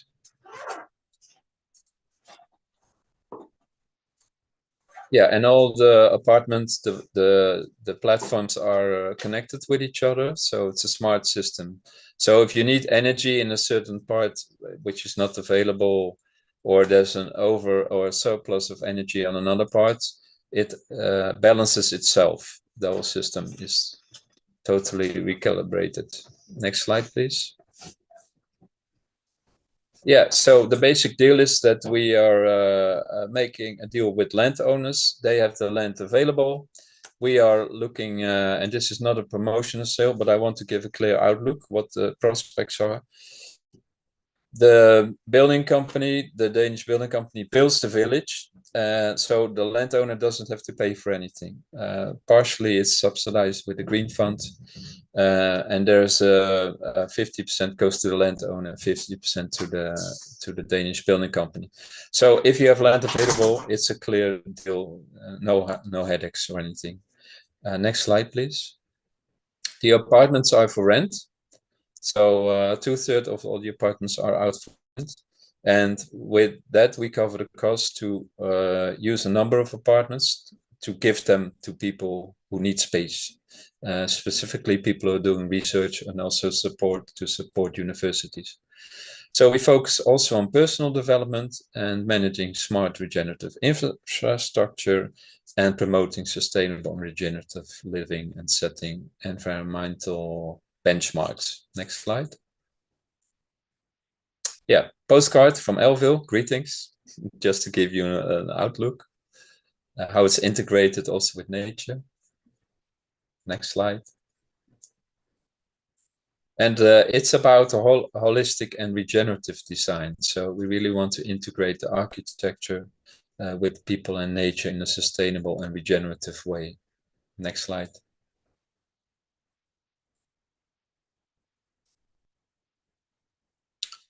Yeah, so that means offer space to clustering groups, universities, but also to groups that are already working on alternative social, economical, and governance models, and that already have done a lot of research. We want to bring all this knowledge together. Next slide. And it's focusing on all the values that we have: social relations, learning and community, economic and finances, and so on, and health and well-being, and of course, faith, ethics, and spirituality. Next slide. Yeah, I understand this is already a lot of information. We have a partnership with the Warren Wilson University near Asheville, and we're very happy with that. And the next slide is we partnered with the Corvinus University in Hungary, where we presented this project, but we also present all kinds of new ideas and concepts like the 8 forms of capital. Next slide, please. Yeah, this is the Corvinus University. Thank you. Next slide. Yeah, and another interesting thing, maybe you know Daniel Smachtenberger. He's one of the current world's most leading thought leaders. And he is already in the same area as Asheville in Black Mountain. He's opening an academy. So there's lots of energy and dynamics coming together there, which is great. It's amazing. He has a consilience project. Yeah, this is a bit of a leap, but I will include it anyhow. We're thinking about communication levels of a torus model, which means that whatever we learn from the inside, the meta level, it goes through the grassroots level. So that it's a perpetuous up-spiraling energy that we have flowing. Next slide. And the last thing maybe is what we want to research is sociocracy and holacracy. Those are communication tools that we have so we can work together, collaborate more efficiently. And if we can do this with all the 13 sectors and create these feedback loops on the back end, then we already have a great follow-up on what we want to achieve. Next slide, please. Yeah, so this is what it's about. The center is key in driving decentralized systems and collaborative innovation based to create new lifestyles. Next slide. Yeah, and yeah, this is basically an overview of one village, how we can manage it or with the communication systems. And the next slide, please. Yeah, again, to conclude the vision to establish a hub for regenerative living with the coordination and research center as the core of innovation. And the mission is to blend regenerative design with technology and community, and also impact investments through the center. Next slide. Yeah, so if you want to support or apply or participate, please send us an email to unity@hackhumanity.net. We would really love to partner with universities and land owners. And that concludes, if you go to the next slide, the presentation for now, and I hope you enjoyed it. It was a bit maybe overwhelming. I think the last shot says it all. If you go to the last slide, yes, this is what it's about. And I hope everyone has an opportunity to stand on the moon for 1 hour. Maybe things will, maybe things will bring some more clarity how fragile our planet is. Thanks so much, Andrea. Wow, thank you, Robert. So many inputs, so many insights, so many ideas to be developed, to be taught.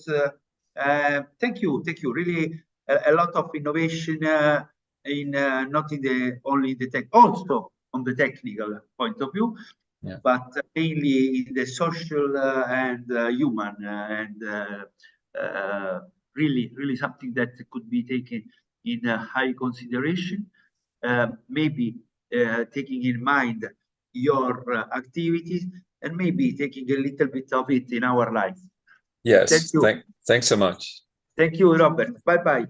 Bye-bye. So now stay with us because our dear Gaia Vinciguerra, new engineer, just yesterday graduated, and yesterday graduated as Grand Challenges Scholars Program alumna.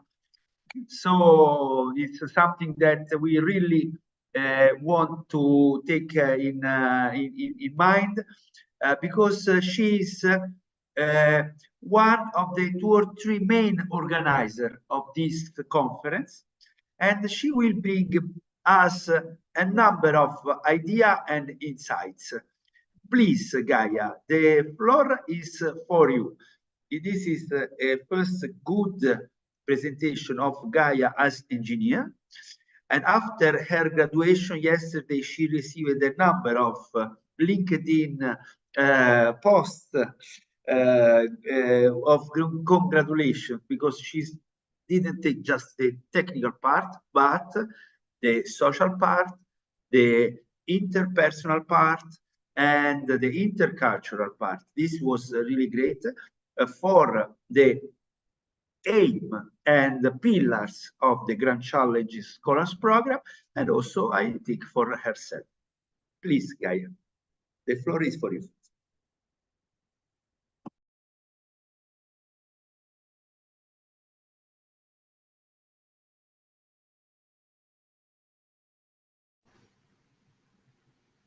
I thank the professor for this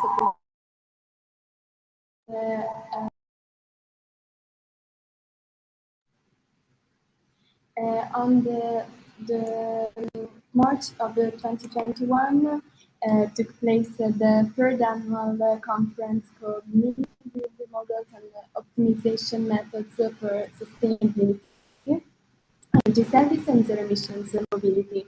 Therefore, I analyzed the conferences of the years 2021 and 2022, to which I based my thesis.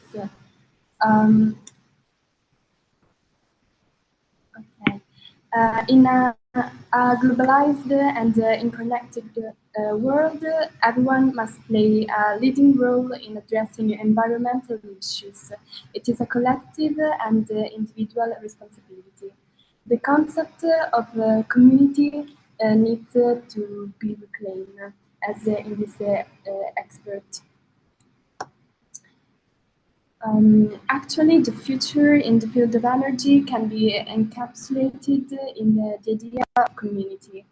An novel model that is spreading now is the renewable energy communities capable of uniting citizens, businesses, associations, and institutions with the common goal of producing renewable energy to counteract climate change, to fight energy poverty, and to promote sustainability all over the world.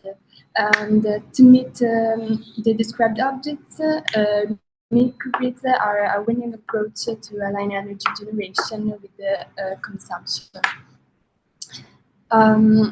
The centrality of the consumer is one of the most disruptive elements of the current decarbonization strategy.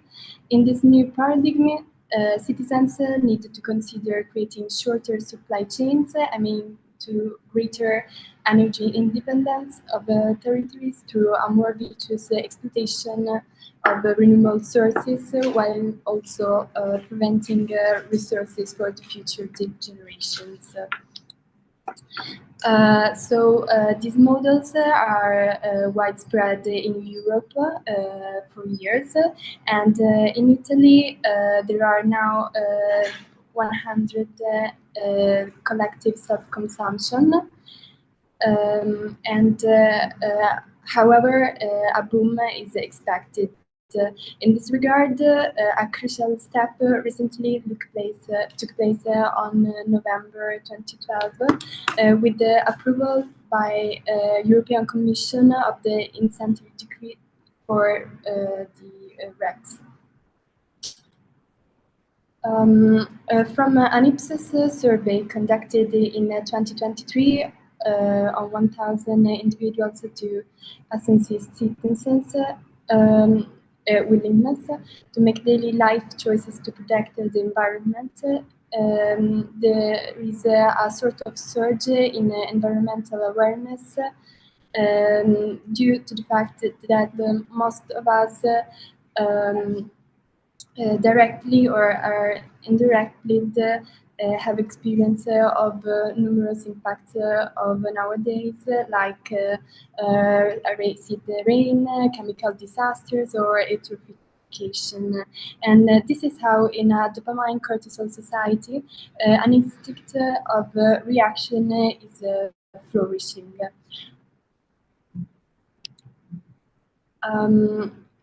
In my thesis, I analyzed the various projects from the conferences of 2021 and 2022. So I propose starting with the main ones, starting from Africa, where this is a project that combined a photovoltaic thermal system.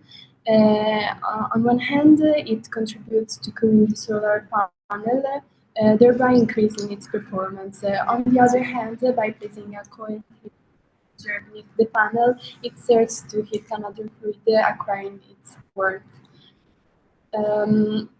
Here there is another innovation that is called Koyo, and it's a portable solar-powered refrigeration freezer.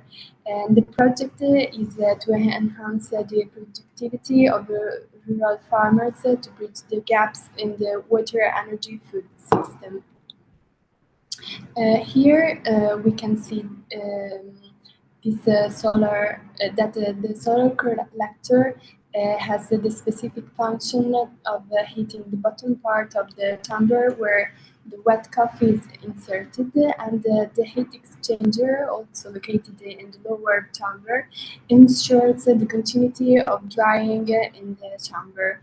Additionally, the fan promotes convection, and mechanical agitators ensures uniform drying. The benefits include increased efficiency in the drying of this product. In Italy, also we can see this project that is focused on the hybrid cars. So we can see that the solution is to make conventional cars more eco-friendly by transforming them into solar hybrids, offering a project called Solar Kit. Among the advantages, there is a reduction in fuel consumption and emissions by up to 20%, thus addressing environmental changes.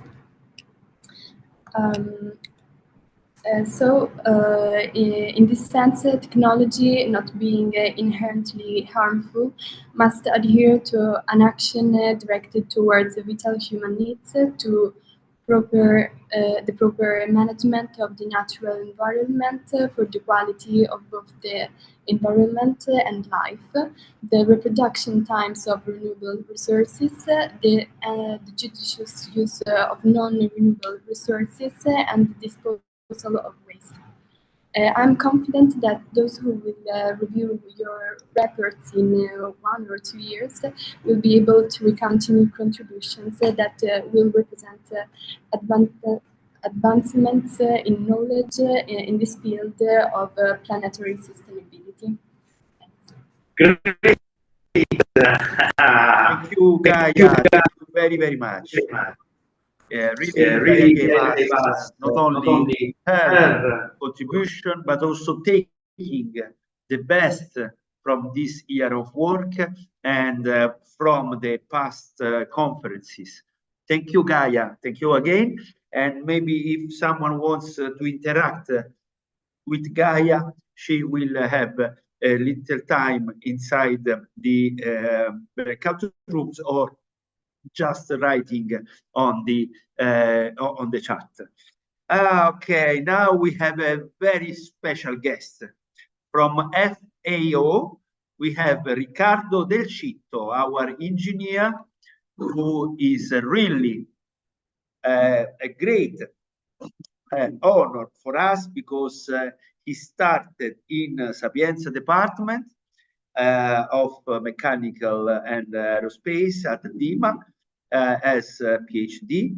He came several times in our projects in Central America. He had been in Mozambique for a large time for the Belgium Cooperation Agency. So really, and working on mini-grid, working on energy access. So thank you, Riccardo, for being with us today in the new function working at FAO. Please, Riccardo, the floor is for you and the honor is for us. Good morning, Andrea. Thank you. No, we cannot hear you. Hi. Yes, please go on. Yes. Can you hear me? Yes. Okay, so thank you, Andrea. Good morning, everybody. Yeah, so it's I've been the last 5 years in Mozambique after I spent 3 years at the same desk with Andrea, so we know each other very well. So today I just moved back to Rome when I'm working for the corporate environmental responsibility team of FAO. So today I want to talk about the corporate environmental responsibility strategy of FAO. So let me share my screen.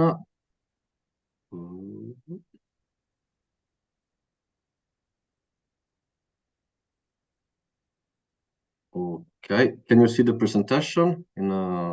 Yes, perfectly. In presentation mode display, perfect. Is it in presentation mode? Yes. Okay, perfect. So, sorry. So the corporate environmental responsibility team is part of the infrastructure services of FAO.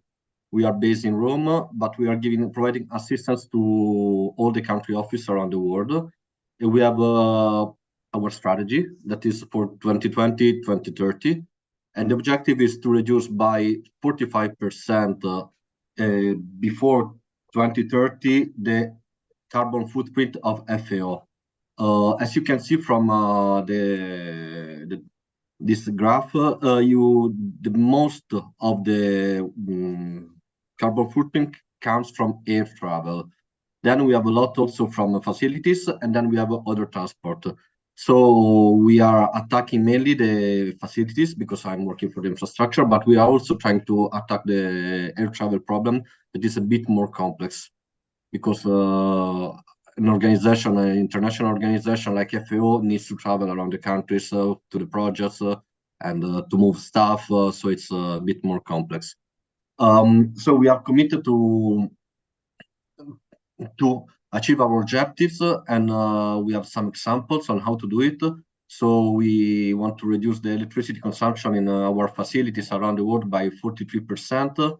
We want to reduce the water consumption by 10%, and the average recycling rate should reach at least 50% in a decentralized office. And sometimes this is really a challenge because in countries like Mozambique, you don't have chance. There is no recycling. So it's really difficult to achieve this result in most of the African countries. So this is where we are. After COVID, there was a good improvement, at least in carbon footprint, because all travels were reduced. Almost everybody was working from home. So as you can see from in 2020 and 2021, the carbon footprint was less than our objective, but then it started increasing, and in 2023 it's higher than 22, and now we have to change again to make it reduce. The carbon footprint is coming in our offices also from diesel generators, because we have a lot of offices with a lack of affordable renewable energy supply, like in Burundi, in Sierra Leone. We have a lot of problems. So we use a lot of diesel generators. There are also some offices like in Yemen that are only using diesel generators. And this is a problem because the impact of this is it's so high. We are working on some activities. So we have a behavioral science pilot in FAO. We are working a lot on this overall in headquarters with some pilots to show what can be done also in country offices. So we are working a lot on waste management and waste separation. You know, FAO is the Food and Agriculture Organization. So we must be in front of everybody to show how we save food and how we do not waste anybody that is edible. We have energy efficiency measures. We have a PV solar system on one roof that is a large solar system, and we have a lot of constraints because people that are based in Rome they know FAO building that is placed in one of the best, most beautiful area in the world, a few hundred meters from the Faculty of Engineering. And we have a lot of problem with we have to take care of the area, so we cannot we have to think about the impact that our measures are. So solar systems or changing the windows, it's something that it's difficult because we only have to take care that our building has a big impact on an archaeological area. We are providing training to all other divisions in FAO and country offices. And we are supporting the country offices in developing some action plans and setting examples for other offices in the region. We are working a lot on solar because it's also has a good communication impact. So we already installed, with the support of UNDP, 12 solar systems around the world, mainly in Africa. Then we also have other projects that are managed internally. We just commissioned the system, solar system in Zimbabwe. Then another one in Thailand was commissioned more or less 1 year ago. There are also others that are coming, like in Botswana or in other that are smaller than this one. But we had a call for expression of interest for our country offices to develop more energy efficiency and sustainability in country offices.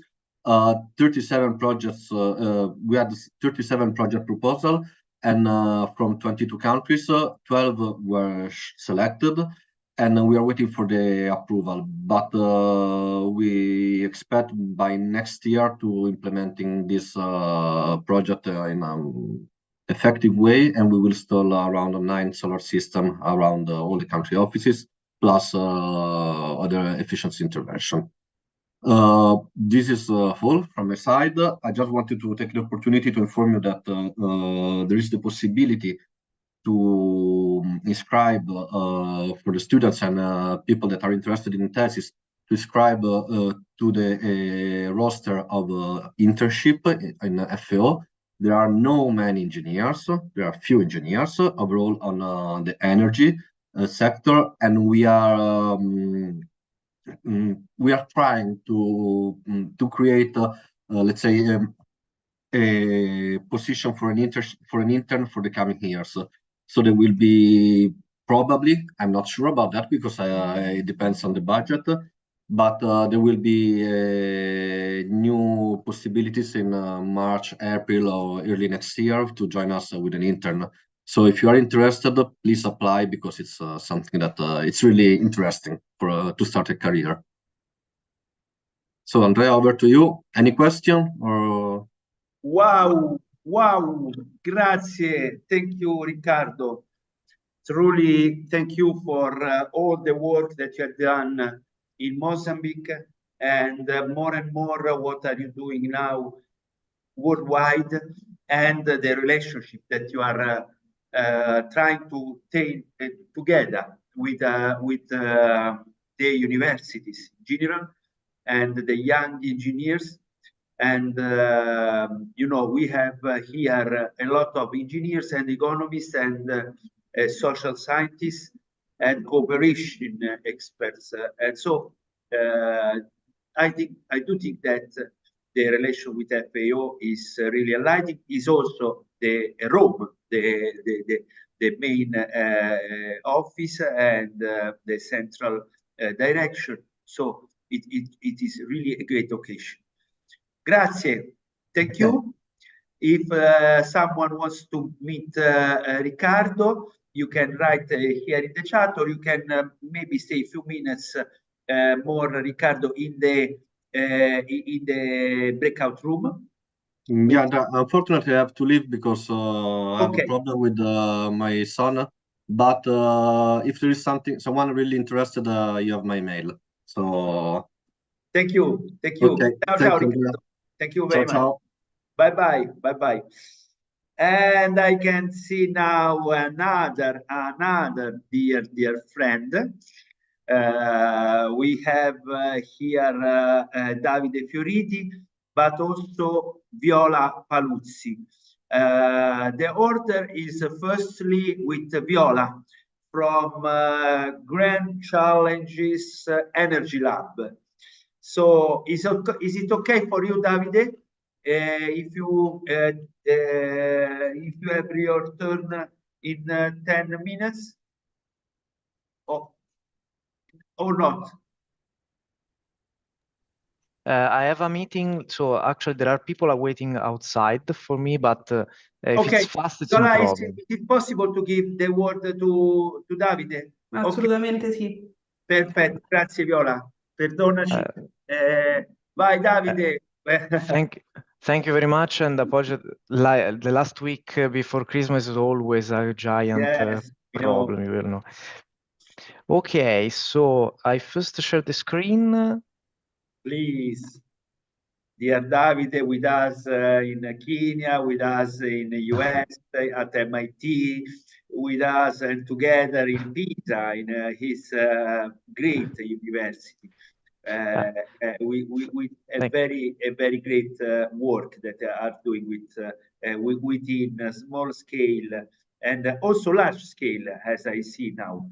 Please go Davide. Thank you very much for the introduction, and it's a pleasure to be here. Now it's periodic meeting, I have to say, and so it's a pleasure to introduce what we are doing for energy modeling in Pisa. In particular, as we'll see, we will cover where we are from, and particularly what is our history somehow. Particularly, I will reverse this title because I will start from small scale applications, but because we are from there, we have studied also with Andrea a lot microgrids for developing countries, and we went a long way to model large scale systems. So first of all, I'm from Pisa, so I welcome every one of you to come and join and see the tower. This is actually my office 1 kilometer far from here. Some offices also look at the tower itself, if that obviously not mine. I'm from the Department of Energy Systems, Territory and Construction Engineering, that we involved many people in a multidisciplinary perspective. In particular, I work in the power system team that accounts for a number of professors, researchers, and students. In particular, within this system, we have historically started working on microgrids, and in particular, our core business was this type of models where we have the load, a diesel generator that now is used often as backup, the PV system and battery storage, aiming to, and the goal was to optimize this system in many different ways to lower costs and environmental impact. Recently, we have expanded this model to also account for interconnection with the grid and studying, for example, energy communities. In particular, starting the beginning, this means the first years of study, aim at estimating the so-called dispatching techniques to understand how to reduce the cost of the operation of the system using simple techniques like load following or cyclical charging. And some of you that may have used Homer may have seen those techniques, but also we improved these techniques by using rolling horizon predictive techniques that are not available in Homer. The idea is to reduce the operating costs of the dispatch of the generators at any given time. In particular, within these tools, we also accounted for uncertainties, and in particular, the uncertainty in the production of renewable sources, as well as the load, that play a significant role in this context.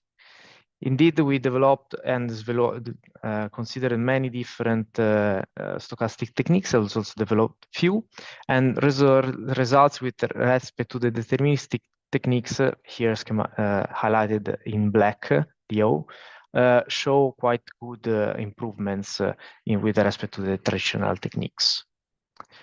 Moreover, after having established techniques for the operation, we aimed at moving to the sizing of the community to understand how big the components should be, also accounting for the different operation techniques seen previously. That's why we developed a methodology using particle swarm optimization, also in collaboration with Andrea, and the results were pretty interesting. And on top of this, we checked what is basically the sensitivity of the design with respect to the solution. In particular, we aimed at identifying how if by changing the size of the components, the objective function changed significantly or not. In the red dots here, you can see all points that are within 2%, 3% optimality with respect to the optimal solution.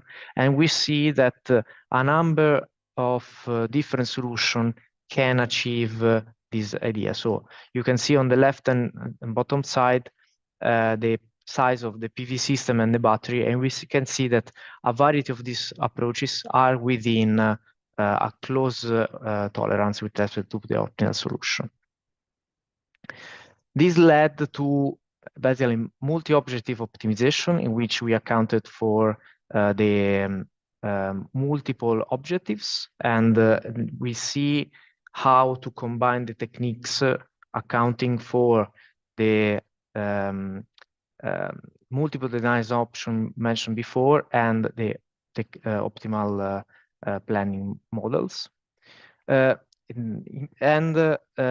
Finally, as a last technique also developed with Andrea and at MIT, we developed multi-year optimization to account for the storage degradation and the low demand growth. In particular, to populate the data, we did a brief study on data collection to collect time series for different microgrids in the field, and here are some results to also identify standard load curves of systems derived from the literature, and here are some samples of schematics. And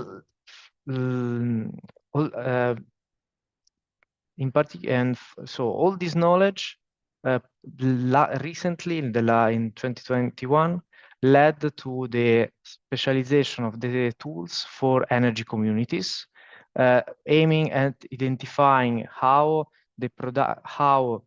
users in Italy can benefit from the techniques that we have developed for developing countries. And in particular, we aimed at developing tools for maximizing the profit for the community, also identifying the shared energy that you see here in red, and also how to distribute the profit generated by this sharing across the participants. And you can see on the bottom side different techniques that we estimated and compared. Lastly, but not leastly, with the use of with the help of the Pipe Summits Earth Initiative, where we are highly working on. We expanded and developed additional tools that are open source, so you can definitely check out on GitHub, look for Pipe Summit Cert, and you can find all the repository that you may wish. And we developed techniques to model not just one single house or microgrid, but any country you wish or the entire world.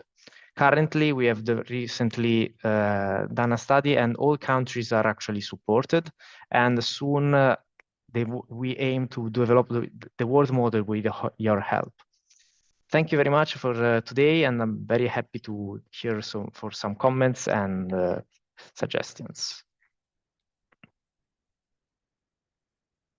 Thank you, Davide. Great. Really, thank you. You elevated our discussion at the high level of scientific and also useful tools for scientific and real development project. Grazie, thank you. And say hello to all our dear friends in Pisa. All the best. Absolutely. Bye-bye. Ciao, ciao. I dropped. Yeah, my email is here for anything. Awesome. Thank you very much. Thank you, Davide. Okay, now our dear Viola Paluzzi. Thank you. You could see that it was important. Just a few minutes for our Davide, and now something really important, an organization that took the name of Grand Challenges. So very well set here in this conference, and the floor is for you. Grazie. Grazie.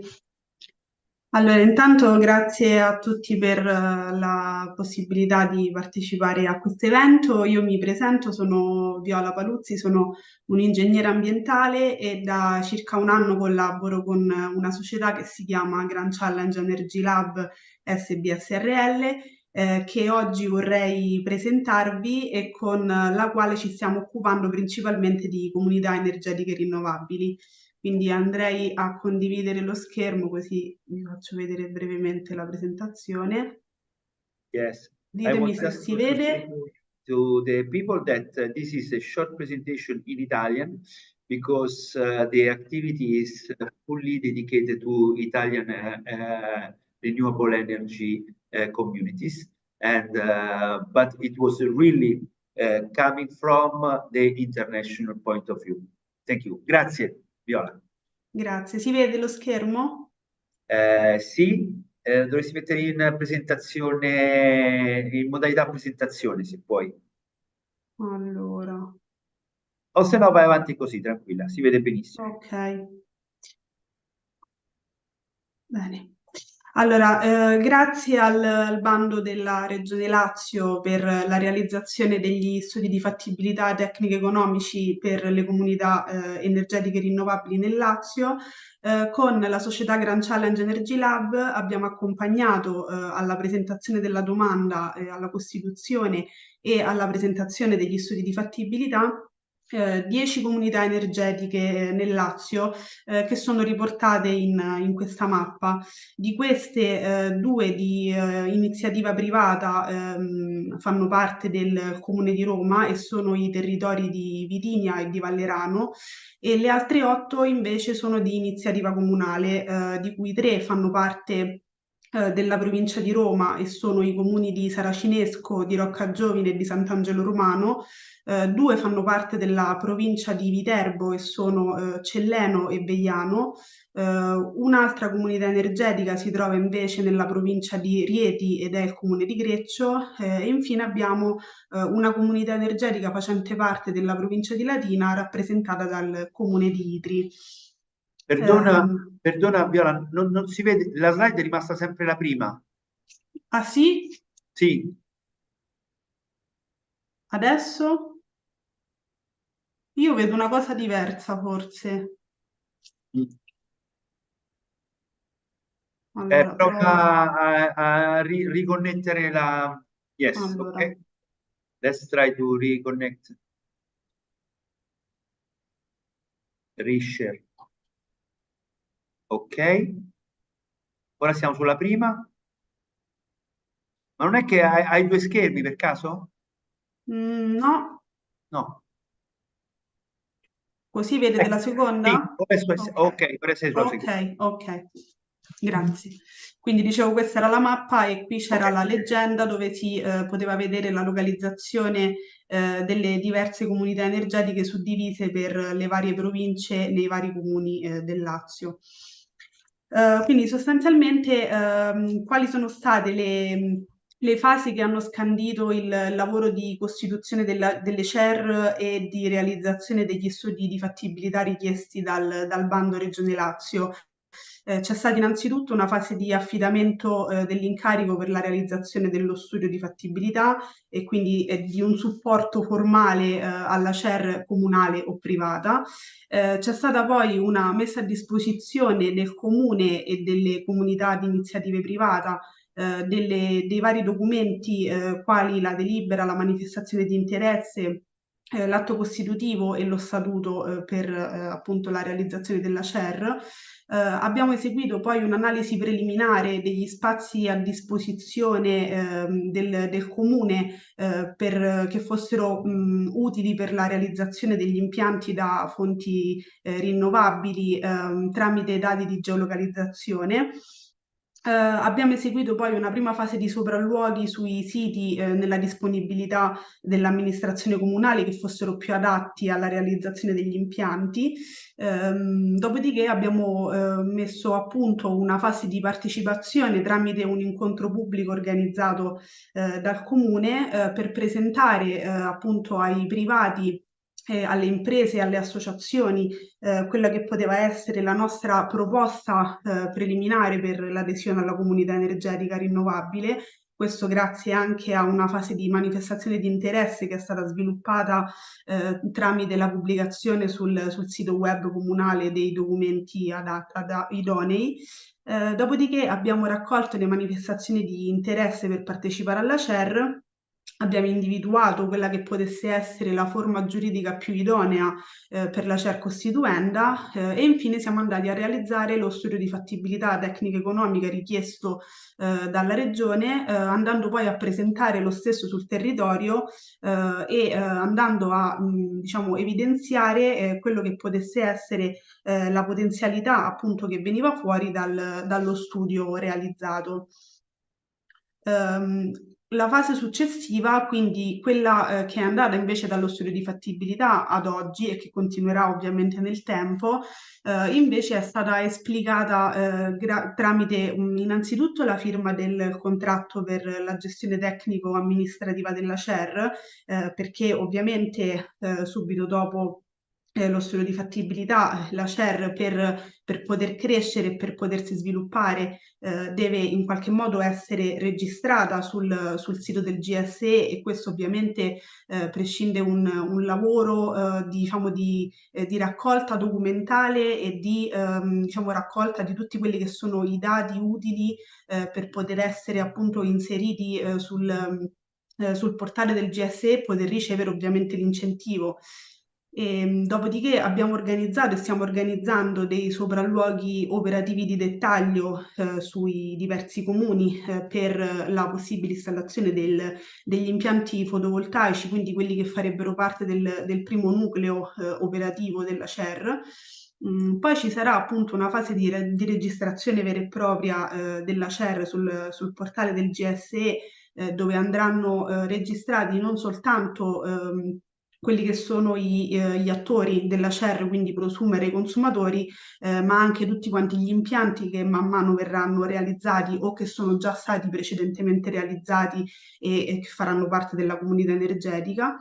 Dopodiché ci sarà la realizzazione dei nuovi impianti messi a disposizione per la comunità energetica e infine la gestione della cassa della comunità energetica con una ripartizione studiata ovviamente ad hoc per la comunità energetica e l'ottimizzazione della CER.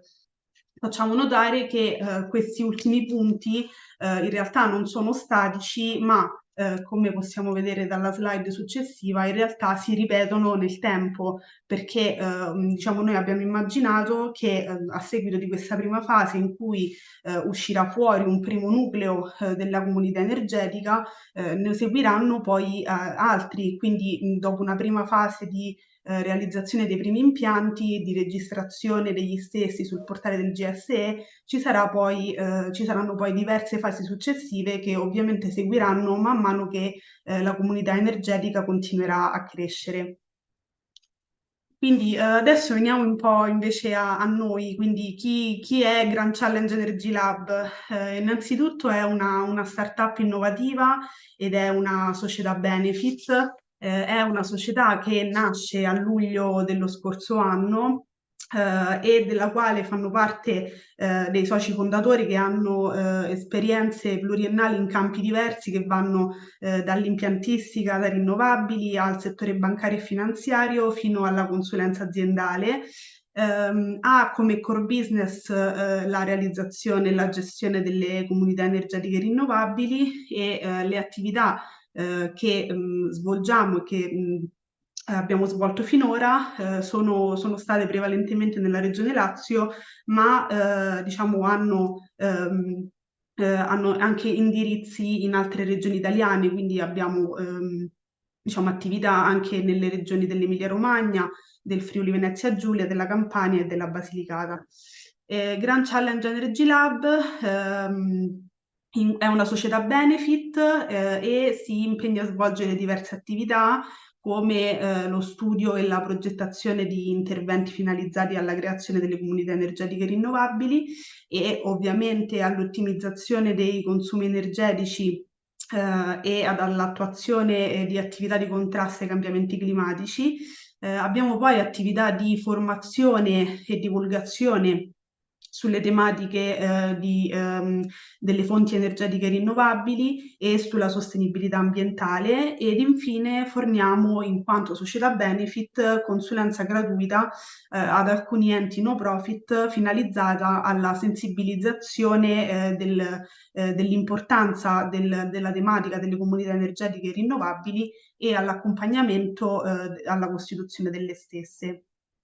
I nostri servizi quindi sono rivolti sia alle imprese che alla pubblica amministrazione che ai cittadini che vogliono partecipare alla tematica della transizione energetica. Quindi proponiamo attività di promozione dei progetti volti all'efficientamento energetico, realizzazione in qualità di engineering, procurement, construction di impianti da energie rinnovabili, gestione e sviluppo ovviamente di comunità energetiche rinnovabili, ma anche ricerca di strumenti di supporto per la finanza sostenibile presso fondi e istituti bancari pubblici e privati ed infine attività di consulenza e supporto verso enti pubblici e privati al fine di individuare quelle che sono le opportunità di efficientamento energetico e sviluppo che sono messe a disposizione dai bandi pubblici, che possono essere bandi del PNRR, bandi Mimit, bandi Mase, eccetera.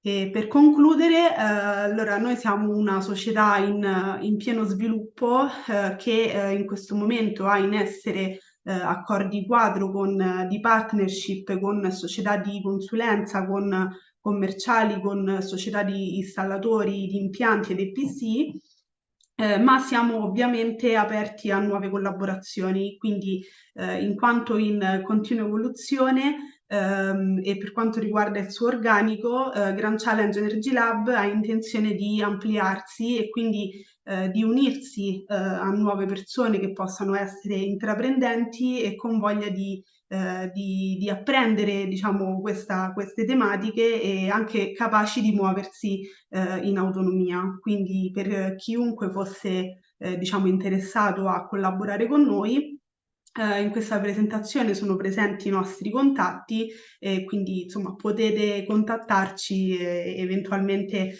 possiamo pensare di avviare una collaborazione. Quindi grazie per questa possibilità di intervento e grazie ancora. Very good. Grazie, grazie, grazie. Thank Grazie a thank you voi. very much. Thank you, thank you. And now after this Italian, Roman, Lazio region presentation of a number of energy communities, I can see here with us both Isael da Silva, my Professor, dear brother I'm here. Isael from Nairobi, as well as I can see our dear Olga Kakish from North Carolina State University. Hi, Olga. Hello, Welcome, good morning, good afternoon. welcome with us. Thank you, It's thank really you. an honor to elevate our conference in such an international, intercontinental way. And someone who for sure has a great intercontinental experience is our dear Isael. And really with Isael, the experience, the work, the continuous and in much more and more engagement is something that we can experience day by day. A number of the people here came with us in Nairobi at Strathmore University, and we could really appreciate the huge work that are they doing in the construction not only of microgrid and mini grid, but people, nice, good people and professionals. This is the most important, I think, ingredient in each of our projects. Please, Isael, the floor is for you. Thank you very much, Professor Andrea Micangeli. You may recall that I came to know you first time in Kampala, in Uganda. Yes. So this has this is the way I want to tell my little story. The first thing is that I graduated as an electrical engineer in Brazil, and I did my master's and PhD in University of São Paulo, USP. I finished in 1997, and then I received an invitation to go to Palo Alto, California. They have a center for coordination, a power systems coordination, and it was a very nice Fulbright scholarship. But then I had a bit of a spirit of adventure, so I said no. Instead I came to Makerere, and obviously the difference between Palo Alto and Makerere, you imagine, no, is a place where there practically all the PhDs had gone away because of Idi Amin or Obote. Yeah, so it was then that I said, here there is no laboratories for calibrating transformers. Therefore, I have nothing to do here. So I had to look for an area of interest. And it was then that I decided to study renewable energy, mainly solar energy, in the Faculty of Technology of Makerere University in Uganda. So if you visit the building, is still there, you will see two old, like 30 years old panels are still there because they were the ones giving me power when the UMEME, the utility of those days was called UMEME, they would fail us every day from 6 to 10 in the night, no power. So it was an incredible thing, but I found many marvelous people there, wonderful people who became my friend. We began working, the faculty became a college of engineering, and we started a center for research there called CREEC, Center for Research in Energy and Energy Conservation. And it was there that I met Professor Andrea Micangeli. In the year 2000 and 2001, like that. 2006, something like that. Yes, yes. And then he, as usual, he came with very many disciples, very many young people also interested in engineering, in adventure. So I worked for 13 years in Uganda, and we developed this CREEC, Center for Research in Energy and Energy Conservation. We started a master's in renewable energy supported by NORAD, the Norwegians, Trondheim University. We also started a center for research in cooking stove. You had the idea of cooking, clean cooking. So we helped distribute GIZ to distribute 1.5 million cook stoves, and we would do tests and set standards for that. It was really a very nice time of my life, because also we got money from the World Bank to set up procedures of demand side management in industry. So we worked with about 100 industry to help them to save electricity, because there was very little electricity in Uganda in those days. So we began now training people. Then Sida Sarek, our good friends from Sweden, came and we signed a contract of capacity building, and we trained at PhD level 74 Ugandans. Yeah, 36 were medical doctors with the Karolinska Institute, but the other 30 plus were engineers from KTH. So I got promoted as an associate professor, and then two of my young people there became a doctor, Bakabulindi and Dr. Alma Sendegeya.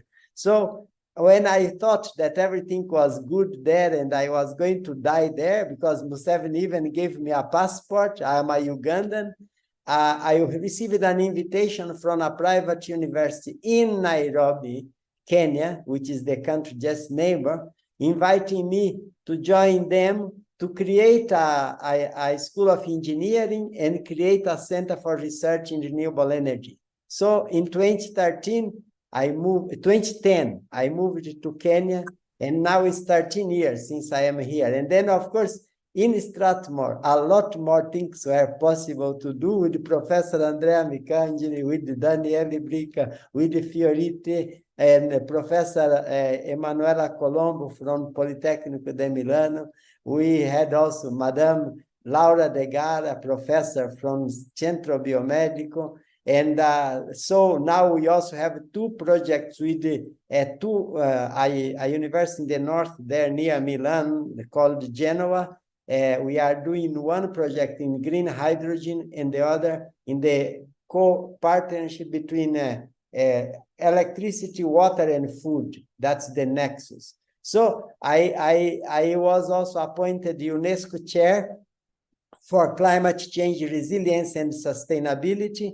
And I tell you, I thought it was something just nice to have, but guess what? It is very powerful. Because of that, we keep getting invitations to be here in the South, partners for universities in the North, to do projects under Erasmus Plus, which is the vertical mobility fund from your taxpayers from Europe. So I'm very grateful to you, because we keep going up there to Italy. We also have a good partnership with Imperial College and with Oxford and with Loughborough University in the UK. And now European Union says, despite of Brexit, we still support the universities of the UK. So we are in another couple of projects there, green hydrogen and also electric mobility. So all these things, also Prof. Andrea Micangeli invited the university to connect with the US National Academy of Science and Engineering, and then they approved us. Now we put a proposal and supported by Professor Andrea Micangeli. So now we are actually partners, and we are committed to send, beginning next year, final year projects of capstones projects, things that are of relevance for Africa, to be competing with other projects in the National Academy of Science and Engineering in the US. So I am now 63 years old. I've been running marathons like a madman, 7 marathons in Africa, yeah. And I now, to cap it all, Professor Andrea Micangeli, together with the RES for Africa, Roberto Vigotti, arranged for us to have here a microgrid academy where we are teaching our students to do modeling and optimization and design of mini grids to meet the lack of power for the Kenyans. 70% of the people living up country in Kenya do not have access to electricity. So they can't do value addition, they can't do commercialization of goods. They are really trapped in poverty because they do not have access to electricity. So Professor Andrea Micangeli and Fioriti and Daniele Bricca and Professor Colombo and so many very good Italians are helping us to really up our game and be by 2030 a middle class country in terms of income. So Prof, this was from the heart. I really feel very blessed have said no to the United States Fulbright Scholarship and come to the poor Uganda and Kenya, and I'm very happy. And I have very many friends, and Africa is very dangerous. You come here, you fall in love with it, and you don't want to go. Thank you.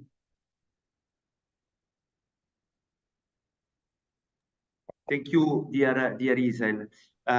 This was very important because the Grand Challenge Scholar Program is, first of all, a network.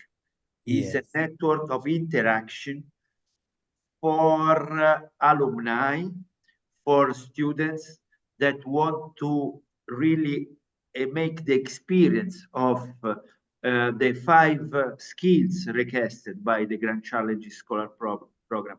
One is technology, and you say. One is managerial, and you say. The intercultural, what more than this intercultural? I have Nairobi on one side and North Carolina on the other side in this moment.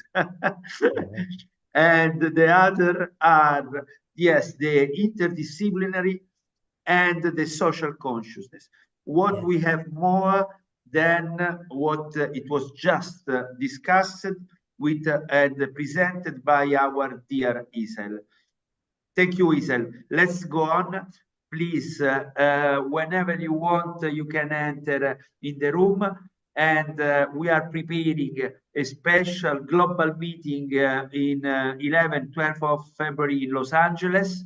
And you can participate as director or in person or online. It will be a great honor. I'm doing all my best to be there in presence. And thank you. Thank you again for the huge work that you are doing. Thank you. And we shall run together the Marathon of Rome in March. Thank you. Together, Marathon of Rome, waiting for you on the 17th of March in Rome for the marathon.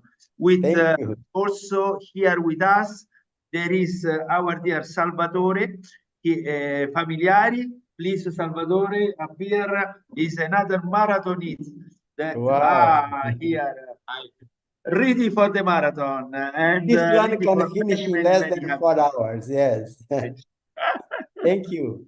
Thank you. Ciao. Bye-bye. Thank you. Bye. Thank you again.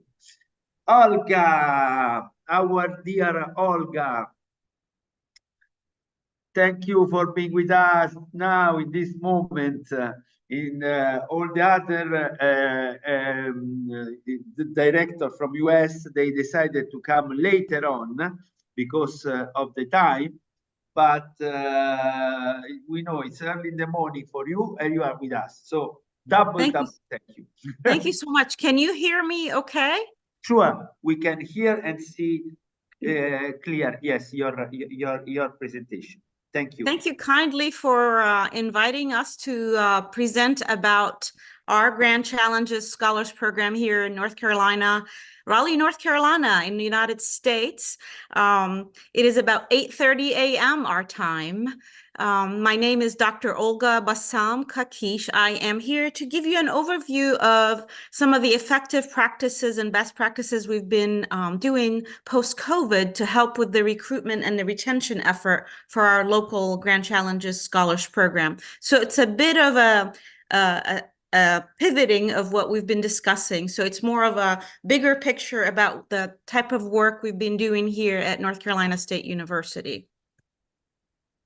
So it's always best to describe the program from the perspective of the students, so the students that we serve. So I have a 2-minute video and I'm hoping the volume works. So let me know if you are not able to hear it.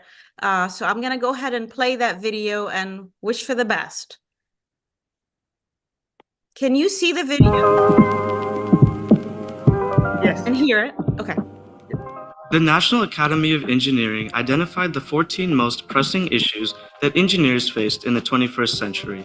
They cover a wide variety of topics, but they span 4 major themes: sustainability, health, security, and joy of living. One moment. We cannot see the video going on. We can only hear the voice. Okay. So let me stop sharing and try to share the video. That might work better. Yes, you can share the video just clicking. How about now? Can you see the video now? Okay, great. Yes. So I'll try it again. The National Academy of Engineering identified the 14 most pressing issues that engineers faced in the 21st century. They cover a wide variety of topics, but they span 4 major themes: sustainability, health, security, and joy of living. The Grand Challenge Scholars are a group of passionate engineering students committed to solving the grand challenges of engineering. We represent all engineering disciplines and have built a community to gain professional development skills and are able to build off of each other within the program. Talent, like undergraduate research and senior design projects. Multicultural, like studying or researching abroad or joining student organizations. Multidisciplinary, such as second majors, minors, or other classes. Entrepreneurship, like working with startups, internships, and certifications. Social consciousness, such as joining service organizations, serving as a teaching assistant, or working on outreach about the Grand Challenges. The benefits are mentorship, funding to fulfill each competency, early enrollment, research, and networking and leadership opportunities. The Grand Challenge Scholars allowed me to work on a topic that I'm passionate about before I deep dive into it in grad school or industry. It provides me with more resources and support to allow me to do things I already would have done at NC State, like funding for lab work. It gives me more opportunities to connect with and learn from the people who can help guide my career development. As a scholar, I get to collaborate with other people who share the same passion for engineering, which allows for the exchange of ideas, knowledge, and experiences. All right, so I'm going to stop sharing again so I could share my slides. So I just wanted to share with you the perspective of our students. I always find it to be very effective to hear from them instead of me telling you about the actual program. So as mentioned in the video, the Grand Challenges Scholars Program is based on the National Academy of Engineering, where they have provided 14 grand challenges that we must solve for the 21st century to survive our planet. So part of it is sustainability as a theme, and then we have health, security, and joy of living. So there's hundreds of universities across the world that have this program, and they have slightly different infrastructures of how they run this program. So from the perspective of NC State, North Carolina State here in the United States, we run it under the umbrella of the Engineering Academic Affairs team. And the students who apply for this program, they apply at the end of their freshman year, which is their first year in engineering. And then they have up to 3 years to fulfill these 5 core competencies that were discussed here: talent, also known as research, multidisciplinary, entrepreneurship, multicultural, and social consciousness. So what I wanted to take the time today to let you be aware of is when post-COVID, the pandemic with COVID-19, we had some dip in the numbers of students participating. And so we needed to come up with ways to revive the program and to increase our retention and recruitment effort. So that's when we established our Grand Challenges research experience for undergrads. So let me give you an overview of what happened since 2022 when that program added on a summer research experience where scholars were able to participate in research here in North Carolina. So our numbers went up. We recruited over 46 new members in the 2023 cohort. And now we currently have 92 undergraduate engineering students, 29 sophomores, 37 juniors, and 26 seniors.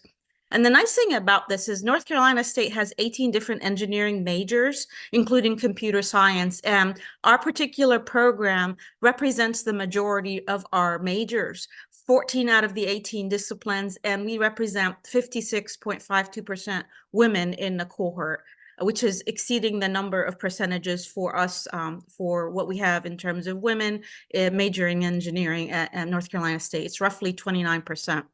So the advantages of establishing this summer REU program, research experiences, to really empower our undergraduate students to be successful in pursuing their career and solving these National Academy of Engineering Grand Challenges. So by empowering the students, by having their own paid research experience, they could pick the research they are interested in and navigate interacting with research mentors here on campus to do research projects together. So 25 hours a week over the summer for 10 weeks, they would work on a particular research topic around one of those 4 themes, sustainability, security, joy of living, or health, with a particular research mentor here on campus. But the other time, about 2 to 3 hours, we work with them on professional development and empowering them to navigate how to be successful in research. We were targeting first and second year engineering students who have no research experience to get them a jump start in research and to really flourish that excitement about their experience as researchers. So some of the highlights of the program, like I mentioned, is not only they're doing actual technical research, but aside from it, we're teaching them how to do literature reviews, bibliography, building their resume, and using some of the professional development workshops like Clifton Strengths and community building. And at the very end of the summer, they all present their research posters at the symposium at NC State. So the first year around when we established this research program, we had 15 students, and this is the representation of it. We've increased, so last year we almost doubled that number. So we had 27 students participating, 22 were undergraduate, and now we added on an alumni who used to be a Grand Challenge Scholar. So now she is the first cohort of our graduate assistants. She's working on her doctorate in biomedical engineering, where one of her engineering dissertation chapter will be around the grand challenges in engineering education. So not only did we continue to work with undergraduate researchers, but now we have a graduate student as a mentor and a mentee at the same time. And now we had enough funding to support 4 high school students from the Wake STEM Early College High School that's in partnership with North Carolina State University. We have 8 of the 18 engineering disciplines. Half of them are women. And what we've done this past summer is we invited some other scholars that finished the first cohort of the REU to come as peer mentors. So we had about 18% of the returning students come back and do their technical research. But aside from that, they were also peer mentoring the new REU students. So here's some of our expectation for this summer. So for this summer, we're going to continue to provide funding to 25 undergraduate North Carolina State University Grand Challenge Scholars to conduct this 10-week of research. We're also going to continue developing the program, and we've been consistently presenting at the American Society of Engineering Education about our programming and our outcome. So our abstract got accepted, and we will be presenting about the outcome of our last year summer in Portland, Oregon in June. We also are running a crowdfunding event by our College of Engineering and the university next month to continue to support the high school students. And now we're adding on transfer students that are coming from other universities to start off in the fall of 2024 for engineering. So I just wanted to give you an overview of what our program has been up to, and I wanted to thank you for your time. This is a picture of us last summer in our kickoff for this second year of our research experience for just wanted to share that with you. I'm excited to bring with me 15 of the scholars to the University of Southern California for the annual meeting in February, and they're all going to be presenting their summer research experiences. So I look forward to seeing all of you there. And again, Andreas, thank you for inviting us and allowing us to share what we're up to here in North Carolina. I was making the same fonts like in the picture. Yeah, that's the wolf pack. That's our wolf pack sign. Yeah, exactly. Very, very nice. Very, very, very nice. So please ask any questions or send questions in the chat, or feel free to email me any of your questions. Again, thank you for this amazing opportunity, and I look forward to meeting you in the near future. Olga, it was great to meet you, truly. And in the evening, we will have some other directors from other schools. And it is really great for us, and not only to work 1 year, 2 years, 3 years, but also to have every year some little points of meeting, touch, and just to clear that it's really a network inspiring many students and many colleagues. Thank you so much. Thank you very much. Bye-bye. Thank you. And now our Giulio Troncarelli. Are you with us, Giulio? Let me see if Giulio is with us. I can see him while it's a little bit before the time. For once, we are a little bit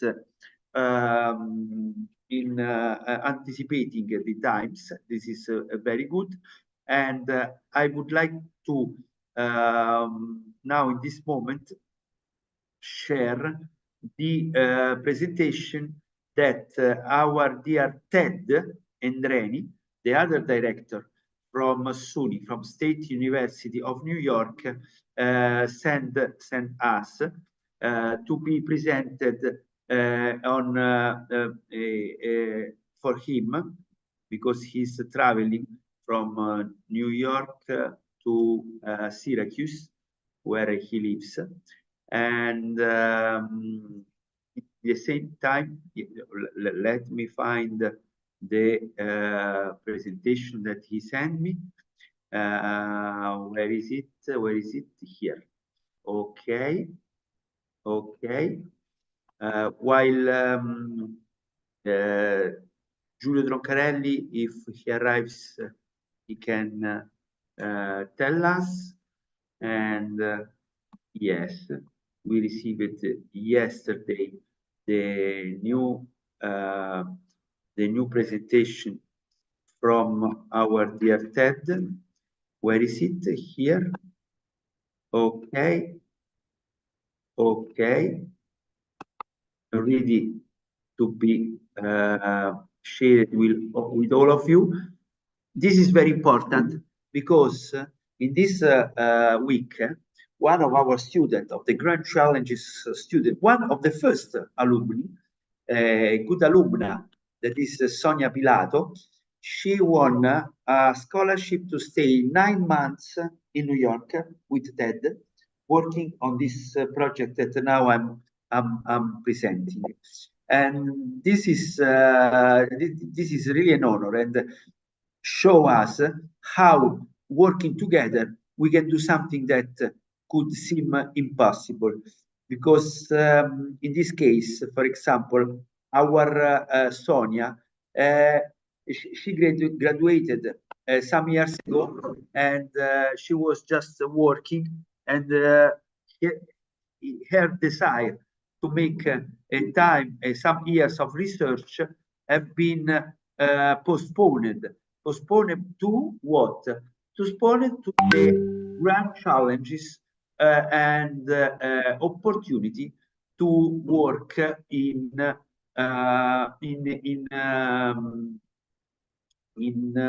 Syracuse at the State University of New York. Well, here you can see our dear Ted, that is Ted Endreni, the director of the State University of New York Grand Challenge Scholar Program. I'm honored of it also because I am part also and adjunct associate at State University of New York. So it was great to work together.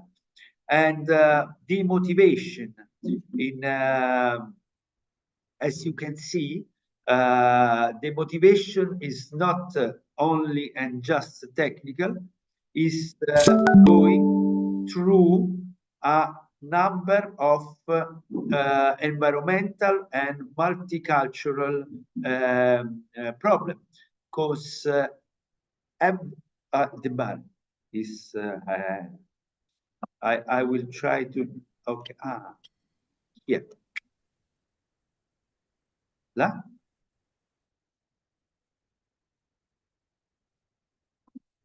no okay cancel it no quello è giusto, this is the ground. Okay, good. So you can see which is the problem. The problem in this case is how to consider vegetation, trees, and the building as a common solution and not problem in terms of climatization and in terms of energy saving and in terms of making the house more comfortable with less energy use. How? With this study that is based on I3 energy model, this is the work that we are doing together with State University of New York, and this is the way to share the research with the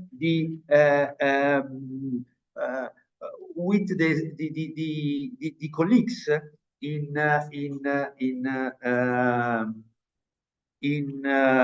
New York. You can see here that the point is, where are we in terms of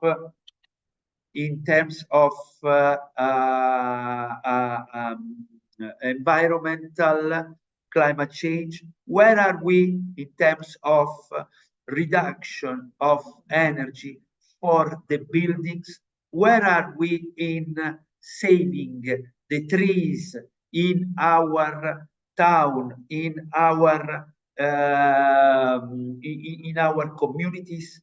That's why the idea is to use the sources and the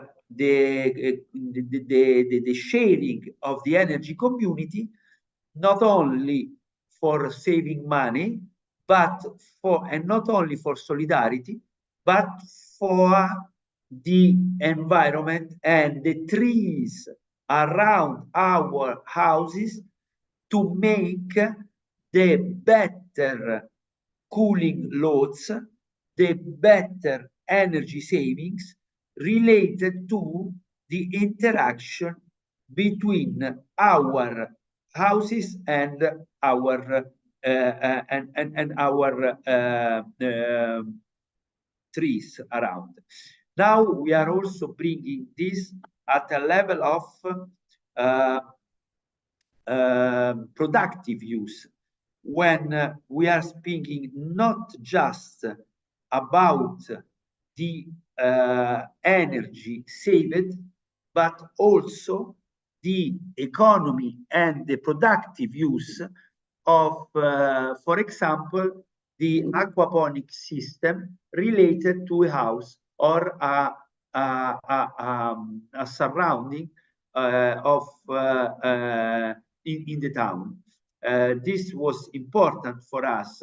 This was what we decided to do with Quarticciolo, and you met before our dear Daniela Patti, as well as with Syracuse, New York, with our dear Professor Endreni. Okay. Oh, I can see now here in the room also Edgar Segovia. Hi, Edgar. Are you with us? I can see. Hi, Andrea. Yes. Okay, please. How is it going in England? Everything is really good. I almost finished my PhD. Okay. Are you going to stay there longer? I think so, yeah. I think so. I'm working in the university now, so I'm pretty sure that I will be here longer. Well, Edgar was one alumno of the Grand Challenge Scholar Program 3 years ago. He came to Nairobi. He had been working in Nairobi and Strathmore and together with us. Then he's in TESCIDI oh, hi Edgar.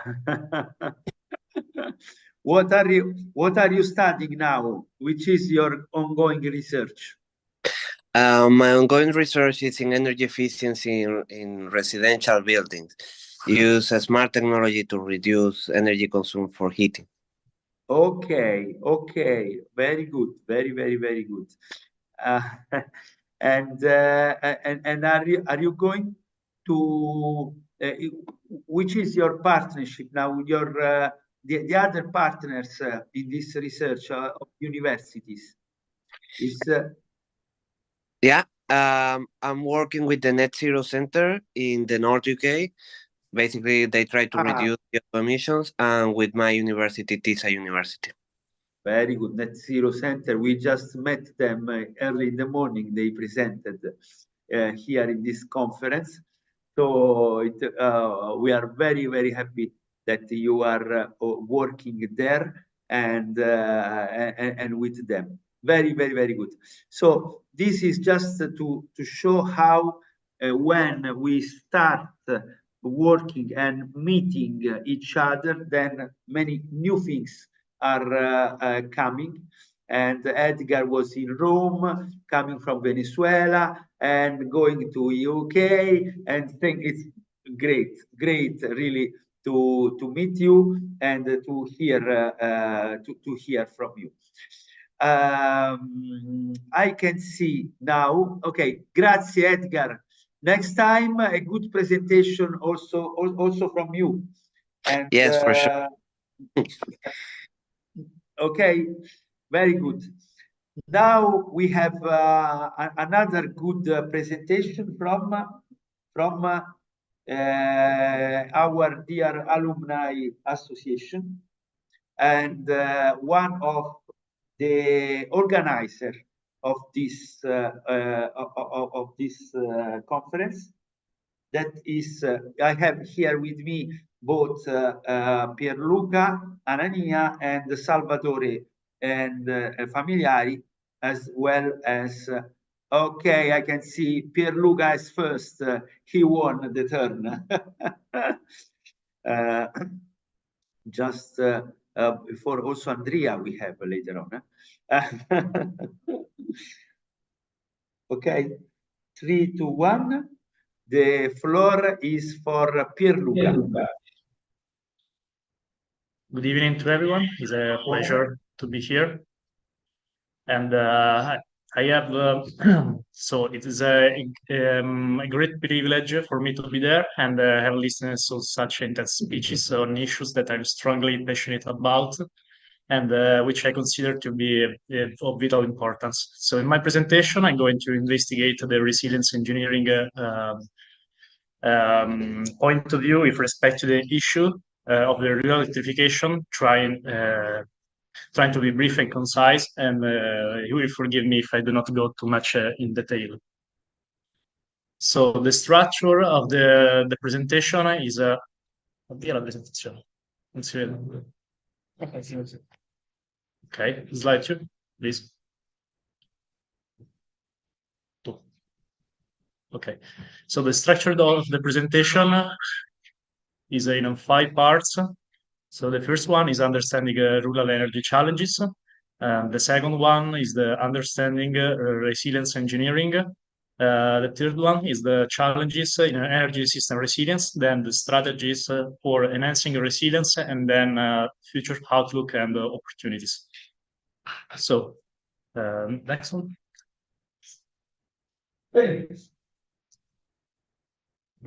Slide number 4. Okay, so access to energy in Africa is crucial for fostering economic development and improving living standards. So reliable energy sources empower communities by fueling industries, powering essential services, and enhancing educational opportunities. Additionally, energy access plays a pivotal role in addressing health challenges, as it enables the use of clean and efficient technologies, ultimately contribute to a more sustainable and resilient future for the continent. So traditional energy sources in Africa, such as biomass and solid fuels, have significant environmental impacts, and a widespread reliance on wood and charcoal for cooking contributes to deforestation, soil degradation, and the loss of biodiversity. Indoor air pollution from the combustion of these traditional fuels poses serious health risk, particularly for women and children. So shifting towards a cleaner and more sustainable energy solution is imperative to alleviate the environmental burden associated with these traditional sources and to promote a healthier and a more ecologically balanced future for the continent. Community resilience is intricately linked to energy security, as reliable and sustainable energy sources play a vital role in 14 communities against external shocks and ensuring the capacity to endure and to recover from challenges.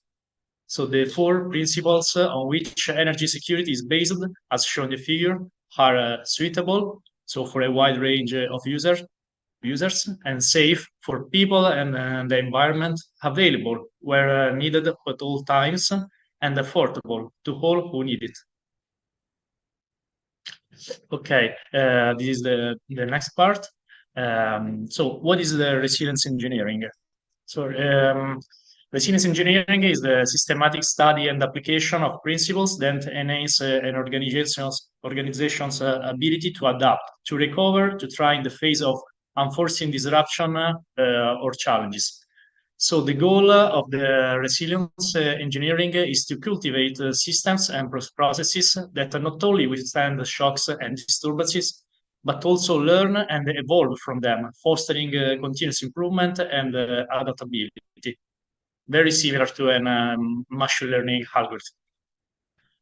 So in this slide, an attempt has been made to give a systematic approach to the resilience engineering methodology by going on to define 4 different phases, which, as can be seen, have a high degree of correlation. In the present case, we are talking about the anticipation, the monitoring, the response, and the learning. From an analytical point of view, the resilience metrics and measurement involve quantifying a system's ability to absorb and to recover from disturbances. And these include assessing parameters such as downtime, adaptive capacity, and response effectiveness, providing valuable data to optimize the design and operational strategies for enhanced system resilience. By employing rigorous metrics, engineers can systematically evaluate and improve the resilience of the critical infrastructure or energy system, ensuring a robust performance in the face of unforeseen challenges. So the correlation between resilience and sustainability is based on UN goals, lies in their mutual pursuit of the long-term viability and adaptability, where resilient systems contribute to the durability and continuity essential for achieving sustainable outcomes. So in the next part, I'm going to define the vulnerability in the energy systems. So the energy system exhibit vulnerabilities ranging from the physical infrastructure weakness to cyber threats, which can disrupt operations and compromise reliability. So developing a robust mathematical model is essential to systematically identify and highlight these vulnerabilities, providing a strategic framework for enhancing the resilience and the security of energy systems through targeted interventions and improvements.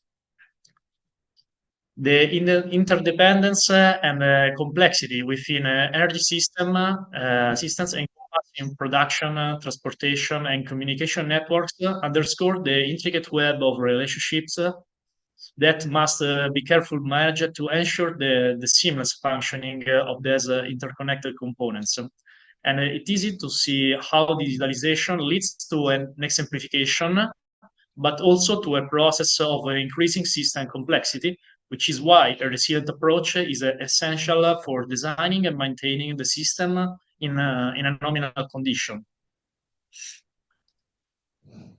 Another factor that we have to take in account is the human factors and the organizational resilience that are intermittent elements critical to the adaptability and the robustness of systems. Recognize the pivotal role of the human behavior, of the decision-making and the organizational structures in navigating and responding to challenges.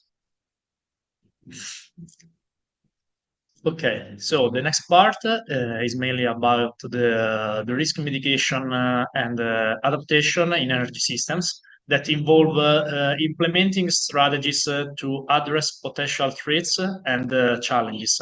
This includes measures such as diversifying energy sources, incorporating advanced technologies for monitoring and response, and establishing robust contingency plans. By proactively addressing risks, energy systems can enhance their resilience and ensure a reliable and sustainable supply in the face of changing conditions and uncertainties. Okay. Innovation for energy transition resilience involve pioneering solutions that bolster the adaptability and sustainability of energy systems during the shift towards cleaner and more sustainable sources. And these advancements encompass technological breakthroughs, policy innovation, and community-driven initiatives, all aimed at fortifying the resilience of the energy transitions and ensuring a smooth and successful shift to a more sustainable energy landscape. Important is the community engagement and the stakeholder collaboration that are pivotal in establishing a resilient energy systems in rural communities. One methodological approach is represented by the 9-step model on the side. By involving local residents and collaborating with various stakeholders, such as government entities or non-profit organizations, it becomes possible to tailor energy solutions that not only meet the specific needs of the community, but also foster a sense of ownership and sustainability, contributing to the long-term resilience. Okay, regarding the future outlook and opportunities, now we are going to analyze the emerging trends in resilience engineering that are shaping the future of system design and operation, incorporating a dynamic approach to anticipate and respond to complex challenges. And this includes the integration of the advanced technologies, real-time data analytics, and the heightened emphasis of the human-centric factors, reflecting a paradigm shift towards proactive strategies. for building and maintaining a resilient system in various domains.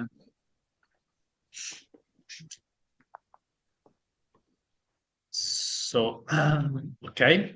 In this slide is represented the relation between the policy, the regulation, and institutions that are fundamental pillars. That are fundamental pillars in bolstering the resilience of the energy systems.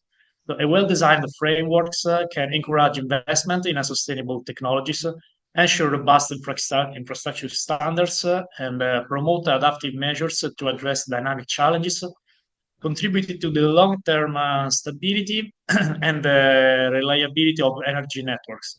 A collaborative and forward-looking approach in these domains is crucial for navigating the complexities and of the evolving of the energy landscape. So leveraging resilience is paramount in achieving a sustainable energy transition, and this is a process that unfolds through distinct phases. In the pre-development stage, foresight and planning are essential, identifying potential challenges and establish a solid foundation for the transition. As the transition takes off, a resilient framework ensures adaptability to evolving circumstances, facilitating the integration of new technologies and mitigating unforeseen risks.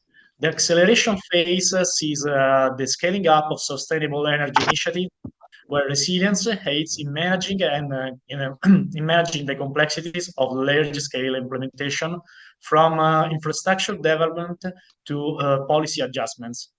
And finally, during the stabilization phase, resilience becomes instrumental in maintaining the achieved sustainability, addressing any residual challenges, and creating a durable and self-sustaining energy ecosystem.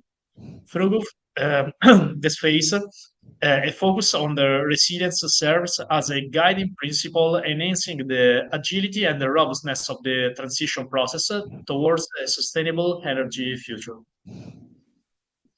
So the next slide is regarding the references of this work, and the last slide is to conclude and to lighten up 2 pictures about the activities carried out in the past 2 years through the Grand Challenges Scholar Program and Tecnica Solidaria.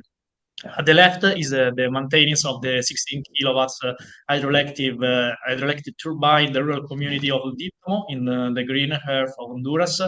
In the right, there is another picture regarding the activities carried out with refugees community in Nyomanzi and Agojo refugee camps on the Uganda-South Sudan border. And specifically, this activity was a part of a project funded by Valdesian Church inherent vocational training on energy system and their installation and O&M directly applied to in their household. And thank you for your attention, and for anything, I leave my contact information. And thanks again to everyone, and thanks again to Prof for this opportunity. Great. Thank you. Thank you, Pierluca, very much.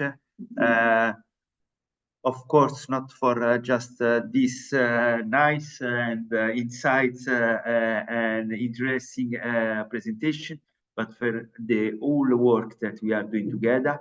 And these years, we really went deeper and deeper, not only on yes energy, yes communities, but also tools to give answers to the problems.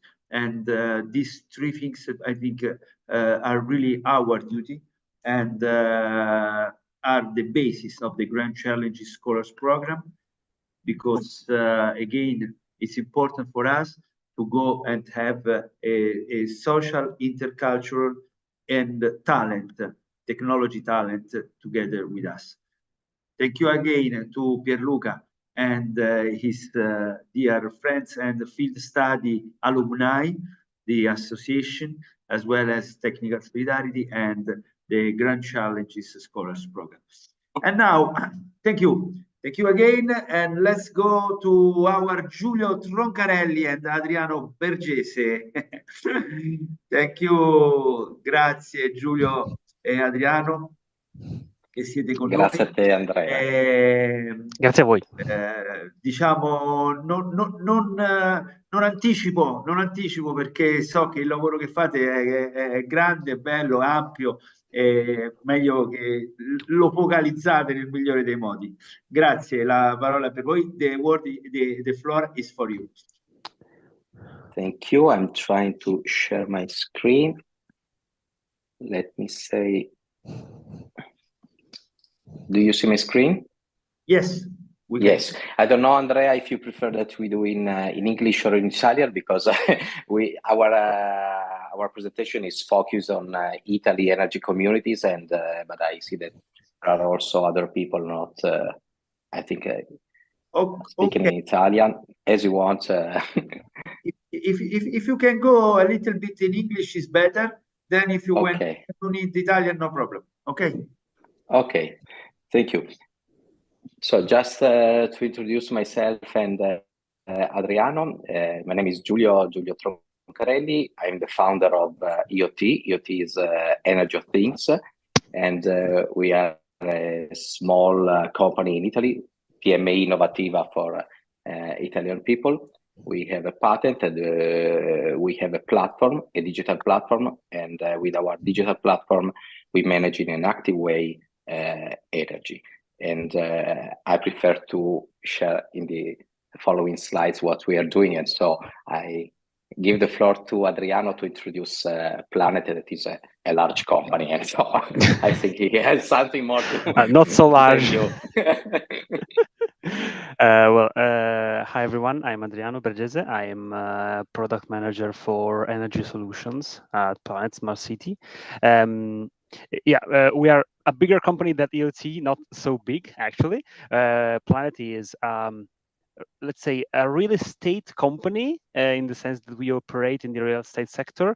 We build large smart districts in emerging countries, but we also have a specialization in smart solutions integrations inside the real estate developments. And we own a digital platform that is able to connect the residents of our districts, and not only, of course, to the energy, to their own district, and especially to their energy, to the energy phase of their apartments or their districts. So we connect them to their consumption and to their costs, and we believe this is the one of the most important things for the residents, to have access to their consumption and to foster the sustainability of their actions.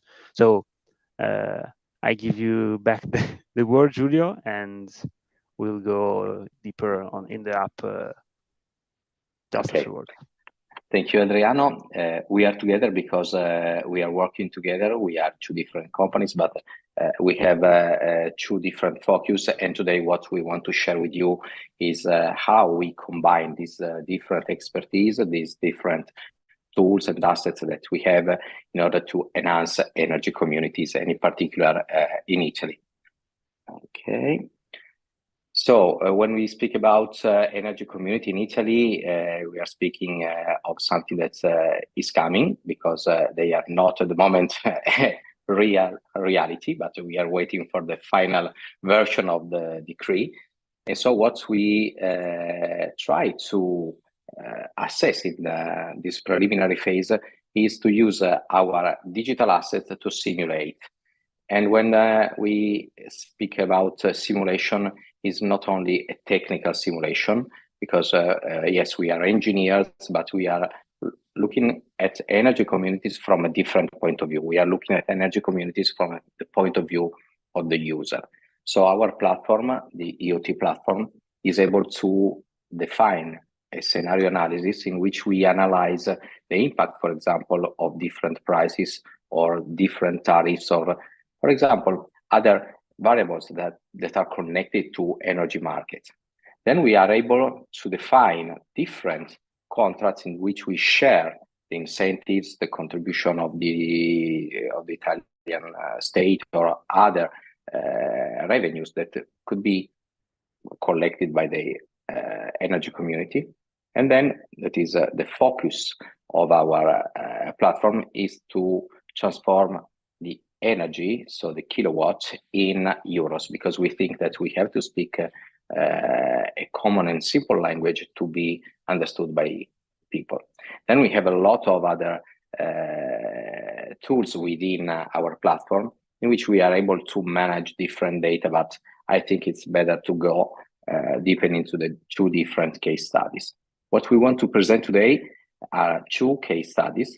The first one, I'm sorry for not Italian people, is the number one, but I will try to explain. We have a building. In this building, we have a photovoltaic system, and we have a heat pump. Heat pump and PV are connected, so we have a self-consumption. That is a self-consumption that is made before to give to the grid what is not used by the heat pump. And it is important because we use a heat pump both to produce the heating during the winter and the cooling during the summer.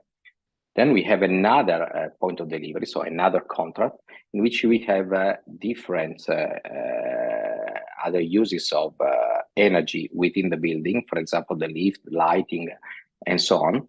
And then we have a model, in this case, more than 20, specifically we have 25 apartments. This is a typical situation in Italy because we have buildings with from 16 to 20, 25 apartments. And so we think this is important as a case study. What we are showing you today is not a single building. We start from the single building, but we think that the building is a node of a more complex energy community. And so what we want to share with you is as an output, the outcome of our simulation is the calculation of what is expected by the new decree in terms of revenues for the energy community, and then what are revenues for different members of the energy community, focusing on different economical scenarios. So the first one is the worst, medium, and best, and we will show you that the worst is the best for someone, and this is the worst for another one, because energy communities is based on different members. And so we have to understand what kind of members we are looking, because if we are focusing on consumer, we have a scenario, and if we are a producer, another scenario. If I'm a prosumer, another scenario. The second case study is an evolution in which we modeled also electric vehicles.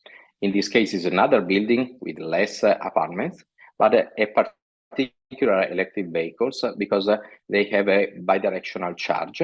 And in this case, we use another incentive. This is the old schema of the decree. And so we have another price and another tariff. So what we are presenting you. So the first step is that the platform is not a platform, a prototype, but is real. It's a real platform, and we use this platform in this moment with some companies, some communities, some town that are modeling their prospect energy community. This is the point of view of the manager of the energy community, so it's a global point of view. And let me start from the point of view of the manager of the energy community. Here you may see that the same energy community, so the first case that I presented before, is generating different revenues in two cases.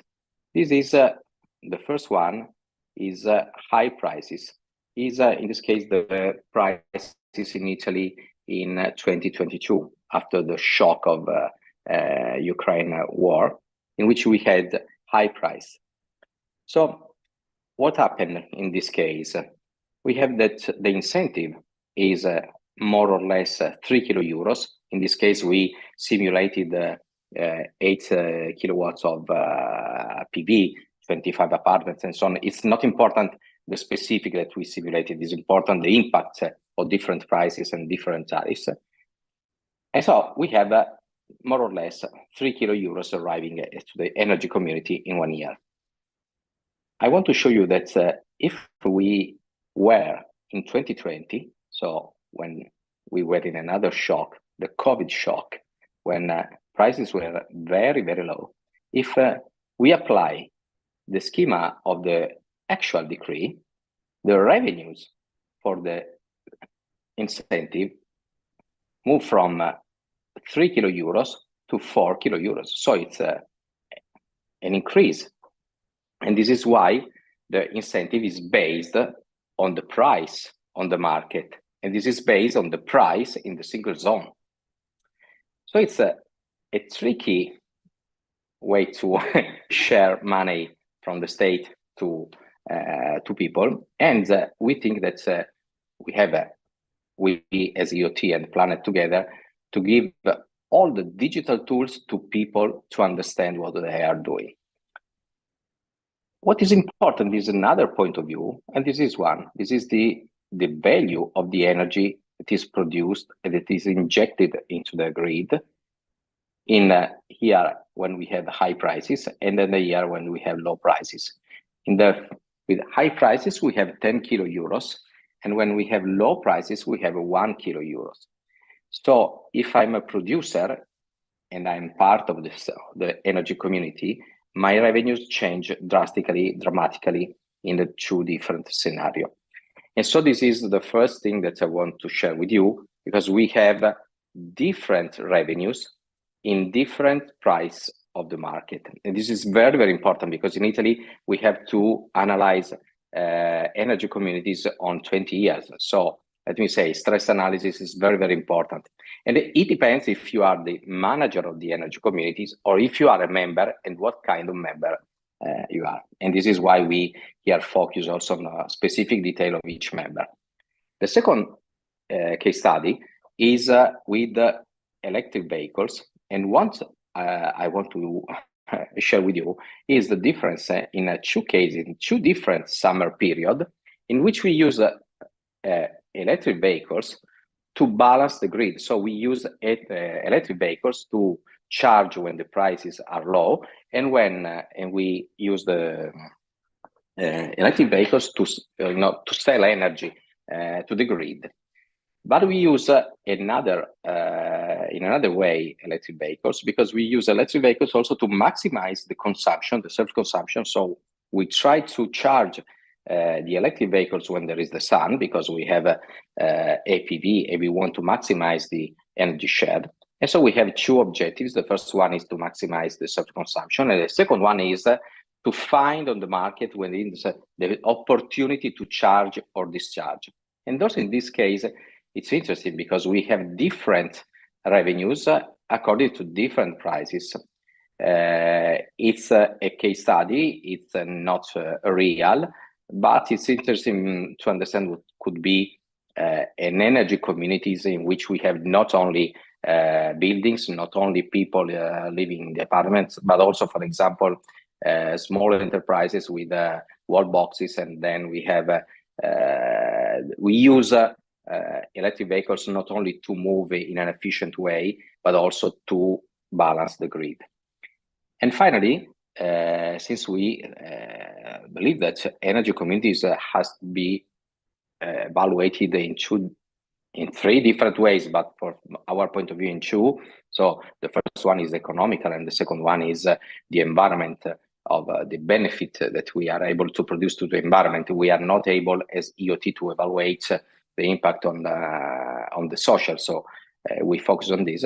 We have also evaluated what is the impact in terms of environment, because we have in this case, we analyze what is the grid carbon intensity and what is the price. And so we have another objective that we could, another goal that we could reach, that is not only the economical goal, but is also what we could do for the environment if we use the energy in the right way, in the right moment.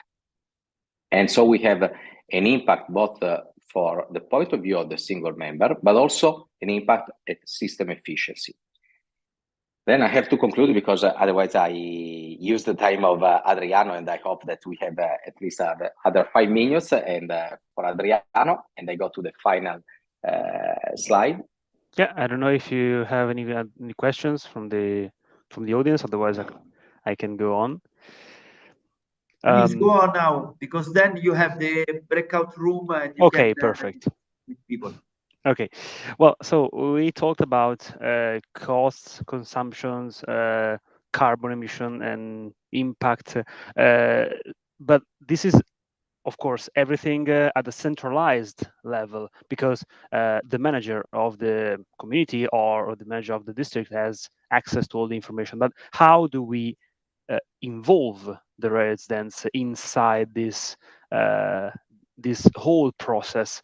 And here you have one of the answers, of course, which is in our case the Planet App, which is a mobile application, and which has, in this case, these particular features that help the residents get into their single consumptions and to be involved inside the energy, their own energy. So the first thing is being able to see the consumptions and the costs. So in order to be active, they have to know how much they are consuming, and not only once per year, for instance, but once per day, once per hour also, and how much they are having the bill.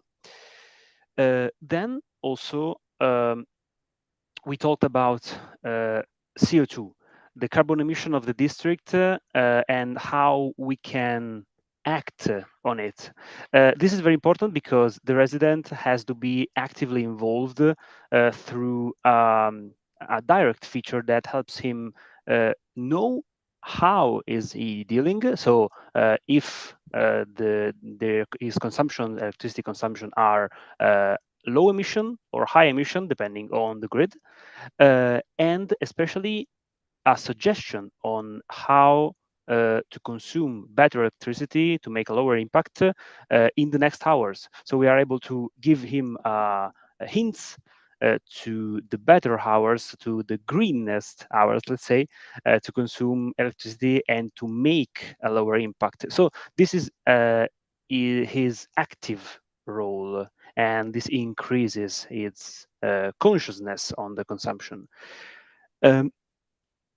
But the main focus is, especially in this case, the renewable energy community. So the community acts as a whole community, of course, but it is composed of single residents, single consumers, single prosumers, and single producers that have also different objectives, as Giulio said. So how do we involve them? The app can give them the tool to first know their energy profile hourly, because the energy community is monitored at the hourly level, especially depending on the incentive level. But they also have to know how the overall community is going, and how the overall community is consuming and producing energy in order to have the lowest impact and the highest incentive.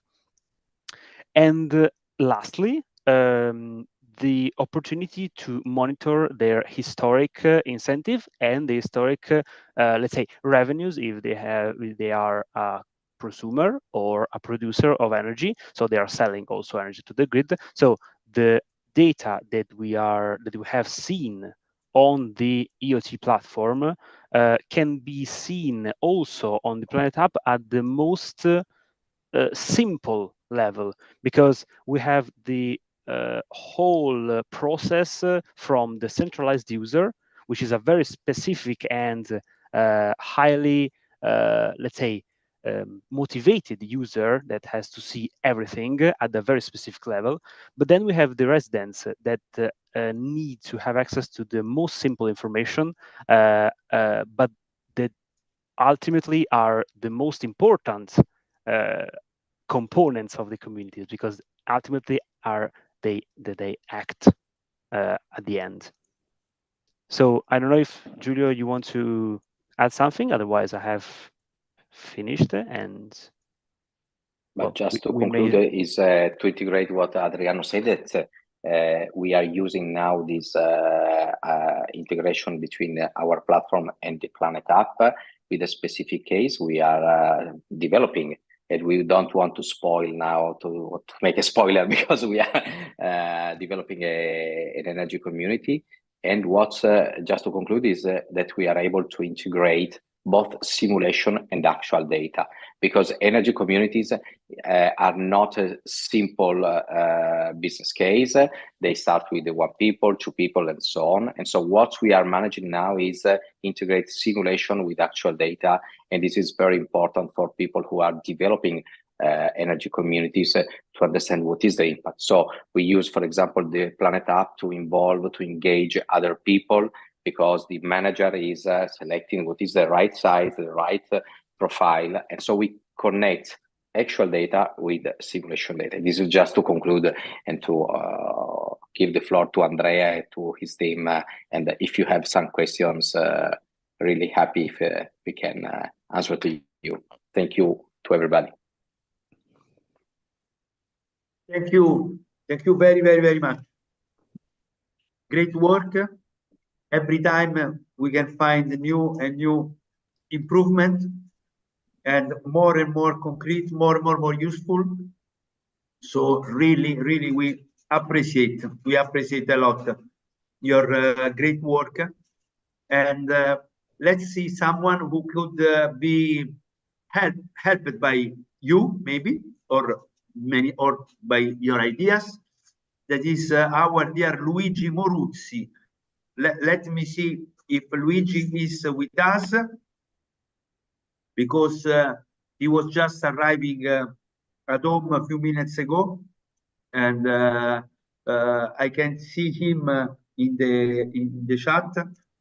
Ciao Andrea, sì. Ale! Caro Gigi, come stai? How are you? Fine, and you? Fine. It's very pleasure to join your event. Thank you very much for your invitation. Yeah, dear Gigi, you can see here many people who had been at your energy community, and many others that are from all over the world. We have North UK, we have Africa, we have people from Rome, we have people from the north of Italy and south of Italy. So here we have 26 people, another I don't know how many on streaming, so on YouTube.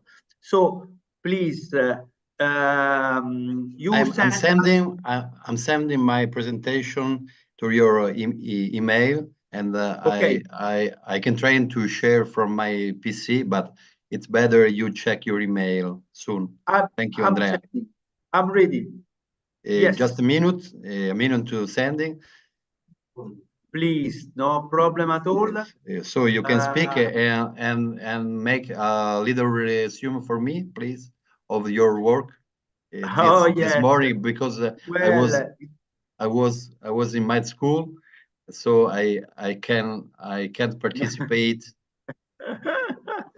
No problem. I just to tell you that during the morning we had people from Nairobi, and people from from Southampton, working nice. exactly, yes, working on mini grid and mini grid development in rural areas as well as urban and peri-urban areas. We had net zero and transition energy engineering, that is a school high in extreme north UK, that are making net zero and 100% renewable some islands in Scotland. So really interesting up in the Europe with wind energy above all. So not only photovoltaic, but wind as a very important source. Then we met people just in the Lazio region that are working on biogas and gasification of biomass. Another very important source, helpful both for electricity and cogeneration, so also for the thermal energy. And yes. Okay. Okay. I just sent my presentation to your email, both email. I would like to.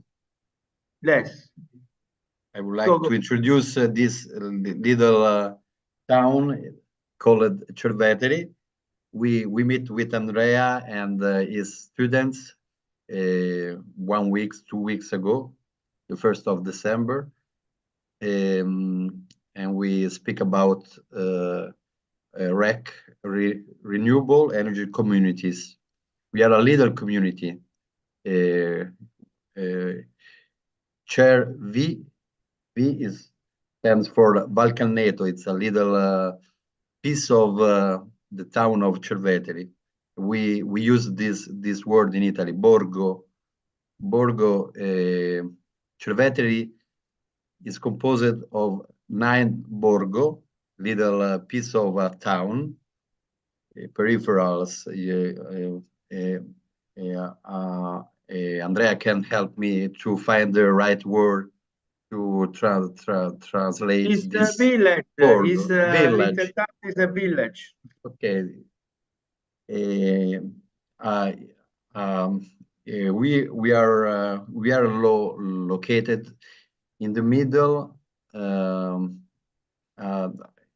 at the same distance from Civitavecchia.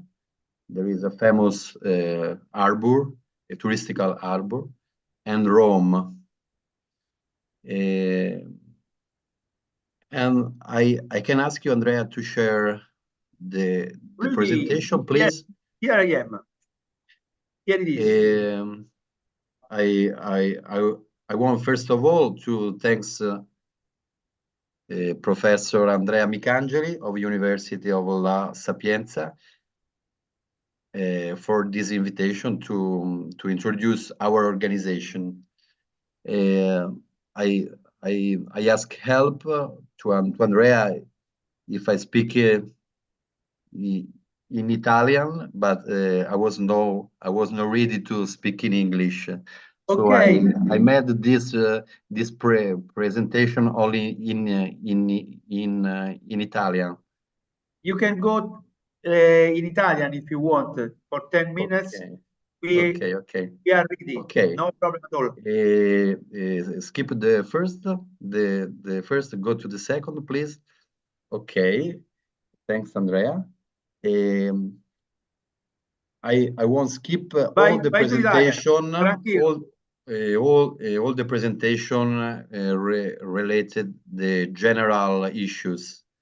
I want to skip to our community. I let this presentation to all the attendants. You can use in both the formats, PDF or PowerPoint. Goes on, please. Stop. We are waiting to the framework, the normative framework. In Italy is not completed so this is the first big problem. We need a framework consolidated. We haven't now. This is a big problem for all the REC in Italy. This is the configuration of a typical electrical distribution system in Italy, but I think all over the world. You can go on. Thank you. Next. Next. Next. Next. Next. Next. Next. Next. Eccoci qua. Qui inizia, qui inizia la nostra presentazione. Quindi noi siamo questo piccolo borgo e per darvi un'idea, ecco, di quello che siamo. Questa è una via dove c'è un iperaffollamento di impianti, stanno crescendo. Erano 2, 3, 4, 5 e adesso abbiamo problemi nell'elevazione della tensione. Abbiamo la tensione di 360 volt che fa scattare gli inverter. Quindi abbiamo problemi nelle cabine di bassa e quindi immaginatevi, noi attenderemo con gioia investimenti del PNRR, questo piano europeo, forse all'estero è meno noto, però un grosso piano di investimento pari a 3 leggi finanziarie del nostro governo, che dovrebbe indirizzare attraverso il contributo dei comuni, la nostra municipalità è quella di Cerveteri, e stiamo cercando di muoverci in questo senso, e abbiamo difficoltà nella gestione del conferimento in rete, perché scattano sempre gli inverter, e quindi immaginatevi, non dà sicurezza alle persone. Quindi per l'autoconsumo tutto a posto, però questa è una problematica che volevo segnalare e mettere all'attenzione di chi fa studi e ricerche, per portare all'attenzione di chi poi dopo prende le decisioni. Quindi parliamo di enti locali e poi su alta scala arrivare al MASE, appunto al Ministero. Questi siamo noi 3, io sono Luigi, sono al centro, la mia abitazione è evidenziata dal colore giallo, quella rossa è di Adamo, il vicepresidente, io sono il presidente della CER, e Adamo in rosso è il vicepresidente, ha un impianto del 2012, e Fabia è sopra, in azzurro, e sopra e sotto abbiamo già degli impianti costruiti, e Adamo ha l'impianto. Qui abbiamo fatto il focus dell'impianto dei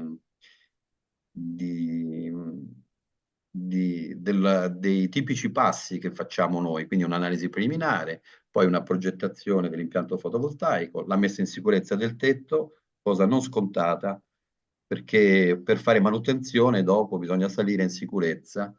Questa è un po' una mia fissa, Andrea lo sa, e poi dopo avviene la realizzazione del tetto, ma per la manutenzione, per tornarci sopra, noi abbiamo un tetto in sicurezza. Poi c'è l'allaccio dell'impianto alla rete locale. Su Roma abbiamo tempi molto lunghi, quindi anche questo chiediamo un aiuto al nostro distributore e ai vari distributori, la messa in esercizio, e poi c'è la manutenzione ordinaria. Passiamo avanti. Grazie Andrea, next. Allora, abbiamo fatto degli studi, quella di prima, e abbiamo fatto degli studi in particolare. Adamo ha un impianto incentivato quinto conto energia. Io prima mi occupavo, facevo il commerciale per una grossa azienda che faceva fotovoltaico, e quindi siamo riusciti a lavorare fino a quell'epoca, e poi dopo abbiamo avuto un po' una crisi.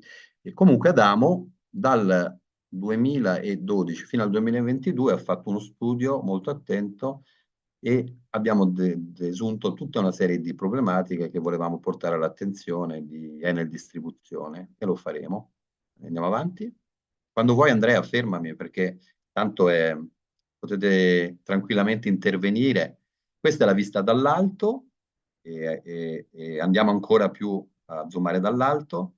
I colori indicano sempre questa visualizzazione, questi sono i dettagli, poi vi lasciamo, ecco questo è il tetto di Fabia, andiamo avanti, questo è il mio tetto, è una falda a 40 metri quadri esposta a sud, con un angolo di tilt di 30, vai. Questo è Valcanneto, ok? Vicino abbiamo i borghi, uno è Borgo di Ceri, la gente da Roma viene a mangiarci, è un ex ducato, Villa Torlonia, poi c'è Borgo San Martino, poi ecco sono 9 i borghi, quindi è molto prima noi abbiamo avuto difficoltà a fare la perimetrazione dell'intervento. L'abbiamo chiamata CER-V1 perché speravamo che ne nascessero tante, no? Siamo circa 3.700 abitanti, è un piano di lottizzazione degli anni '80 e per fare attività di scouting ci domandavano, prima che esistesse la mappatura rilasciata direttamente online, noi elemosinavamo via PEC informazioni dal distributore. Non è stato facile, ecco, anzi è stato impossibile fare scouting perché non conoscevamo i nostri interlocutori. Poi abbiamo raccolto la manifestazione degli interessi, abbiamo tutt'oggi un sacco di richieste, però ci siamo fermati. Perché? Perché non abbiamo certezze. Abbiamo imbrogliato le persone dicendo cose che si sono verificate, sono state smentite. Quindi, per favore, lavorate come lobby nei luoghi di decisione, cercate di farci arrivare un quadro normativo stabile. Poi dopo noi siamo tutti singoli, interessati, possiamo muoverci, ma quello che è mancato è la chiarezza. Possiamo andare avanti? Sono i 45, Andrea, quindi... Poi dopo, ecco, questa attività, torno un attimo indietro. Ecco, qui nel 2024 noi siamo un'associazione, stiamo preparandoci a raccogliere, vogliamo essere una CER con una piccola S, più S, plus S, solidale, questa parola desueta. Vogliamo avere il coraggio, grazie ad Andrea, grazie a tante persone, abbiamo fatto un'assemblea del coordinamento costituendo a livello legale, stiamo cercando di fare rete, come i lilipuziani fecero con Gulliver in inglese, no? Ecco, ci sentiamo un po' formiche, però abbiamo capito che dobbiamo fare rete e non ci spaventa questo, abbiamo sempre lavorato nelle associazioni.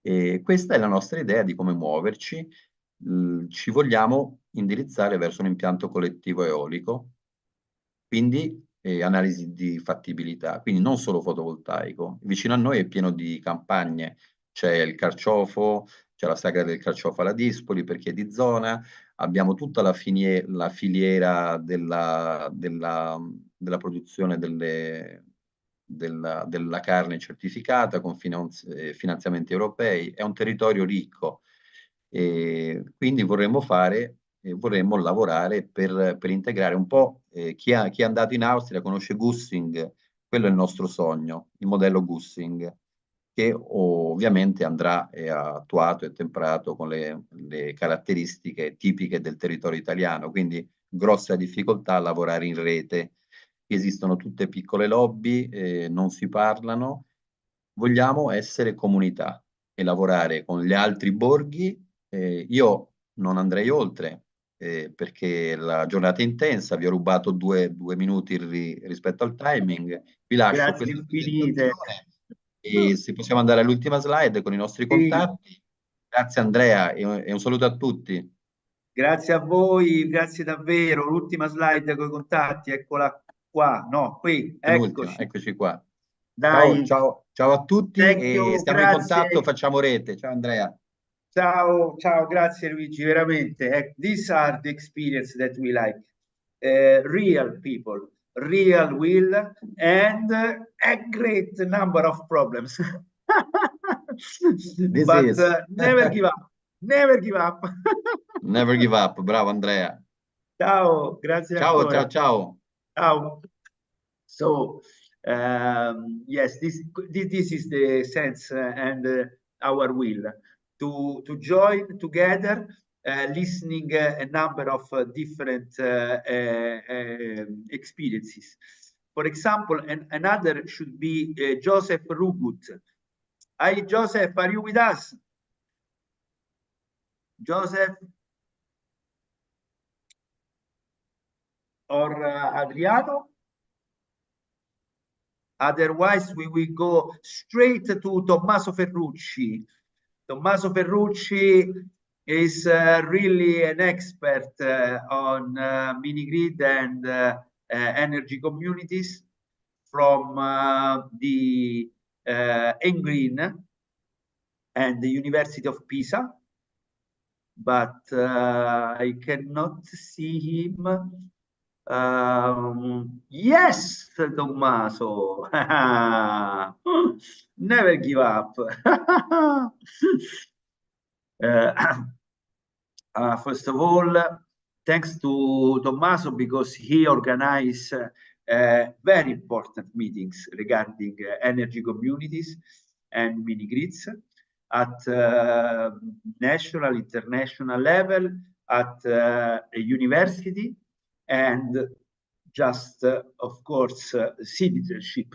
That is one of the most important points. And also, I have to say that Green is our support, our sponsor for this meeting. So we thank Tommaso and Carlo Tacconelli, Valeria Gambino, and all the great staff, because they are really changing the game in Italy, and it is and the work is giving the good rewards and the good results after these years. Please, Tommaso, the floor is for you. Thank you again. Thank you so much, Professor. I'm trying to share the screen. Yes, you can. I hope that you can see. Yes, please, perfect. As Professor Micangeli already introduced, I'm part of the team of the University of Pisa in the DESTEC department, and a PhD student co-financed by the Industry and Green. The work that we have conducted in the past few years is focused on energy communities. As you can see from the map on the left, there are plenty of energy communities that we have already established in the center of Italy, a couple on the north and in the southern part. And we are mostly focused on the development and the construction part, mostly because right now there is no clear regulatory framework. And we are now in the, let's say, in the creation phase of renewable energy community in Italy. And the goal that we are trying to achieve is to create a balanced equilibrium between all the members within the community. And for this reason, we have started to work with the university to assess the market potential and the different reward mechanism between different members in the renewable energy community. As you can see on the left, there is a graph that the model that we have developed within the university is working on, mainly based on game theory applications, adopting also an optimization problem that is focused, of course, for renewable energy community. We also have tried to understand the main gaps between renewable energy community and the modeling part, the modeling world. In a recent work that we have done for the IIT 2023 conference in Rome, we have analyzed different platforms that are available on the market. The one on the top are the open source available platform by the GSA and the INEA institution, while on the bottom part are the MAP platform ROSE and the Exergy app. And all of them are like the state-of-the-art of a modeling platform available online for communities. But the big gap that we have found with the research is that there is no open publicly accessible software data, as well as crowdsourcing technologies to develop robust energy analysis tools. This is due to the fact that none of them is completely open. Of course, we should describe the term of open source, which is the software that is distributed with its source code, making it available for use, modification, and distribution. The problem is that none of them is neither open code, open access, and neither give the assumption description about this model. The work that we have done is trying to focus about the missing gap that is right now in the research. And of course, the goal that we would like to achieve is institutions that are more reliable on open source tools and at the same time are trying to engage the stakeholder in the consultation and in a more open, let's say, environment where developer, practitioner, public utility, as well as private industry are able to give feedback and improve this kind of software. Of course, the work that we have done with the university is trying to make an open source tool that is already available online, and you can search for energycommunity.jl, which is the one that is focused on the optimal design of the energy system, which is based on the cooperative game theory, as I previously said, already developed in the Julia environment, which is called theoryofgames.jl. They are both available online on GitHub, and in the recent year, we have tried to simplify the theory of game, which is the base of this model, to create a reward scheme which is more easy to understand from the community and could be easily adopted by renewable energy communities in Italy, as well as other entities that are trying to create a redistribution scheme within self-consumption, for example, group in, let's call, gruppi di autoconsumo collettivo in Italy.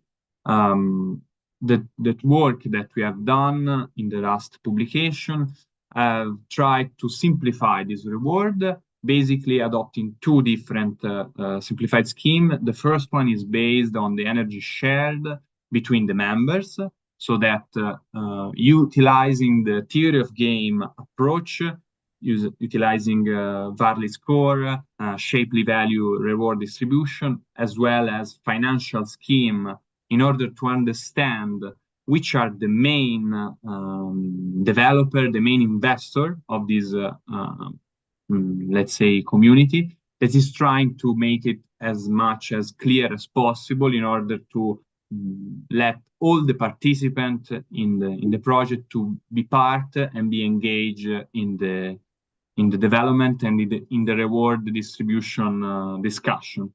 I've made a very simple presentation for today because the work that we have done is basically ongoing, and the future development of this reward scheme is going to be published soon, we hope the beginning of the year.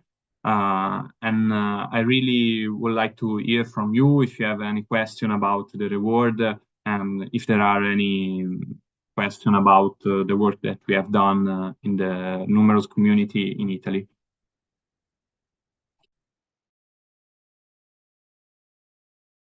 Very good. Grazie, Tommaso. Thank you very, very much. Really, we want to go on. You can see both Pisa and Green in this last slide.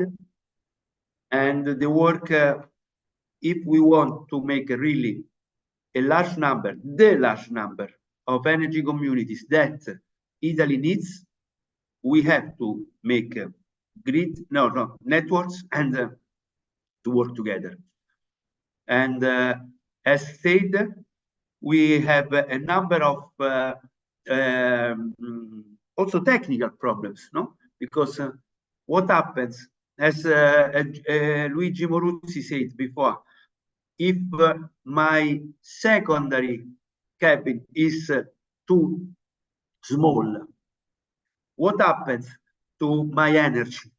And how may I exchange, or how may I work on the primary sector when I have a problem on the secondary?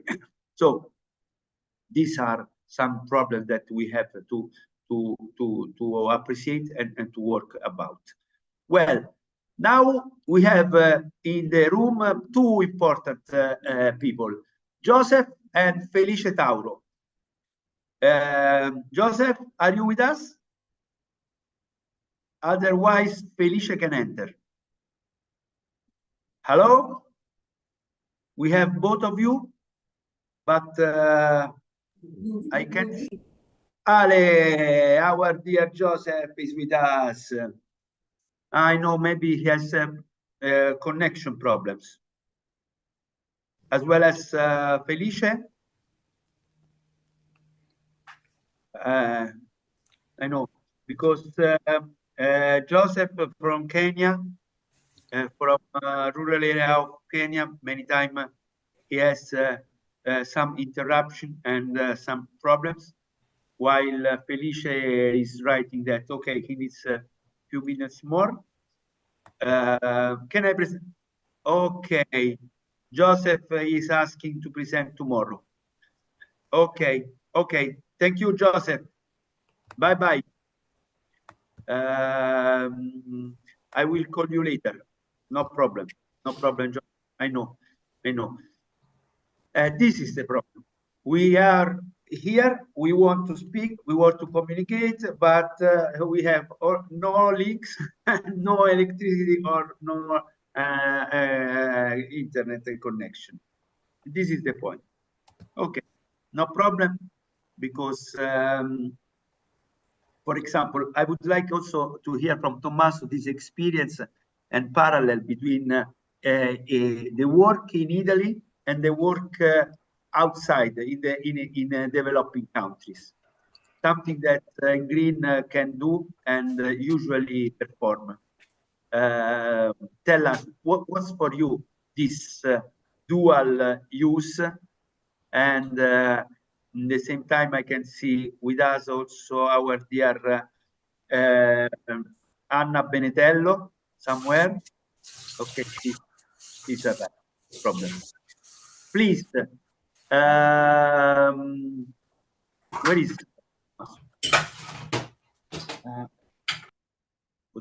okay, thank you. Tommaso, perso. Anna, but do we have problems? Yes, Anna with us. Super Anna. Can you hear me? Yes. Oh, my dear. I managed. Sorry, I had some trouble connecting. No problem. When we hear Anna, we are happy. We don't know where are you. Are you in which point of the world? I'm in Mozambique, in Maputo, in the capital. Maputo, Mozambique. Very good. Very, very, very good. So Anna has a great experience in a number of UN organizations and NGOs, and a lot of work in Mozambique, a lot of work also in mini-grid, microgrids, but in general in development and communities. Please, Anna, the floor is for you. Great, thank you. I can share the screen, right? Sure. Yeah. Perfect. Okay, so let me share my presentation. Maybe, yeah, I'm going 1 second. Let me put it, let me know, can you see? Yes, perfect. Okay, perfect. Very good. IOM, please. Yes, so I'm going to just for everybody to get to know me a little bit. So I'm Anna Benetello, as I said, and as Professor Micangeli said, I have 7 years of experience between development and emergency. I'm currently working with IOM, and I'm based in Mozambique. And what I wanted to bring to you today is my experience, specifically focusing on displacement, because I think it could be interesting for everybody to have this a little bit, this perspective. So I will, just to give you a little bit of an understanding why we're talking about displacement, it's because globally it's a really, it's becoming more and more of a topic, and it's becoming more and more a concern for communities and for societies and for governments. These are just some data from 2022. There was an increase of number of people internally displaced by disaster, so both climate-induced and conflict. And so it's really like an issue at the moment. We are talking about more than 8 million people globally displaced. Specifically in Mozambique, just to give you, wait a second. Okay. This is Mozambique. As you can see, it's divided in between provinces. These are data that IUM collects through the displacement tracking metrics. DTM is one of the IUM program to make sure that that is really related to data collection, and one of the activity that DTM does, it's really understanding the movement of people and understanding how many IDPs there are in countries. So here you can see at the moment, these are data coming from August 2023, so really updated data. We have more than 800,000 IDPs across Mozambique, and for different reasons. So in the north specifically, it's mainly related to conflict, and in central and south, it's mainly related to weather events and climate shocks. Mozambique is one of the countries that is most affected by the impact of climate change. So more and more is experiencing internal displacement due to extreme weather events like cyclones, for example. So among what IUM vision is and what our strategy is that we were trying to promote resilience and durable solutions.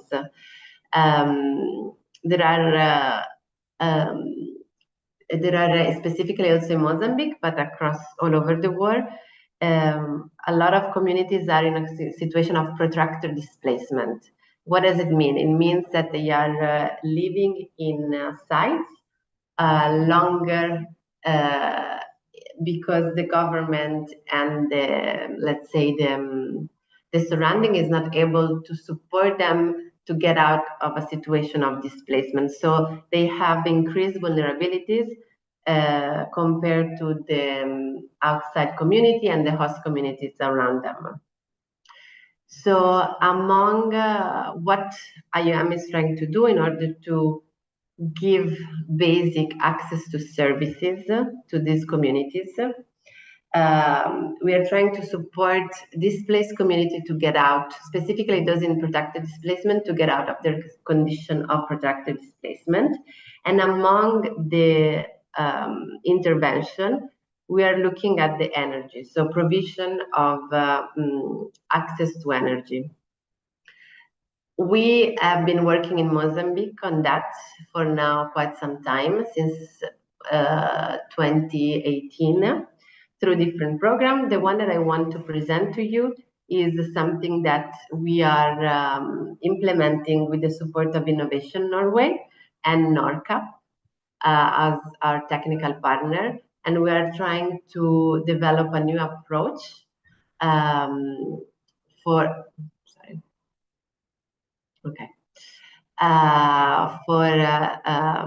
sustainable energy solution. What we aim through this approach that we have designed is to bridge the gap between the demand for energy at community level and the supply, from the private sector. So we want to try to overcome the economic barriers that displaced population have and face, but also reduce the risk that the private sector encounter when entering in this type of settings. So in order the type of approach that we are trying to implement is to really look at both sides, both the demand and the supply side. So in terms of demand side, what we're trying to do is making sure we provide a series of choices for the communities. So be flexible and try to reduce the cost that might be a barriers with different type of activities, so support financial inclusion, for example. And on supply side, we try to create the risking mechanism. So let's say this is kind of what we are looking at in terms of to visualize, right? So we have the policy level that most of the time look at specifically in the context of African and in the development also sector. There are some still there is a high percentage of communities that do not access are not able to access the main grid. So we look at off-grid solution, but then there is the last mile that in this case are IDPs. So there is also a need for a policy framework to be there. And specifically in Mozambique, there is a lot of discussion about energy transition strategy. Then there is the supply side, the demand side. What we are is here in the middle, as you can see, and try to identify innovative financing and financial solutions. We are now, so what we did, we are now at the piloting phase. So we have, as per our approach, we went through different steps in order to make sure we are understanding everybody's side. So we work with the private sector, we did some market dialogue session, bilateral conversation, we work with the community through co-design workshop, needs, market assessment, and then we designed the solution based on the findings that we had. We launched this call for innovative partnership, we identified the partners, and now we are in the piloting phase, hoping with all the data that we are collecting through constant monitoring and evaluation that we be able to do a scale up. So in terms of the solution identified goes from improved cook stove and specifically carbon credit, but adapted to the displacement setting. So we are working with Sequest Capital, a private company, to try to also look at that component and specifically try to make sure the carbon scheme is sustainable and try to create a premium carbon credit, let's say. And then we are also looking at solar pumps and productive use of energies through other companies and NGOs. I don't know how much time I have. I'm trying to rush, Prof. So I'm going to just finalize. Okay, I'm still fine. Okay. So maybe just here in terms of the solutions that we identified before moving to the gaps challenges, what we are trying to do specifically on the productive use of energy, because that's we want to respond to the need of the community, but at the same time unlock potentially opportunities, economic activities in order to foster development and really support those communities to exit a situation of a protected displacement, but really become part of and integrate in the surrounding communities. So we have been working in with the promotion of financial inclusion. So VSLA, Village Saving and Loan Association, we are developing a model, a subsidy model that can support and reduce the cost based on the affordability and the willingness to pay that community have. And that depend on each of the sites. We are currently working on 5 sites. And what we did is really thanks to all the data that we have gathered, we are trying to really propose mechanisms that are ad hoc for each of the community. And we are currently piloting, so we hope that through monitoring, we will be able to understand what worked and what didn't work in order to do a proper scale up. In terms of radio, we can already identify challenges, gaps, and opportunities on the first phase. For example, some challenges that we have identified is that there is a variety of stakeholders involved. So it's challenging sometimes to make sure we are inclusive enough and we have tools that are inclusive enough, both private sector, government, and communities, and making sure we are capturing everybody's input. Another challenge is sometimes the private sector is not so willing to share information, specifically during project implementation.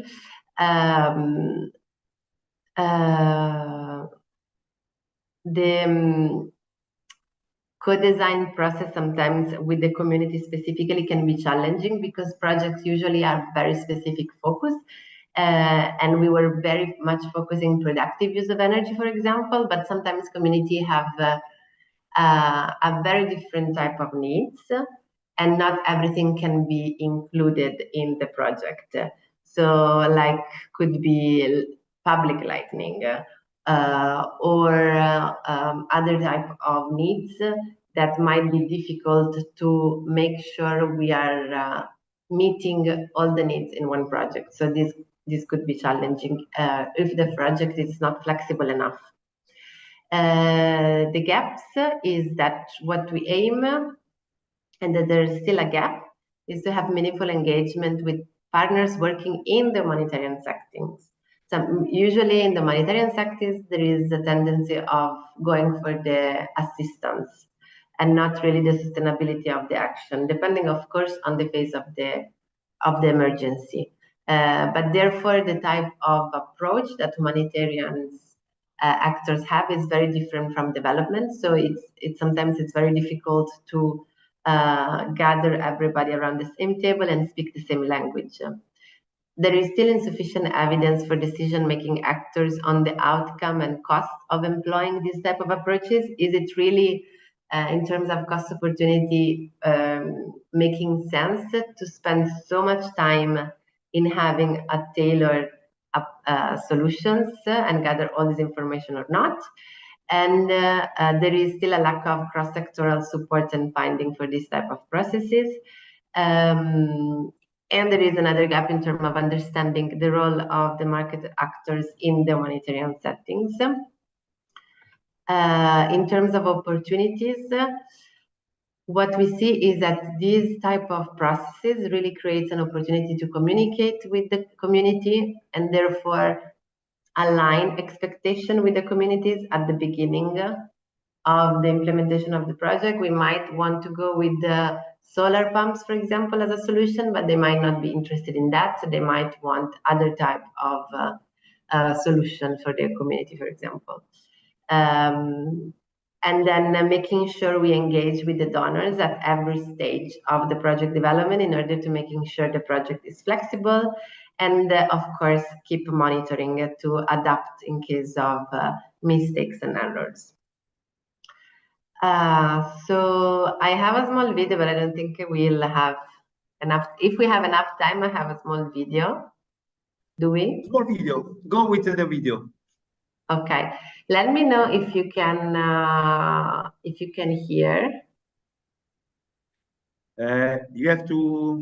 Did you share with the video and video clip specifics?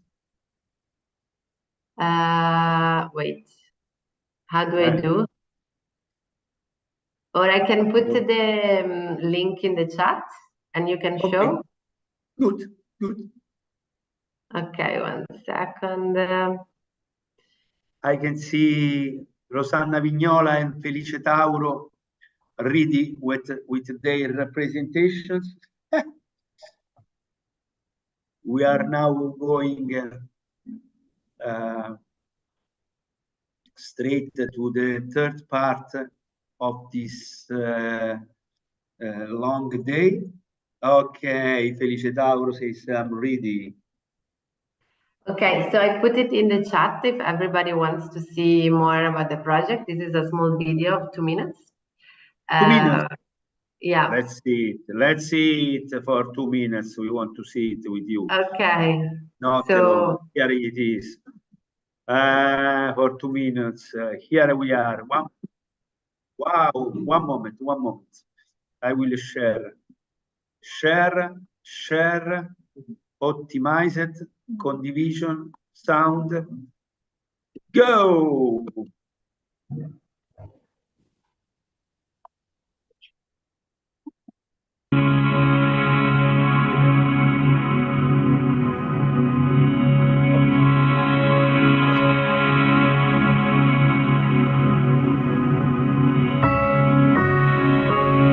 Mbona kunaendana kasaka? Ça va aller. Mora de tempo. kuti nakuboka pande nakasaka nkhuni ndibwerera difícil para kupata basa na masiku singaluzi naona tani ngacha kuona nacho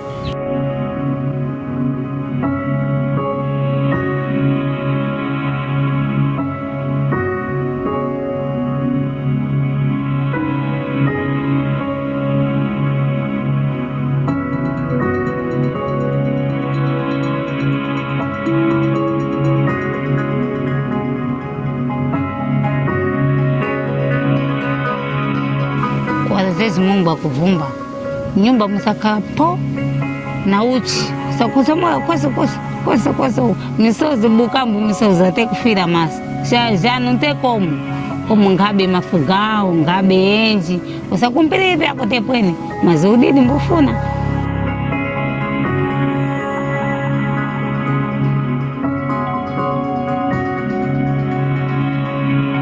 a vivência quando una luz na termo kuti kafundisana ne kuti mangwati napata atividade yanji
Very good.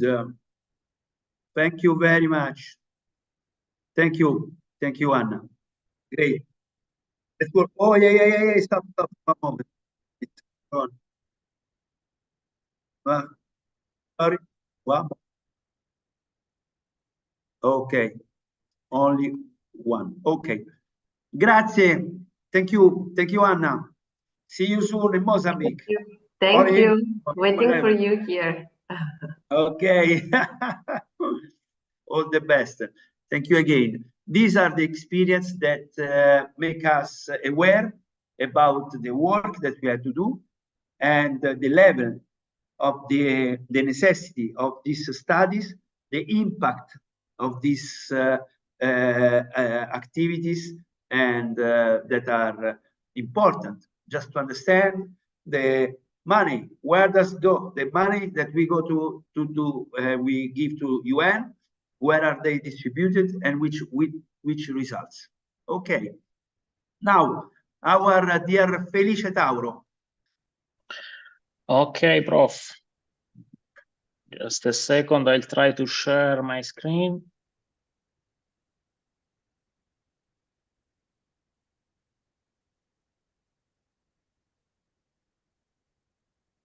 Introduce yourself, and then Rosanna Vignola will be ready. Rosanna, Yes. sei con noi? Wow. Very well. I'm having some difficulties on sharing. I don't know why, because I don't find, I'm not confident with Zoom. Okay. Do you prefer we go on with Rosanna and then we come back to you? Yeah, it is okay. Okay. I found condividi schermo. Condividi schermo is green. Is just yes. Okay, can you see my screen? Yes, we can. Okay, so I'll talk about our small project. So after the interesting presentation that I saw some seconds before my presentation, I think we will go back. We are going back to Italy, maybe to so to a less challenging project, but we are trying to do some small steps to go ahead in the field of the energy communities with our association. I'm the president of Local Energy. It is a small association based in the Basilicata region. It is quite interesting from my point of view, but I think from the point of view of the energy contest to try to create a new path for our region, for our contest. As you can see in this slide, Basilicata is one of the most important producer of oil in the Italy, of course. We have one of the most important inland oil field. So the energy discussion, even around people, is quite important. And so try to create a good feeling with this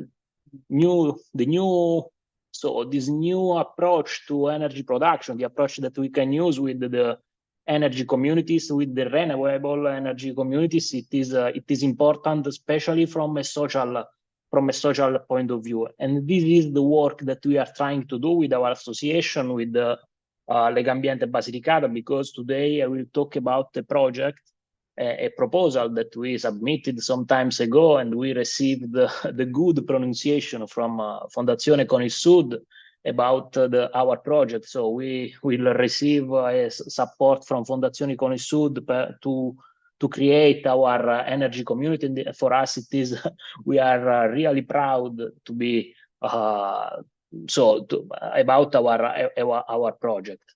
And we are working on this direction with Legambiente Basilicata, with the Church of Anzi, with the Comune of Anzi. And what I will share today is what we will try to do.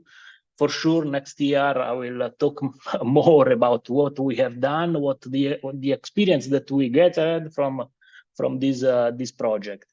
But to start, I can say that it is quite important from a social point of view to create this new path around and to with the support of energy community to create a new feeling with the energy utilization from the Basilicata people. As you can see, as I already said, there are some problems. We are talking about a small municipality. We are talking about Anzi, that is the place where we will start our energy communities. It is a place as a lot of internal place that is becoming really old. The population is becoming really old, and is having a lot of problems because of young people. Because young people are leaving to try to be more lucky in other place. So this is another aspect that we will try to face in the development of our project. And in Anzi, that you can see on the right side of this slide, there are 5 bars for restaurants, just to give you an idea of what we are talking about. 1 tourist village, so some other activities. And even Anzi, even this municipality is included in the Tempa Rossi mining concession and in that of Val d'Agri. Most of you probably have already heard about this name, this concession. So what is our project? We will install the project that has been founded by Fondazione Con il Sud. We will start, I think, in the early next year. We will install in a photovoltaic plant, of 35 kilowatts. The building on which where we will install this photovoltaic solution is owned by the local Christian church and will be used as a day center for disabled and elderly people. We have already identified 18 families because we will try to push in the direction of solidarity. We have already identified 18 families with economic problems, and of course we have already involved the other family that will support the project and even other association. The building is approximately of 200 square meters per floor on 3 floors. And we have already estimated the annual energy production. Some energy, of course, will be used by the building, and the other part of the energy produced will be shared between the participant of the energy communities.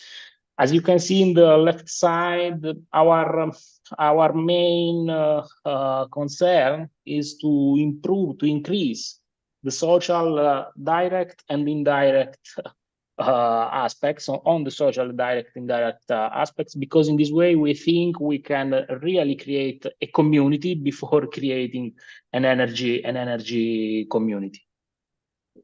Even then, other than installing these panels, on the building and creating the energy communities, we will even work on promotion of training courses for technician installers, and we will promote session for promoting the culture of energy efficiency, because many times we talk on how we share energy, but it is quite important to think even about how we reduce the energy utilization sometimes.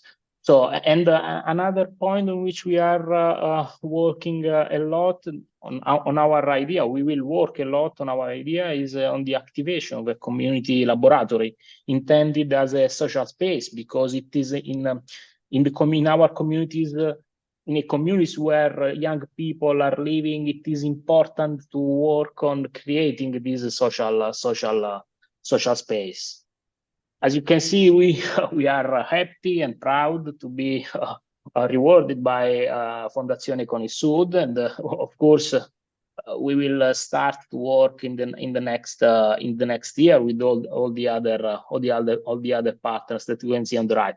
What we have already learned, because some aspects, some important lessons we are already available for us, because we started. So even on the creation of the project, that now we received the financial support, we received the financial support from Fondazione CONISUD, but we have already tried to put together people, needs, idea, because there is even the needs to put together a different kind of idea. And based on these, we have already gathered some small experience, of course, but we have already gathered different experience. And what we can say is that it is important to be rational on the development of this kind of energy communities, even because we do not have to promise special or salvific solutions. We just have to say, okay, we have to work. There are opportunities, but we have to work together. It is important to create, to enforce the social relation. It is important to be transparent, because people are asking us what will happen with from an economic point of view if they will be part of this project. It is important to have an integrated approach. So it is important to have an integrated approach of the development of energy communities, because we have to be able to see, to have a clear view even of what will happen in the future, keeping in mind that maybe some people will leave these communities, and keeping in mind that maybe this solution can be helpful to reduce. It is quite challenging, of course, to reduce the population of this area. And as I said a moment before, energy communities must be considered as a starting point to create a new path. This is what people are asking us. So in the discussion we are having with the church, with the municipalities. That's all from my side. Thank you, Felice. Very good. It's very, very, very important to listen these proposals and willing to do in yes, with different reality. It's different from Rome and Kenya and US. and Potenza, for sure. Yeah. But we don't know where is better or not. For sure, the good point is that all of us, we want to work for, and for something very similar. So this is, and you could hear that also from Rome, they had other but similar problems, as well as they have solutions and a great will to work in community. And this is the strong point. Thank you, Felice. Thank you very, very much. Let's stay in touch, and let's go straight to Rosanna and Generoso. Maybe I can see also Generoso. Oh, I can see also Sonia Pilato, that she's going to State University of New York. And we can see U-Ways. We can see many people arriving now. Very good. And the other are on streaming on the YouTube. Please, Rosanna, welcome again with us. Grazie, buonasera, everybody. I'm sorry because I suffered from COVID last week, so not so healthy, but I survive. So just few work, just a moment. I'd like to continue the work from last year. Yes. Because we are talking about just a minute. No. Okay, presentation. No. Or make it bigger. Okay, yes. And we are in south of Italy, not so far from friends before. Potenza.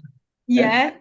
The town is Campagna, neighborhood Puglietta, near Salerno, south of Italy, and we are talking about an energy community in this center that is the Independent Living Center, where some young people with disability living together in a co-housing. And I want to stress the social aspects and psychological aspects of this work, because we realize that it's very important to have a community before our energy community.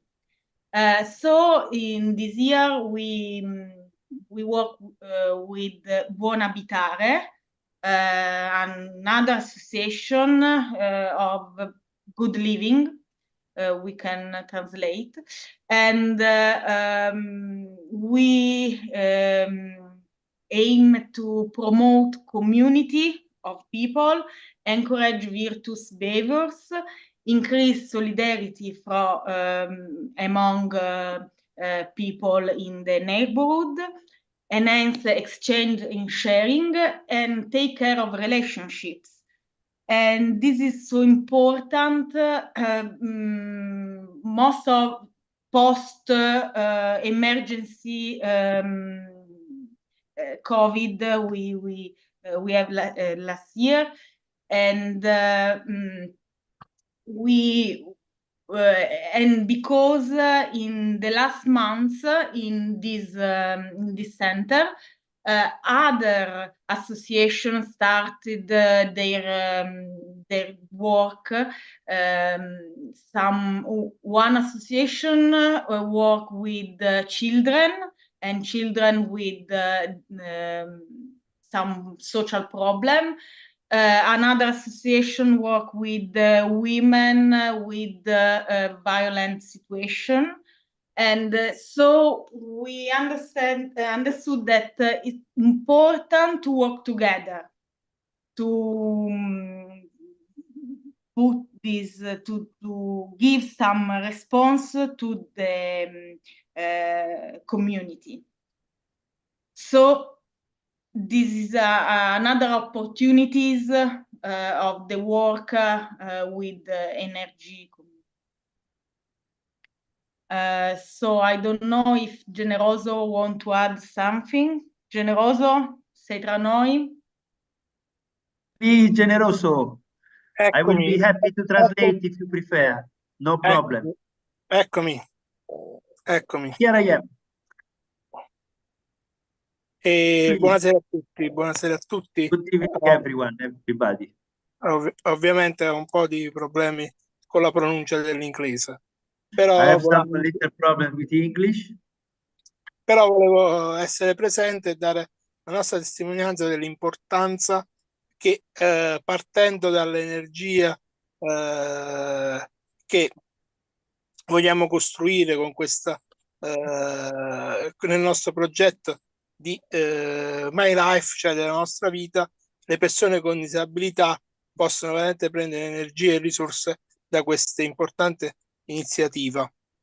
But I want to understand, I want to underline the importance of this project, bringing energy, but also bringing new energy for the people with disability that is participating in this project, My Life, and in this project that needs energy and that is finding energy in this. Please. Anche perché noi già l'abbiamo sperimentato quando questo connubio persone con disabilità, energie alternative nel deserto del Sahara, nel popolo Sahrawi, con Andrea 10-12 anni fa e più.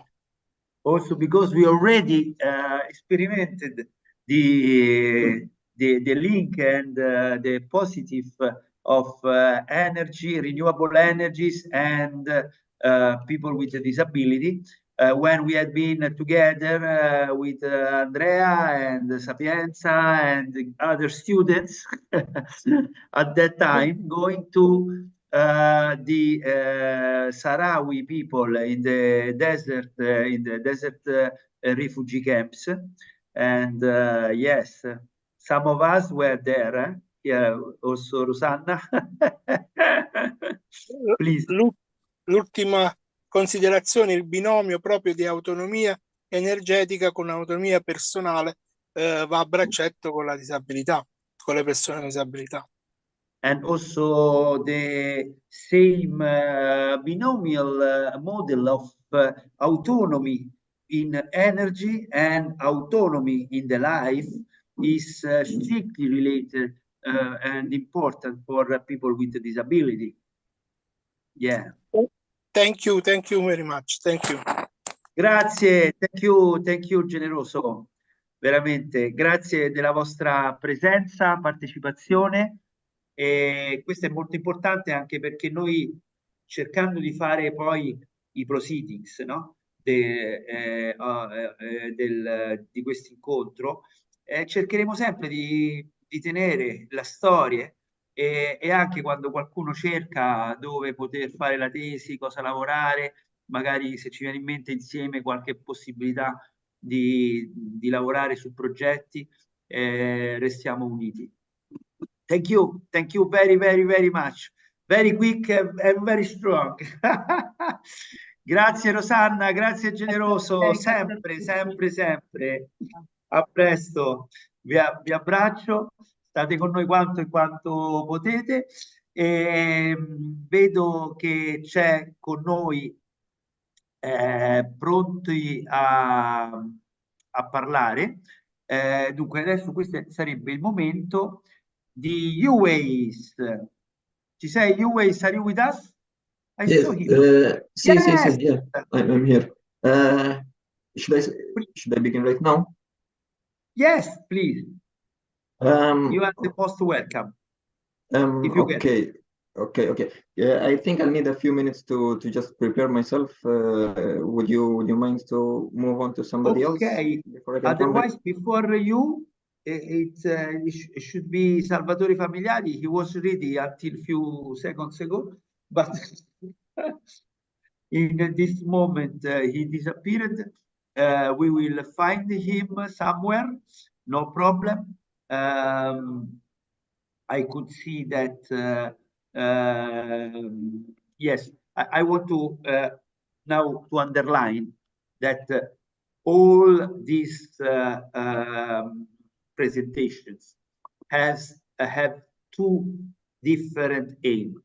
On one side, to underline the importance of projects made under the grand challenges scholars program paradigm that take together the technical side, the managerial side, the social and intercultural side.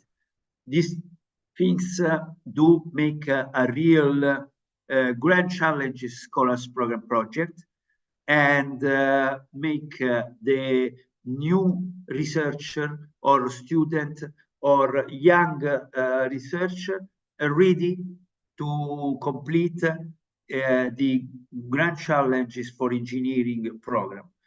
That's why here we have ready our dear Salvatore, and he's one of the most active organizer of these days, today and tomorrow, here in this same platform, here in this same, let's say, place to what?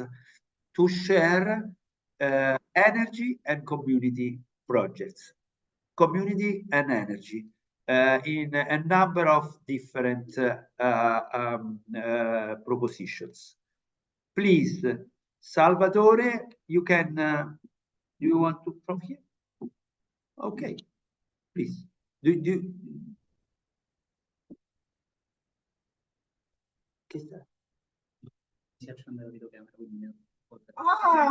Okay. Salvatore wants, please. Enjoy. Stay here. Stay here. I exchange with Salvatore, please.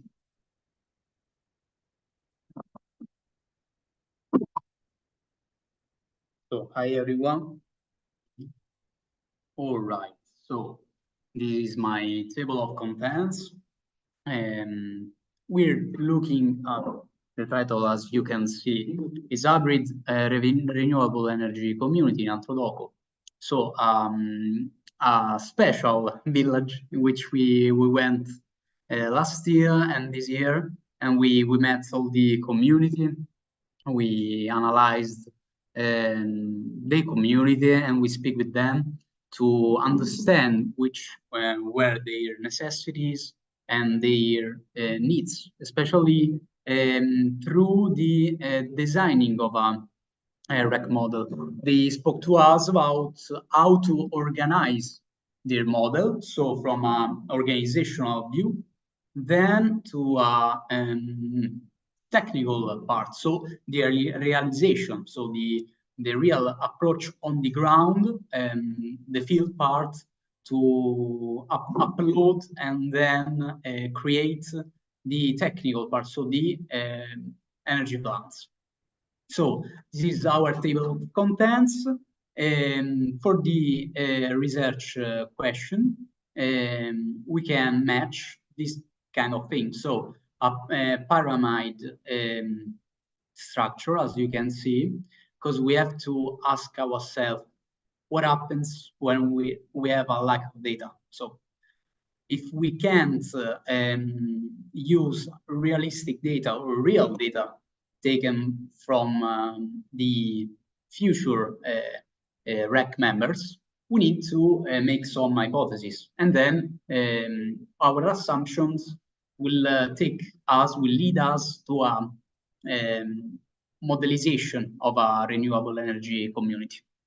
So the second assumption, of course, is developed considering a standard family composition, and then we need a source availability analysis, and finally a simulation and a REC model in the base load part. So the methodological framework describes an organizational structure, then a model optimization, and considering, of course, a resource analysis and a feasibility study that combined could create a business model. That, of course, is the management part. So I'm a economist, so I would like to analyze in particular this final part. So going through the presentation, the load curve hypothesis is done by some engineering colleagues. Of course, we have to consider the context. So Antrodoco is a town near Rome, and it has 2,000 households, inhabitants, with 1,000 households and different businesses. The goal, of course, is to design a renewable community and regards a specific model. So my model will be, of course, very limited considering my assumptions, and then you will see how it proceeds. So a general family composition is needed to understand and highlight all the, we could say, the model assumptions. Then going through the presentation, we can see that we could assume some average load profile curves. But of course, these kind of assumptions are very risky to develop a structured model. So the thing is that if we make this assumption, probably the model will be not an overall integration of all the resource analysis, and then all the model and all the economic model will be probably a fake one, no? Because you're not integrating an integrated analysis. So going through the presentation, we can see that we described a resource analysis. This is a scheme, a representation of the hybrid system. Then, as you can see, of course, we're considering a photovoltaic system and an hydroelectric. Nowadays, going through the presentation, nowadays we have existing plant, but it was realized mainly 20 years ago. It has never worked. So the thing is that maybe we should repower it or build a new one, maybe with a different structure and a civil engineering part. So next slide represents the resource. So the existing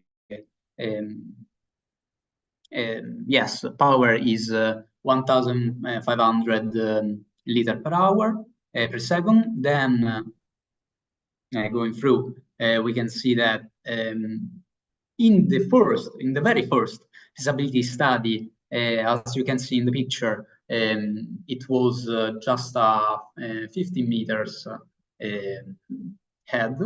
It is enough. Some calculation that are made by my engineer colleagues from Germany. They made a potential analysis, of course. So mass per gravity per head per efficiency, that multiplies, and so we can achieve our kilowatt peak. That is mainly 87 kilowatt. So going through other calculation that gives us the amount of power that could be produced in a year. So it's something like 700 megawatts per hour in a year. Then going through, there's the solar potential analysis. Of course, this part is a realistic approach, because we're considering a hybridization of the renewable energy community. On a side, we have seen the hydroelectric power plant that is just a first pillar, and the second pillar that, of course, is less reliable as a resource, of power. It's the photovoltaic, but it's a very strong, has a very strong potential also in a energy community. So going through, we can see that there are some existing PV plants already realized. The next slide represents an individualization and segmentation of new potential plants, so new surfaces to use. Finally, going through some studies of new models to be constructed, and then I made a question, that is, if we stress out the research for PV plant, how long can we go through surface analysis? So the thing is that we're looking for new surfaces to be used, but as you can see, we try to take to make a feasibility study on a big mountain that is above Antrodogo. Of course, this is a paradox. You can't use a natural surface, and of course, this is just so a way to stress this concept.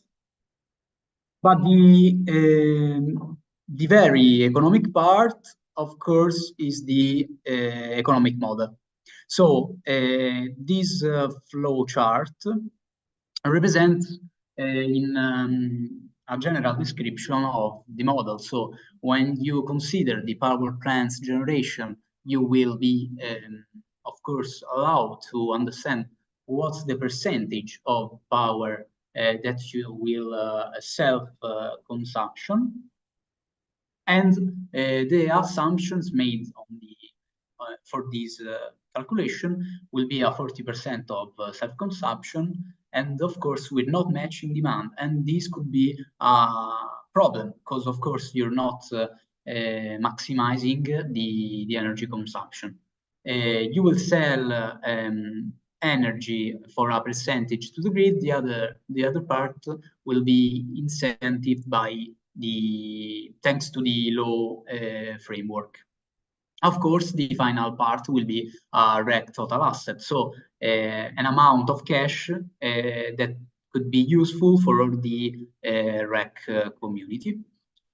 So the very economic part is near. The estimation of a load curve is calculated using ARERA data, that is a regulator of our energy framework. The data on the system costs refers to an estimate that is made by GSE.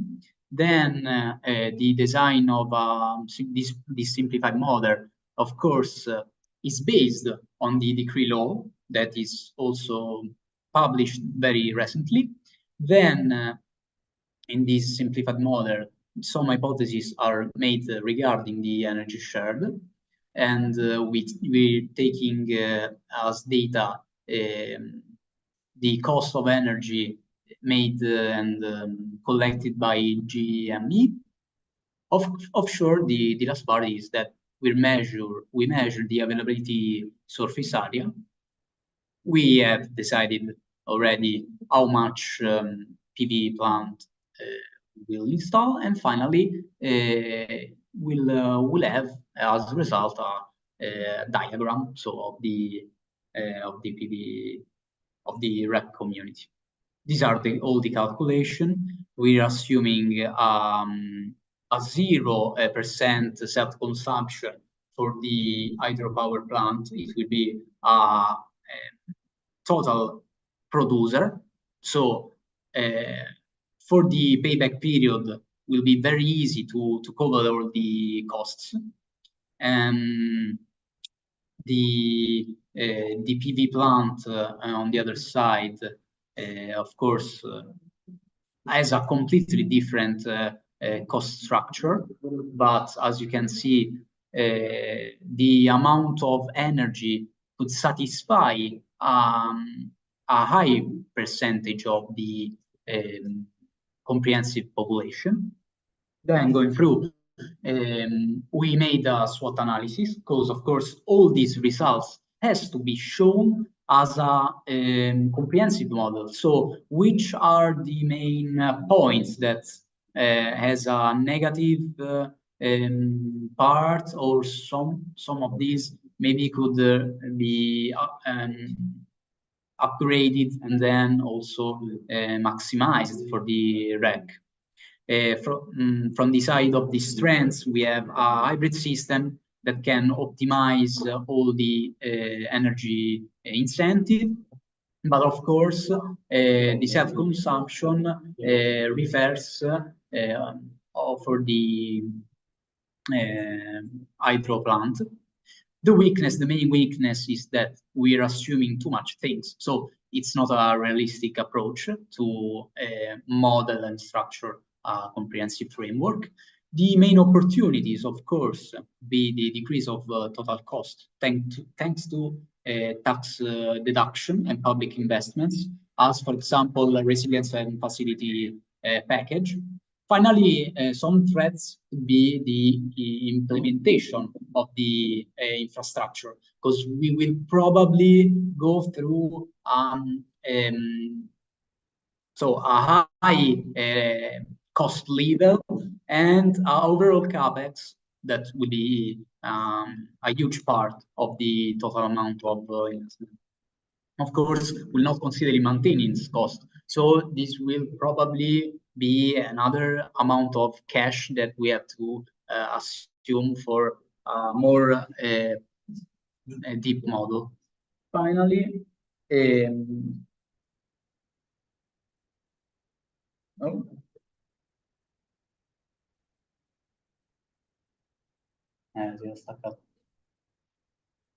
so finally, the conclusions are what kind of proceedings. So what kind of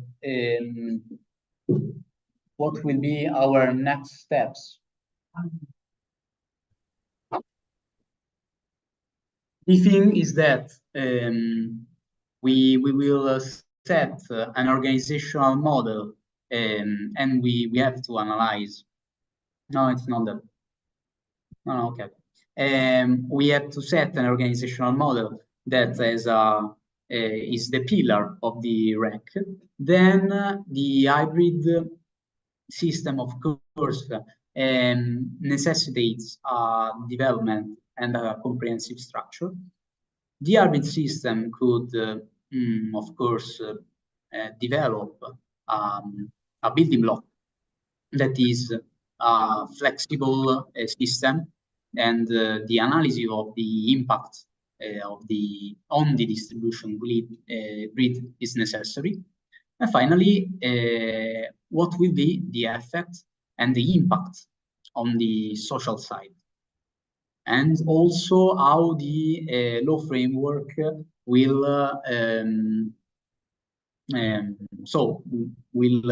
modify all the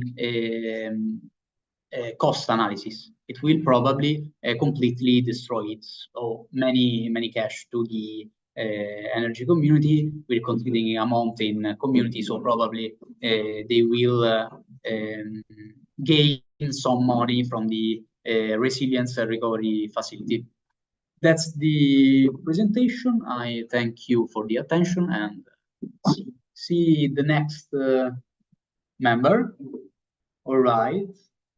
So the next member is Uwais. Yes. Are you here with us? Yeah, I'm here. Thank you. Hey, Thank you very nice. much. Please, Uwais. Please, let's start. Definitely.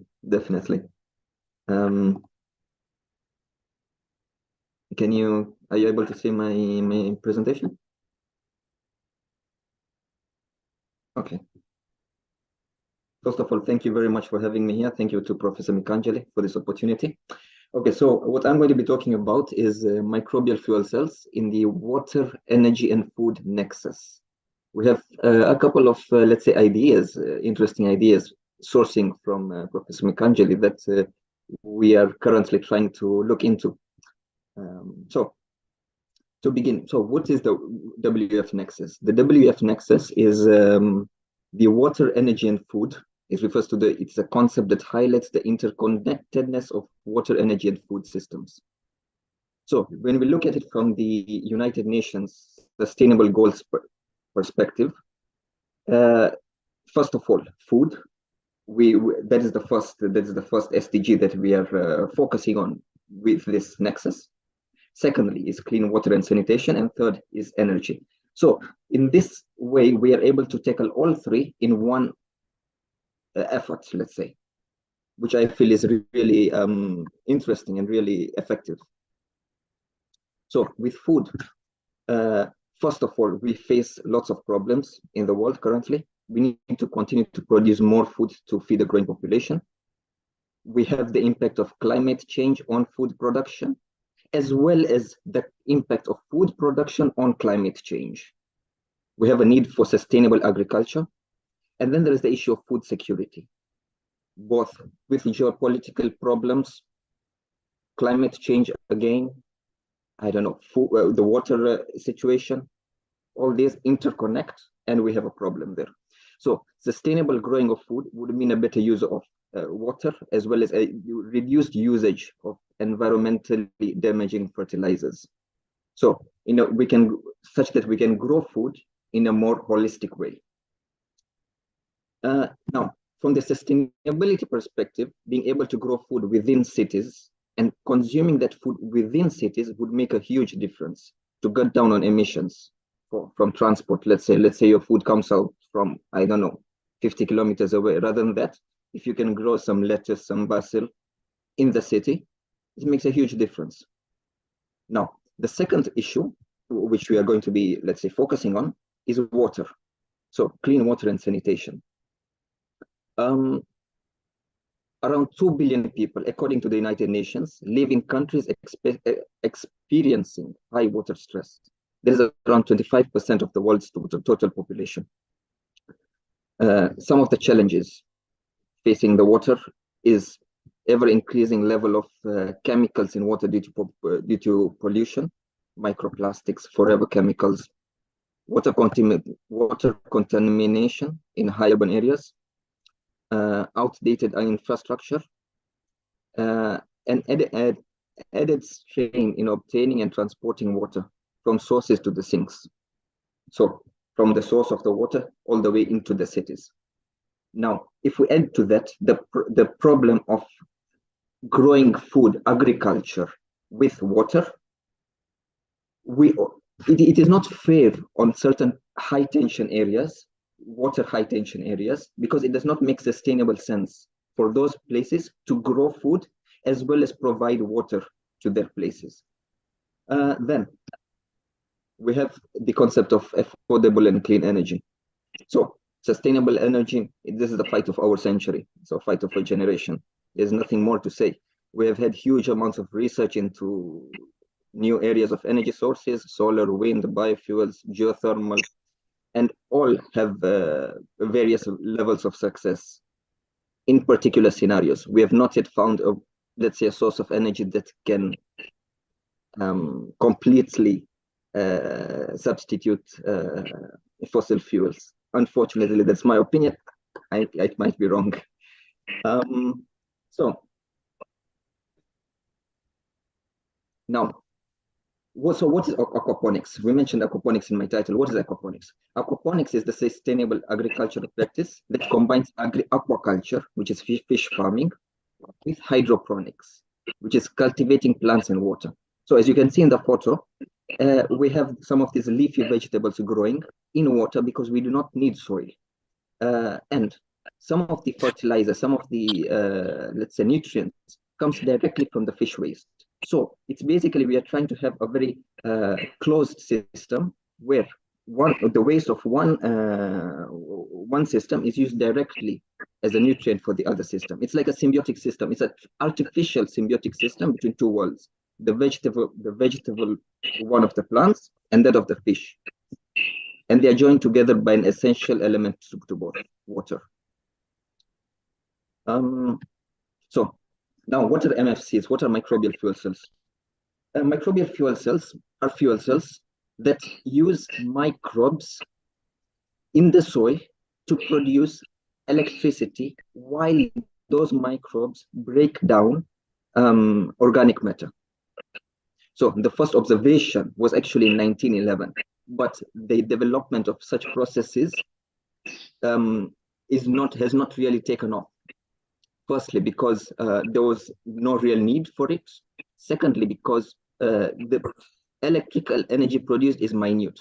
However, as with all technologies, the more research that goes into it, the more investment that goes into it, the higher efficiencies we can achieve, the higher electrical output we can achieve. So it's, let's say, a new way to think about it, a new way to go about it. So microbial fuel cells are a type of bioelectrical system that generate electricity from the degradation of organic matter.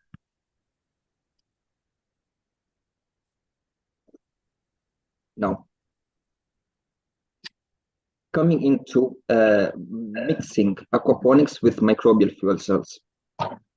So when we introduce microbial fuel cells to the aquaponic system, we now not only have vegetables and fish, we also have a new species to go along with that. We have some bacteria inside that system.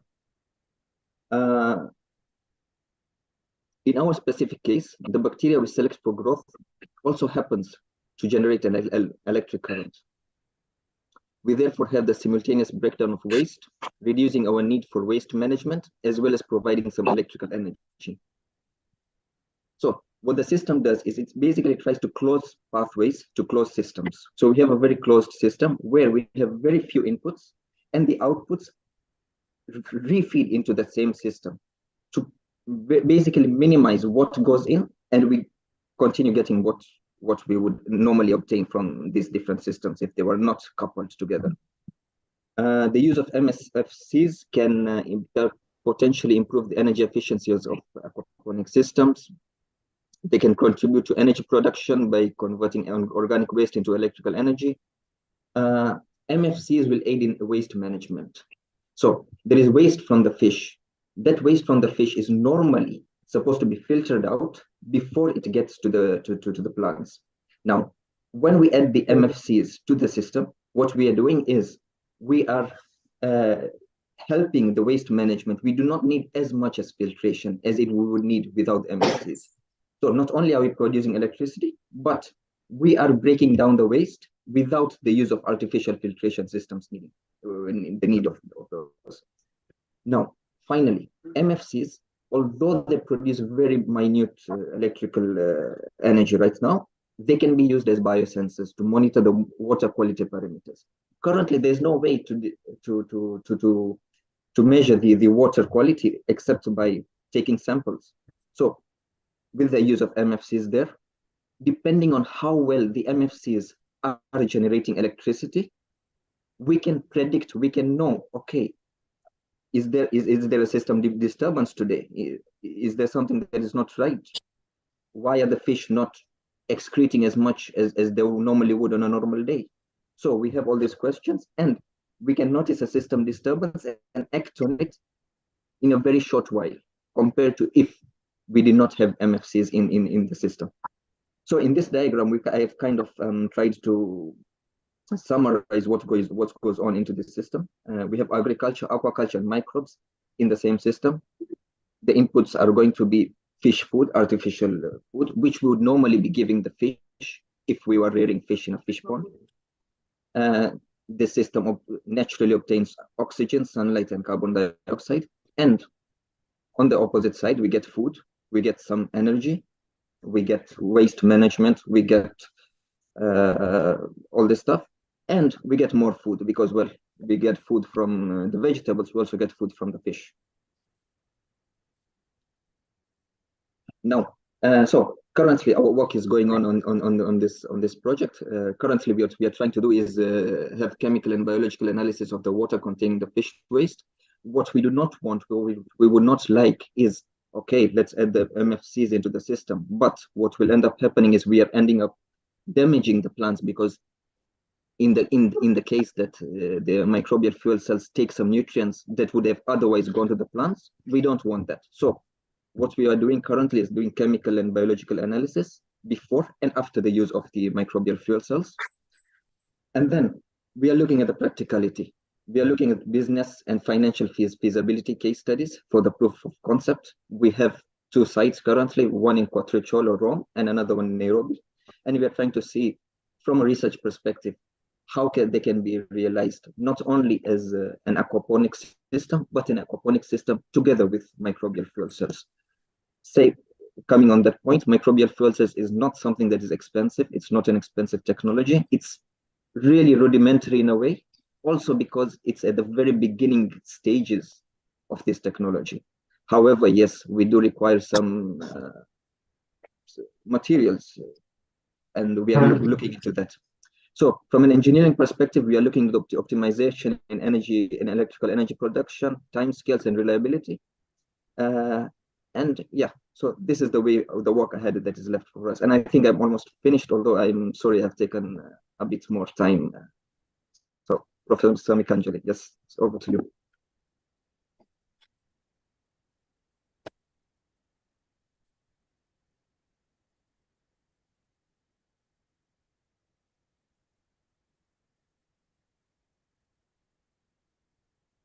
Yes, okay, UAs. Okay, hi Arminia. Thank you, UAs. Where are UAs? Yes, UAs, here I am. Let's stay in touch, okay? Definitely, thank you very much. I can see that we have also our dear Nora from Los Angeles. Oh, from University of South California, isn't it? Yes, Dr. Micangeli, thank you so much for having me. Okay, my dear, thank you for being here, so sharp, so precise, because we should like to make these last presentations, and then at 6 and in 1 hour, in 45 minutes, we have the director meetings for the global grand challenges. So it's important. Now we have we had a great day with more than 45 presentations. Everyone had been very sharp, focusing on someone on Africa, someone on Asia, someone on Italy, Europe, North Europe, UK, Northern UK, Southampton, so south part of England, and it was really, really amazing. The maps of how much energy and communities and social, intercultural, and managerial and technical talent are going together on real projects with professors, students, alumni of our Grand Challenges Scholar Program Europe, as well as Europe chapter, because Grand Challenge Scholar Program is only one, but there are the chapters.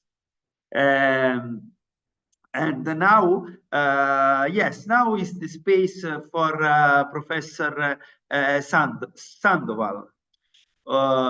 Please, Nora, introduce yourself and give us a good insight regarding the Grand Challenge Scholar Program and the aim and the target of the global meeting that will be in February in Los Angeles on the 11th, 12th of February there.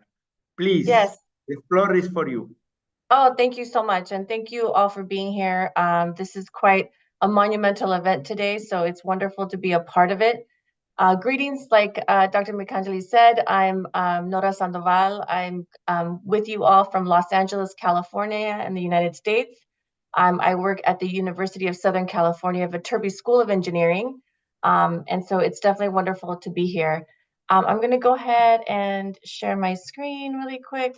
So I wanted to talk to you all today about our GCSP Network annual meeting, Mobilizing to Solve Global Challenges.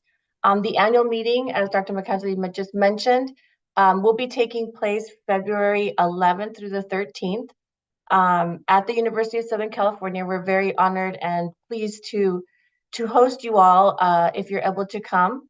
And we will be having, the conference will be starting and the kickoff will be on Sunday, February 11th. And we'll be having our poster session for our students starting that day with a wonderful welcome dinner and some opportunity to network and to get to know each other as a GCSP community, global community. And then on Monday, it's going to be jam-packed full of different workshops and presentations and speakers.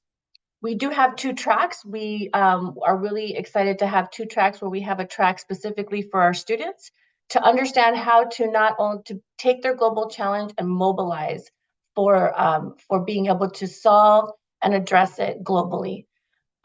And so we're really excited to create that track for our students. And then we have a track for our administrators and our faculty and our directors to be able to assess, learn. And I know you all heard from Olga this morning. She's my conference co-chair. We're going to be able to have different workshops and opportunities for our directors, faculty, and administrators. The conference and the annual meeting is definitely designed for us to walk away with some tools and some understanding of what's happening globally, and then how we can mobilize for them. And that's the theme. We're also very, very excited to celebrate 15 years of the Global Challenges program. It was started in 2009. And so we have some of our founding deans that will be at the conference as well, who will be speaking about the history of the program, as well as the vision to move in terms of moving forward. So we're very, very excited to celebrate those 15 years of GCSP and all of the work that you all are doing, and to showcase that work as much as possible. So here's just the information regarding, as you know, the annual meeting is hosted by the network. And so the network executive committee will also be in attendance, and you'll hear from them. Particularly our directors and administrators will have an opportunity to hear from them as well. I'm going to go ahead and put the link to the conference website. This conference website will be updated with the schedule on Monday. We have extended the early bird deadline. So we have an early registration deadline that was for today, but we are going to extend it to January 12th. We got some feedback. Sometimes universities take a little while to foster payments and process payments. So definitely we're going to go ahead and be extending the early bird deadline to January 12th. And the website is there in the chat. Good. So please feel free to send us an email at gcspnetwork@vase.usc.edu if you have any questions. Visit us on the website, and we definitely look forward to seeing you here in Los Angeles. I think it'll probably be sunny, most likely than not. So definitely looking forward to seeing you all there. Thank you for this great invitation and the great work that you are doing to organize this global event. I participated to a number of global events in the past in Washington and in London yes, some years ago now, actually. And but post-COVID, I didn't participate last year. Now I'm doing everything in my possibility to stay there, to come. Yes, well, we're looking forward to having you. So certainly you're a key part of this program. So really looking forward to having you. Thank you, Nora. Thank you very, very, very much for your presentation, invitation, and we will report a little bit of this day also in Los Angeles at the global meeting. As you can see, we are mixing the real activity of the Grand Challenges Scholars Program of Italy, staying in the different villages in Italy to make energy communities. that really make a lot of intercultural, social, entrepreneurial, and technical side, as well as our usual now, because we are at number 20 mission in Africa or Central America, where we go with our cohort, and the people coming back from that cohort are the real most advantaged people for the award of the GCSP award. So this is the work that we are doing, that in these days has been very clear, and we will do our best to bring it in Los Angeles at the global meeting. Thank you, Nora. Thank you so much. I'm looking forward to seeing you all. Thank you. See you in a while. Bye-bye. Ciao, ciao. Bye-bye. Ciao. I can see also, one more. I can see also Kevin, Oriko. Oriko, where are you? He's from Kenya. It's really a special guest. Are you with us? Not yet. Okay. Hello. Yes, Prof. I am here. I am here. Thank you so much for the shout out. I'm glad to be here, and I'm also waiting for my presentation, time to come, and then I'll be able to share with you what I have. Okay, okay, my dear. One moment. We have now an organization point. 1 second, I'm coming back in a while.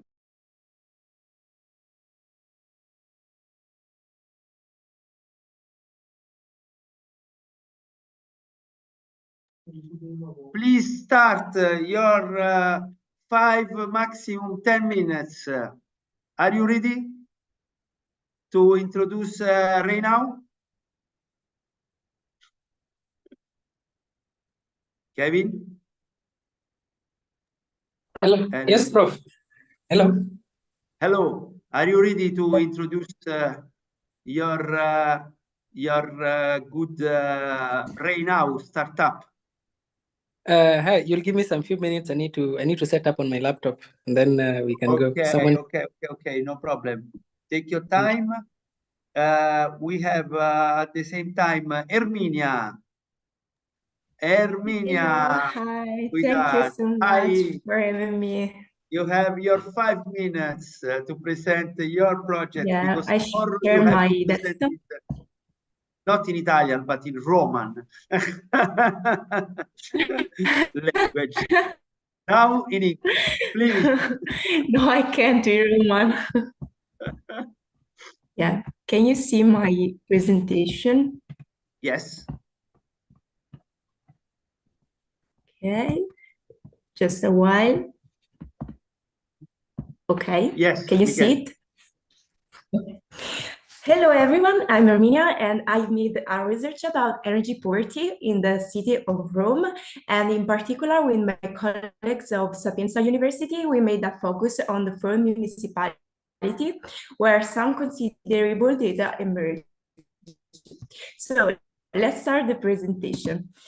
Energy poverty in Italy was defined for the first time in the National Energy Strategy of 2017 as a difficulty in purchasing a minimum basket of energy goods and services.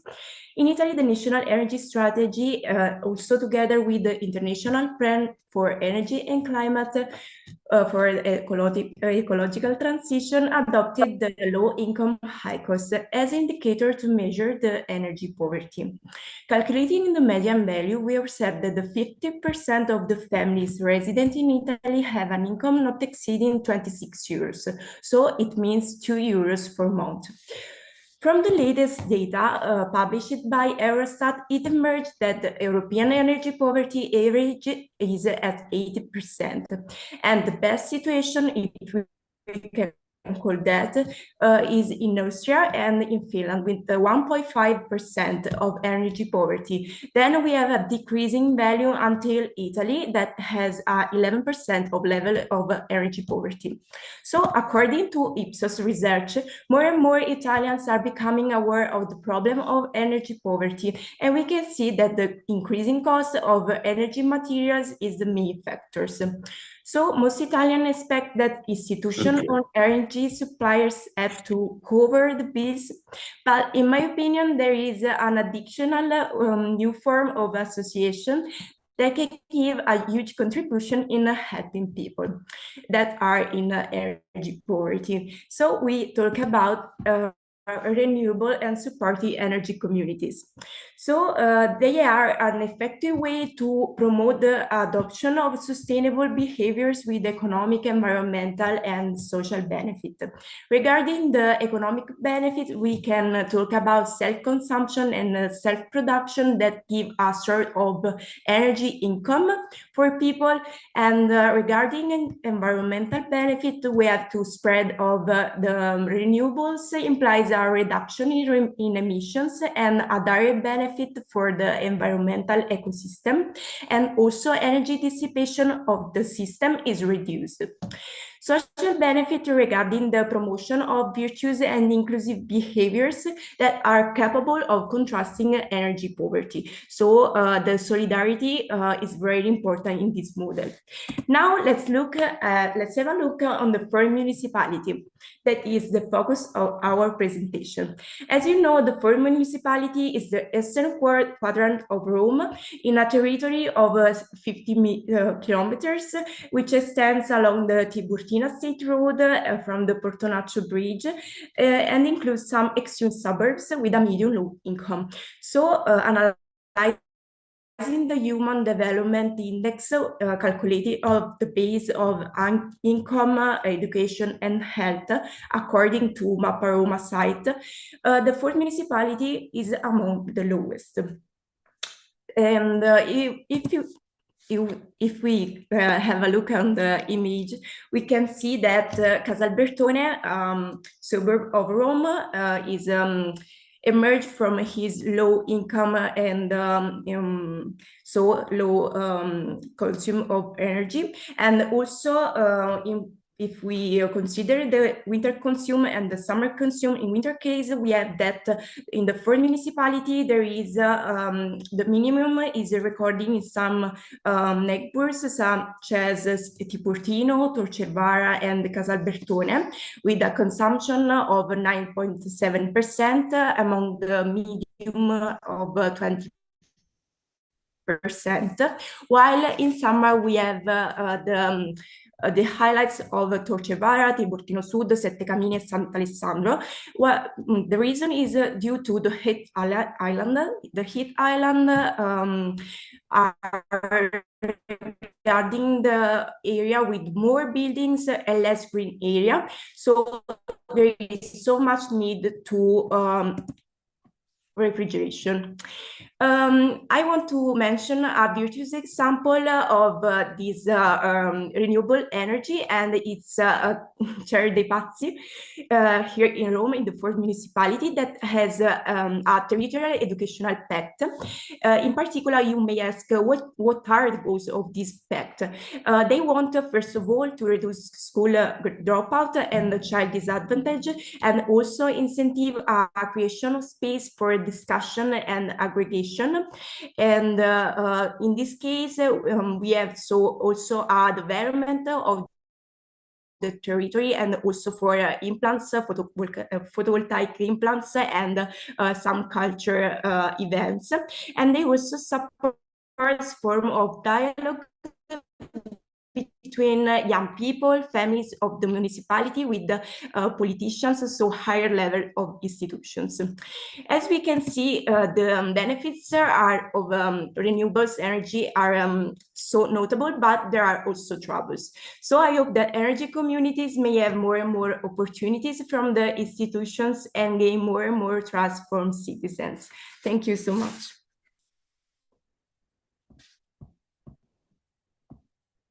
Very good.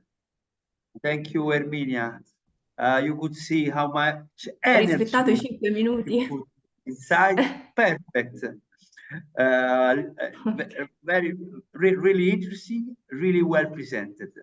Thank you, Erminia. Thank you. Thank you so much. And now we have, after Erminia, Sophie or Kevin. Let me see if Kevin is ready. Ellie, Kevin? Not yet, Prof. Not yet. Okay. No problem. Soon?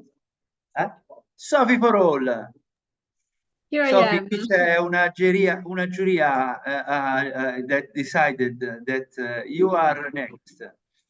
Okay. And you can present the feasibility, no, il Dittamo, Sì. and your what is GCSP for you, please. Okay. With what shall I start? You can start immediately about how you like most. No problem at all. Okay. Maybe you will do only one presentation, eh? So you have not 5 minutes, but 7, 10 minutes, but for a global one. Okay, first of all, good evening, everyone. I'm Sofia Casati. I'm currently a master's student in mechanical engineering at Sapienza University of Rome. I would like to thank Professor Micangeli for this incredible opportunity. I have followed some of the previous presentation, unfortunately not all of them, but I must say that they have been all extremely interesting and they offered me excellent point of reflection. So thank you very much to all of you. Grand Challenges Scholars Program is defined as a new education model to prepare engineers to be world changers.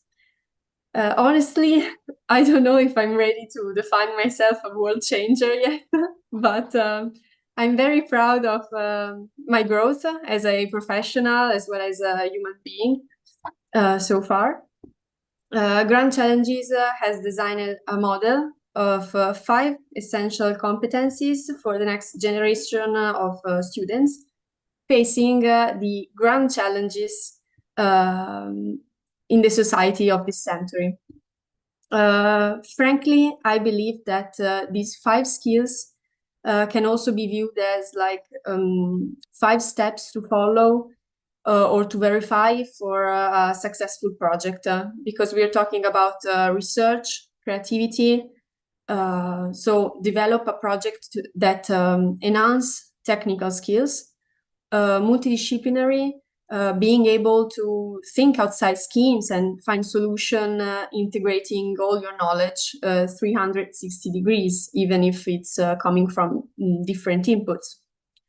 Business and entrepreneurship.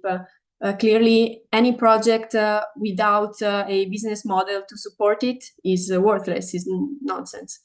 Multicultural, being able to adapt, understand the different cultures, their needs, being able to communicate and listen to different people. And the 5th point is social consciousness, deepen social consciousness and motivation. To me, it means environmental awareness, sustainability.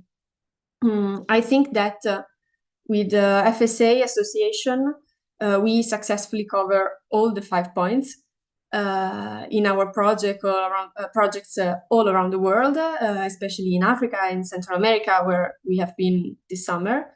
For example, in Honduras, we improved our technical skills by installing a PV system on a school and maintaining a turbine, which I will talk about later on. We covered a wide range of topics such as engineering, economic, sociology as well.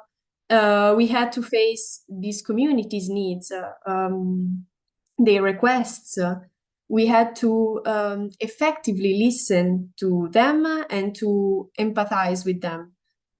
We also tried to spread social consciousness by, for example, a brief lecture about electrical energy and how to safely manage electricity on a daily basis. Things like being aware of the power outlets or cables at home, like that. If you let me, I'd like to add one last point to the 5 essential to the list of the crucial competencies for a good professional. And this is teamwork. Sophie, one point. Are you showing slides? Because yes, about the yourself. We are seeing you. Sulla turbina Ah, dopo, later sì. on. Perfetto, sì. perfetto. Okay. Go on. Perfect. Thank you. Okay. I will close this. We were worried about just if you were presenting slides okay. and we were not seeing it. Okay, go on. Okay. I will close this part just mentioning the teamwork. Lovely. Because truly, go. Because I think that the team made and it is still making the difference.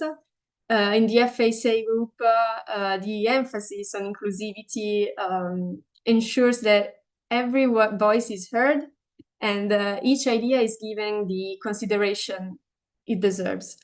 And I think that in today's dynamic work environment, possessing effective teamwork skills has become really indispensable. And I have to say that FSA is very good at this. So great. We will register it. We will take it as advertised worldwide. Please go on. Okay. I can present the micro hydro power system now.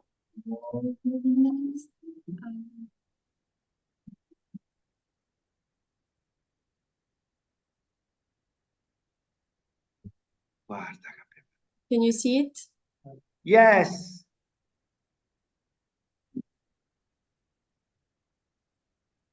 Very good. Okay. Very. So I'd like to present a project that lives rent-free in my heart, probably also because it was my first experience of this kind. That is the micro hydro power system in El Dictamo, in the Olancho region, Honduras. I've been there this summer, as I was saying, with the FSA, and among the many things we have done there, I'd like to talk about the maintenance of this small Pelton turbine that is the main provider of electricity for the community. But let me give you a little bit of a context. The biodiversity in Honduras is exceptionally high because of its tropical position, the presence of two oceans and orographic condition create a wide variety of habitats, from rainforests to coral reefs. Honduras is a low-income country and faces several challenges for its development. Primarily, the fight against narco-trackers have made the country one of the major drug smuggling centers. Over the last 10 years, the Honduran economy has grown at a rate above the average of the rest of the Latin America, but still, as we learned during a meeting in Tegucigalpa with the Vice Minister of Natural Resources, who actually hasn't painted a very bright picture, because he reported that 1.7 million people as of today don't have access to electricity. La reforma energetica that started in 2013 had the aim of ensuring access to electricity as a right. They started investing. However, due to high corruption and high prices of the technology, people in Honduras are still paying, as the Vice Minister said, the most expensive sun in Latin America. La Reforma Energetica today is fighting to have fair prices of electricity and to increase the percentage of electricity generated by renewable resources. Obviously, the poorest population groups are those belonging to rural communities, which remain isolated from the larger urban centers. In particular, we met the El Dictamo community. The population of the area consists of about 4,000 people, divided into 56 families. People there live in a self-sustaining economy based on crop cultivation and animal farming. Their most crucial need for electricity is the community to keep the refrigerator of the community operational inside the medical center. It is needed to store vaccines, so they need a temperature between 2 to 8 degrees Celsius. And this temperature range is usually called cold chain, and is crucial for preserving the efficacy and integrity of the vaccines. Any deviation from this range, whether too low or too high, can compromise the effectiveness of the vaccines. Thus, the energy resources for the community are vital. Currently, the existing energy sources include some solar panels on the health center and some on some private household that is equipped with a refrigerator, so obviously require more energy. And then there's this small Pelton turbine, which was installed in 2014 by FSA. The pipeline extends for 853 meters, has a total jump of 75 meters, and it is designed to withstand a pressure of 8 bar. There's a piezometric well that prevents the pipe from a possible water hammer. The pipeline consists of 80 tubes with a diameter of 8 inches and 65 tubes of 6 inches with a valve in between to mark the passage from one diameter to another. The pipeline presents problems due to morphology of the ground. So where it is located is heavily sloping and subject to landslides.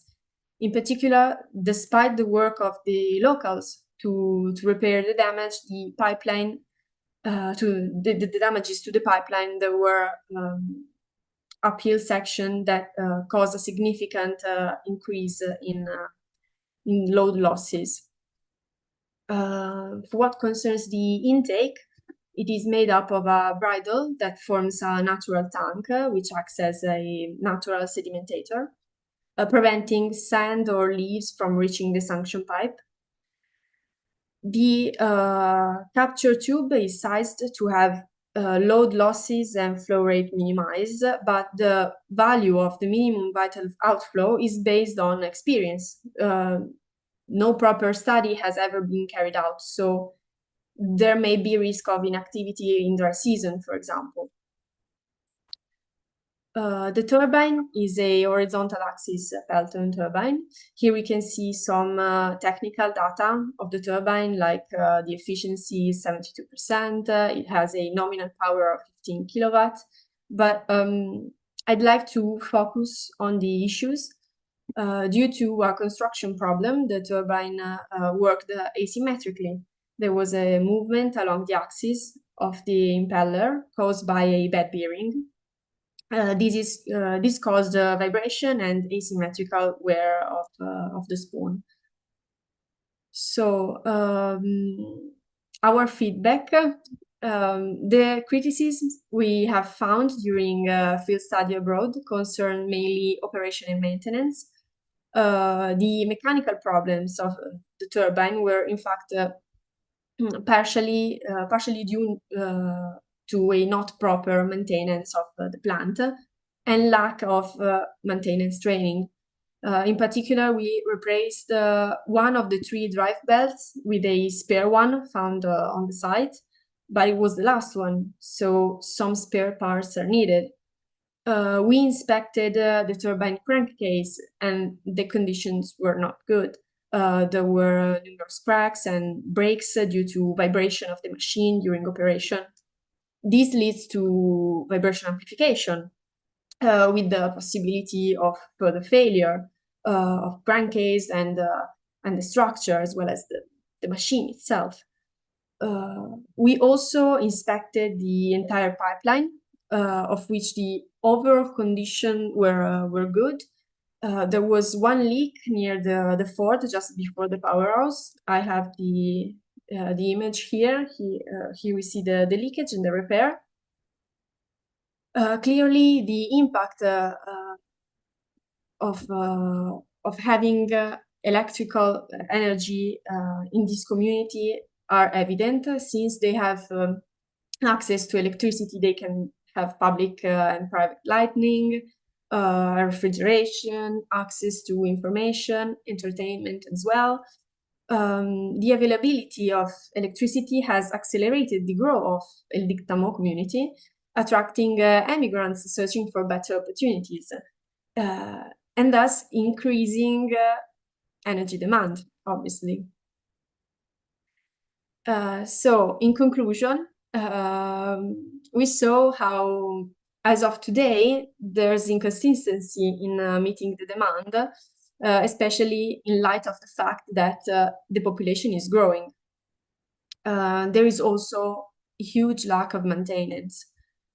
So our proposal for a possible improvement of this project are, for example, utilizing a second river in the area for another small turbine, and organize a vocational training to local technicians about hydropower conversion, how the turbine works, the turbine operation and maintenance, how does transmission of electricity works, how to safely manage electrical systems, also in a domestic environment. So yes, this is our these are our proposals and our project. Thank you very much. Wow. Thank you, grazie tantissima. And now I give not the floor, but the moderation to our dear Andrea. Most of you received letters and mails and coordination from Andrea and Gaia. And now is the moment when they will manage the conference. I will be here together with all of you. And I think that this is the moment for our dear Pierluca. Now the floor and the activity is completely given to our dear youngest Grand Challenges awarded.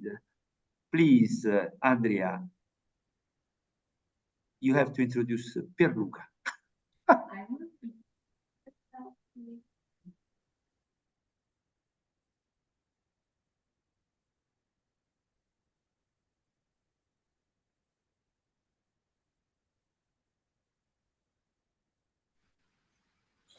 Good evening, everyone. Thank you for passing the floor, the moderation to me, Andrea. It's an honor for me to be here and having spent the day with everyone who's been presenting their various projects and initiatives. It's a pleasure and it's very inspiring to hear from you all. I will now leave the floor to Pierluca to speak about cooperative resilience, strengthening rural energy initiatives. Please, Pierluca. Thank you, Prof, for this opportunity. Thank you, Andrea, for the floor. And good evening, everyone. Again, it's a great privilege for me to be there. and to have listened to such intense speeches on issues that I'm strongly passionate about and which I consider to be of vital importance. So in my presentation, I'm going to investigate the resilience engineering point of view with respect to the issue of rural electrification, trying to be brief and concise. So you will forgive me if I do not go into much detail. So the structural presentation of the presentation is in 5 parts. The first one is understanding rural energy challenges, then understanding resilience engineering, understanding energy system resilience, the strategies for enhancing resilience, and the last one is the future outlook and the opportunities. So, sorry. Okay, so the next slide. Okay, so access to energy in Africa is crucial for fostering economic development and improving living standards. So reliable energy sources empower communities by fueling industries, powering essential services, and enhancing educational opportunities. Additionally, energy access play a pivotal role in addressing health challenges as it enables the use of clean and efficient technologies, ultimately contributing to a more sustainable and resilient future for the continent. The next slide. Okay, so sorry for the delay. Traditional energy sources in Africa, such as biomass and solid fuels, have significant environmental impacts, and widespread resilience on wood charcoal for cooking contributes to deforestation, soil degradation, and the loss of biodiversity. Indoor air pollution from the combustion of these traditional fuels poses serious health risks, particularly for women and children. Shifting towards cleaner and more sustainable energy solution is imperative to alleviate the environmental burden associated with these traditional sources and to promote a healthier and more ecological balanced future for the continent. So the community resilience is intricately linked to the energy security as a reliable and sustainable energy source play a vital role in fortifying communities against external shocks and ensuring their capacity to endure and recover from challenges. The 4 core principles on which energy security is based, as shown in the figure on the right, are suitable, so for a wide range of users, safe for people and the environment, available where needed at all times, and affordable to all who need it. Okay. So, what is the resilience engineering? So the resilience engineering is the systematic study and application of principles that enhance an organization's ability to adapt, to recover, and thrive in the face of unforeseen disruptions or challenges. So the goal of the resilience engineering is to cultivate systems and processes that not only withstand shocks and disturbances, but also learn and evolve from them, fostering continuous improvement and adaptability. So in this slide, I tried to explain, so this is an attempt to give a systematic approach to the resilience engineering methodology by going on to define 4 different phases, which as can be seen have a high degree of correlation. So in the present case, we are talking about the anticipation, the monitoring, the response, and then the learning. From an analytical point of view, the resilience metrics and measurement involve quantifying a system's ability to absorb and to recover from disturbances. This includes assessing parameters such as downtime, adaptive capacity, and response effectiveness, providing valuable data to optimize design and operational strategies for enhanced system resilience. By employing rigorous metrics, engineers can systematically evaluate and improve the resilience of critical infrastructure or energy systems, as in our case. So ensuring robust performance in the face of unforeseen challenges.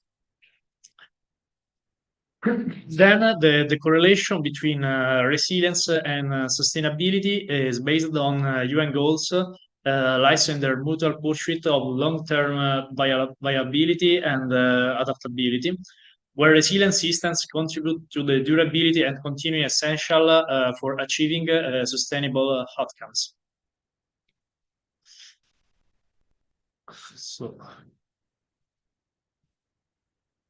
So the energy systems exhibit vulnerabilities ranging from physical infrastructure weakness to cyber threats, which can disrupt operation and compromise reliability. Developing a robust mathematical model is essential to systematically identify and highlight these vulnerabilities, providing a strategic framework for enhancing the resilience and the security of the energy systems through targeted interventions and improvements. So the interdependence and complexity within energy systems encompassing production, transportation, and communication networks underscore the intricate web of relationships that must be carefully managed to ensure the seamless functioning of these interconnected components.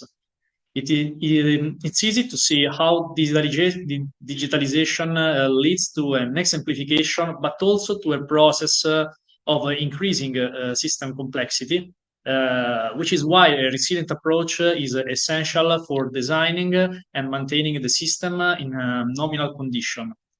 The human factors and the organizational resilience are intertwined elements critical to the adaptability and the robustness of the systems, recognizing the pivotal role of the human behavior in the decision-making process and the organizational structures in navigating and responding to challenges. Then the risk mitigation and adaptation in energy systems involve implementing strategies to address potential threats and challenges. This includes measures such as diversifying energy sources, incorporating advanced technologies for monitoring and response, and establishing robust contingency plans. By proactively addressing risks, energy systems can enhance their resilience and ensure a reliable and sustainable supply in the face of changing conditions and uncertainties.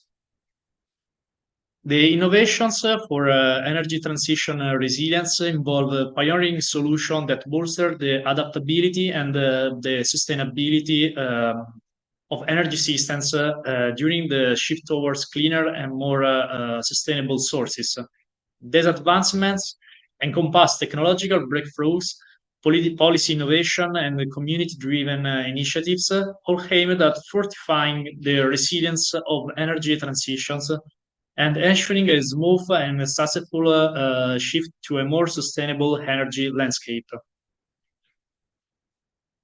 So regarding the community engagement and stakeholder collaboration, they are pivotal in establishing the resilient energy systems in rural communities in particular. One methodological approach is represented by the 9-step model on the side, by involving local residents and collaborating with various stakeholders, such as government entities and non-profit organizations.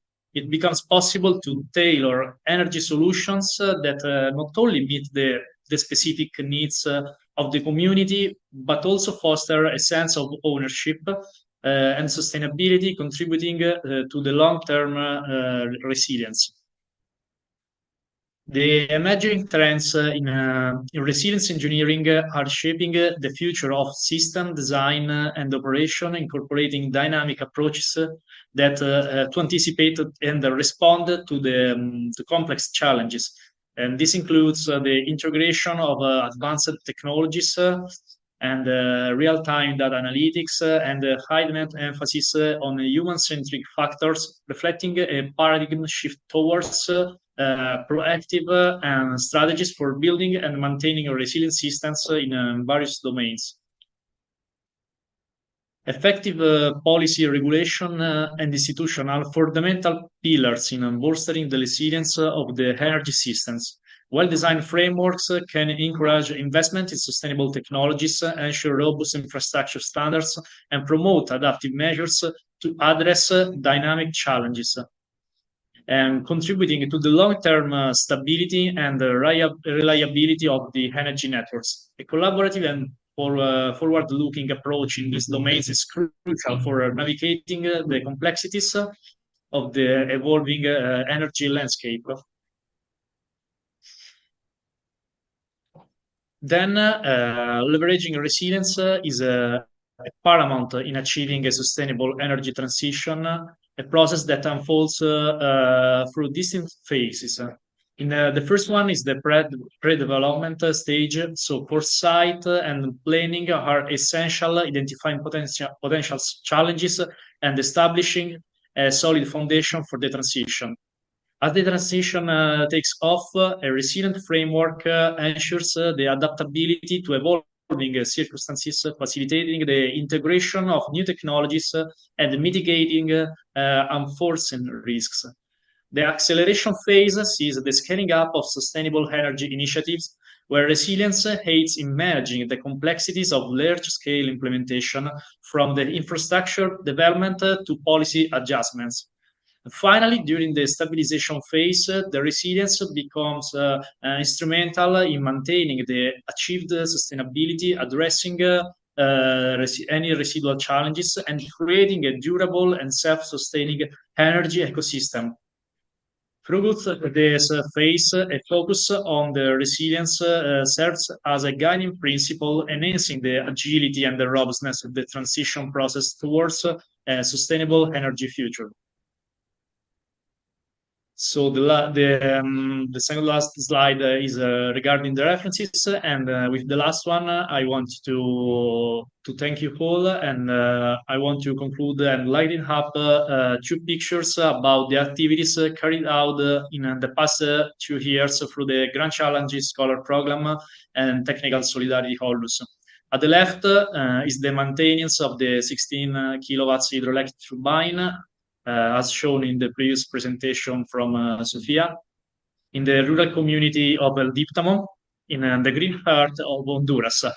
At the right is one of the activities carried out with refugee communities in Numanzi and Gojo refugee camps on the Uganda-South Sudan border. Specifically, this activity was part of a project funded by the Valdesian Church, inherent vocational training on energy systems and their installation, and O&M directly applied to their household. So for anything, I leave my contact information, and thanks again to everyone, and enjoy the rest of the conference.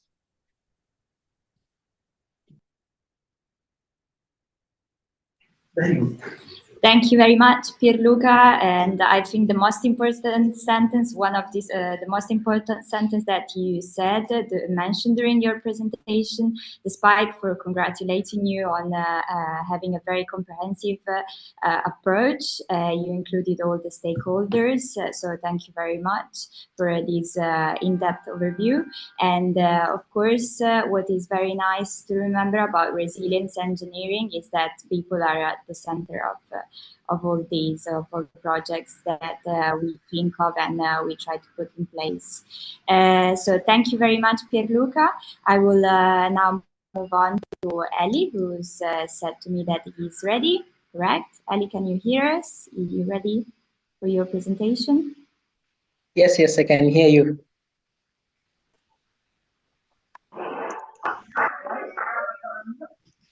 I can hear you now. Maybe try to speak again, please. Can you hear me? Yes, perfectly now. We cannot see you, but we can hear you. Okay, and we can see your screen now. Are you able to see my screen? Okay, great. If you click, if you close the right side of the Chrome window, we will be able to see full screen your presentation. So we see the history and research on the right side. So if you just close it, Okay, great. Thank you very much. Now the floor to you. Thank you for being here with us today. Thank you so much, Andrea, for your warm welcome. So I'm going to talk about the solar mini grids in Kenya.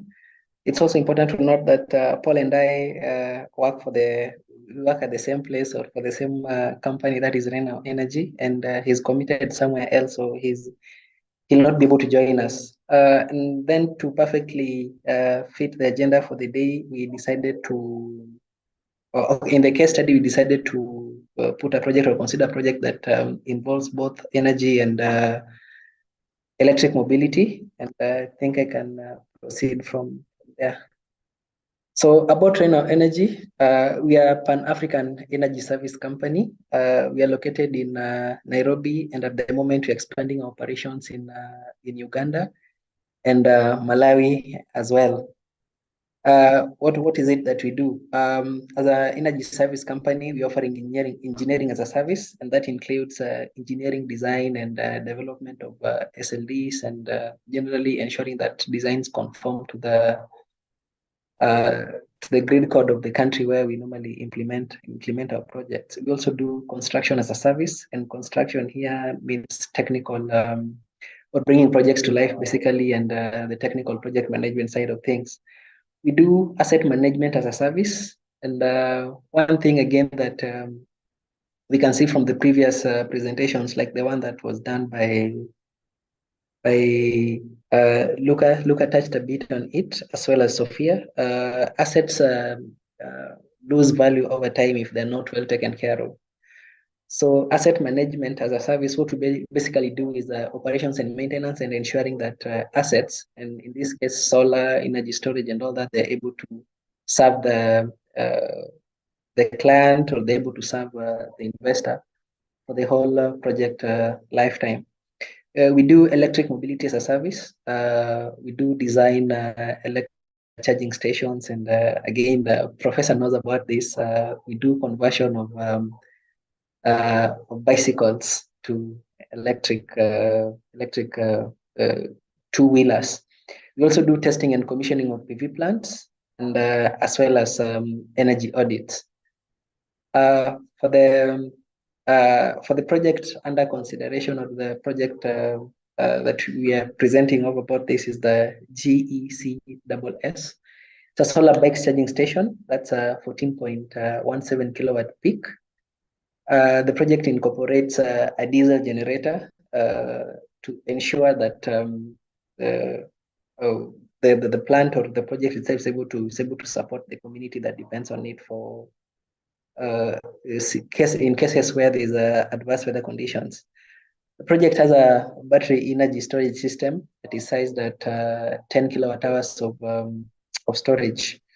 Like I said, the plant is located within the Kenyan Coastal Province and serves the two-wheeler electric bikes, otherwise known as boda boda. If you've been to Kenya, or you know this side of the world, I think they're more evident, or they're more prevalent in Kenya and India.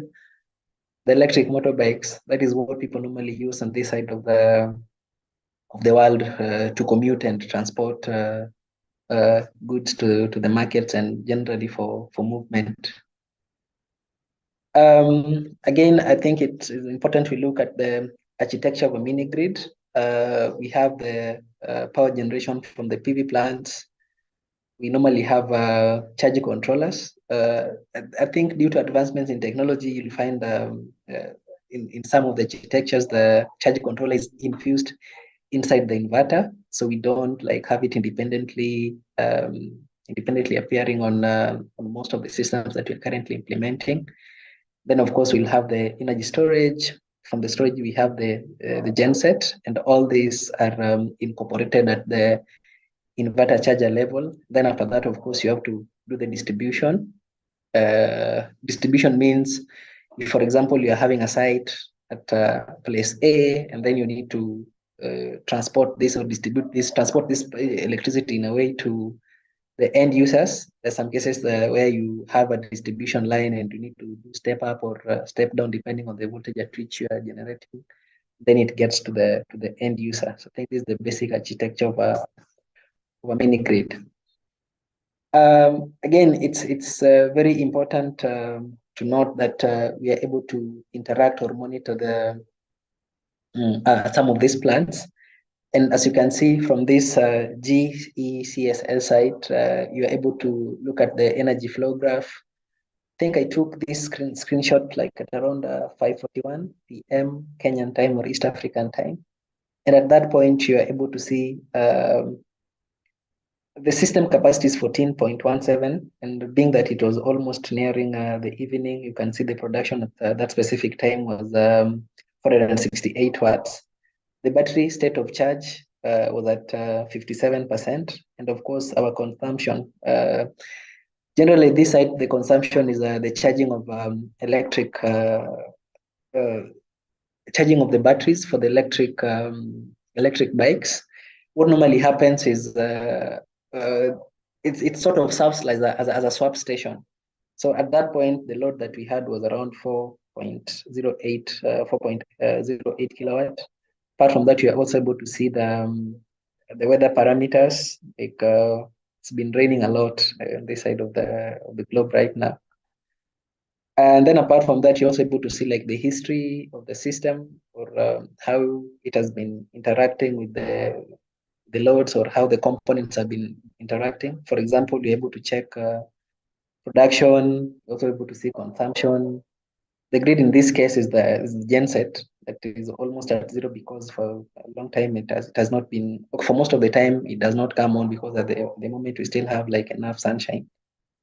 You're able to see that. And the power analysis, for example, for today, the production has been 45 kilowatt hours, and the consumption has been 52.4 kilowatt hours. Then you're also able to see the amount of coal that you've been able to save. And that one is equated to like the number of trees planted. And the carbon dioxide that we've been able to emit from the atmosphere, we're able to see that. And then the total heat, like what is the gain in terms of economics, or in terms of the commercial gain, you are also able to see.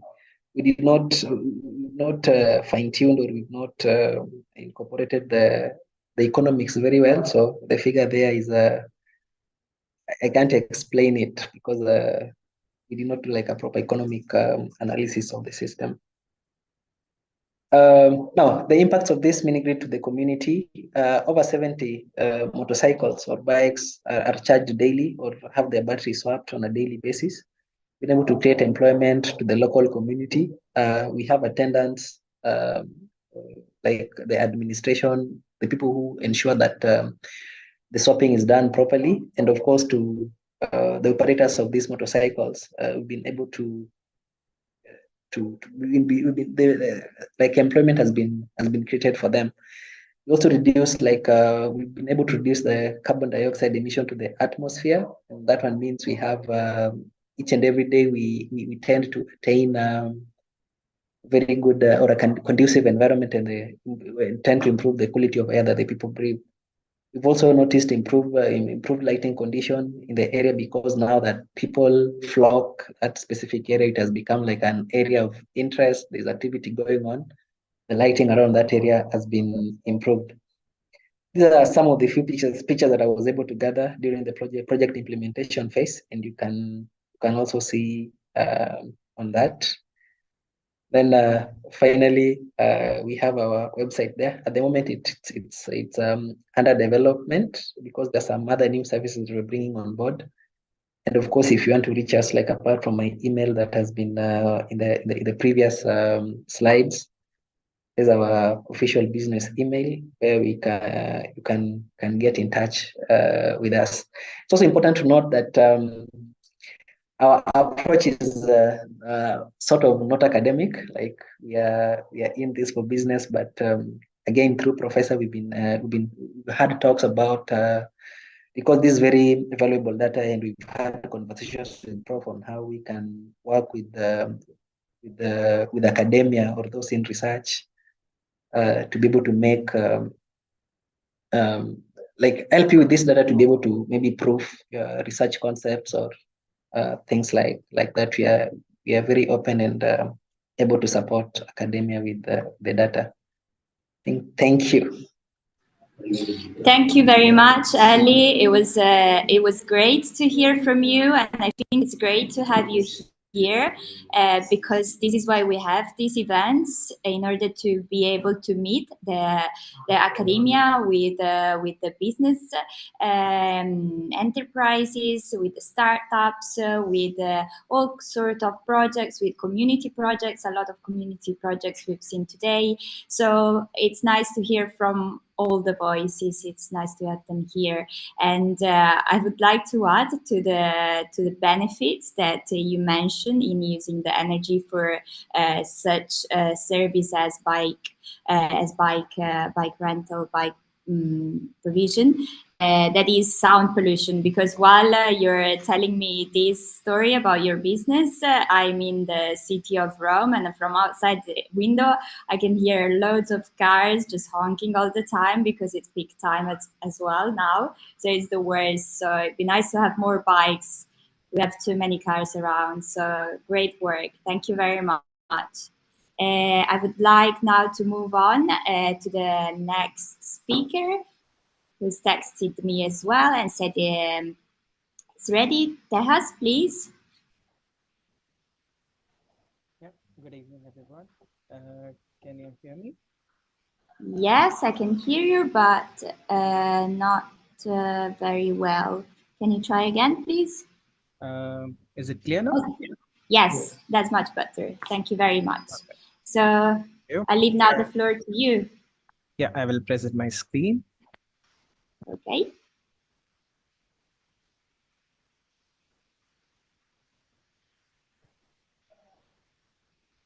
Great, we can see your screen and your presentation now.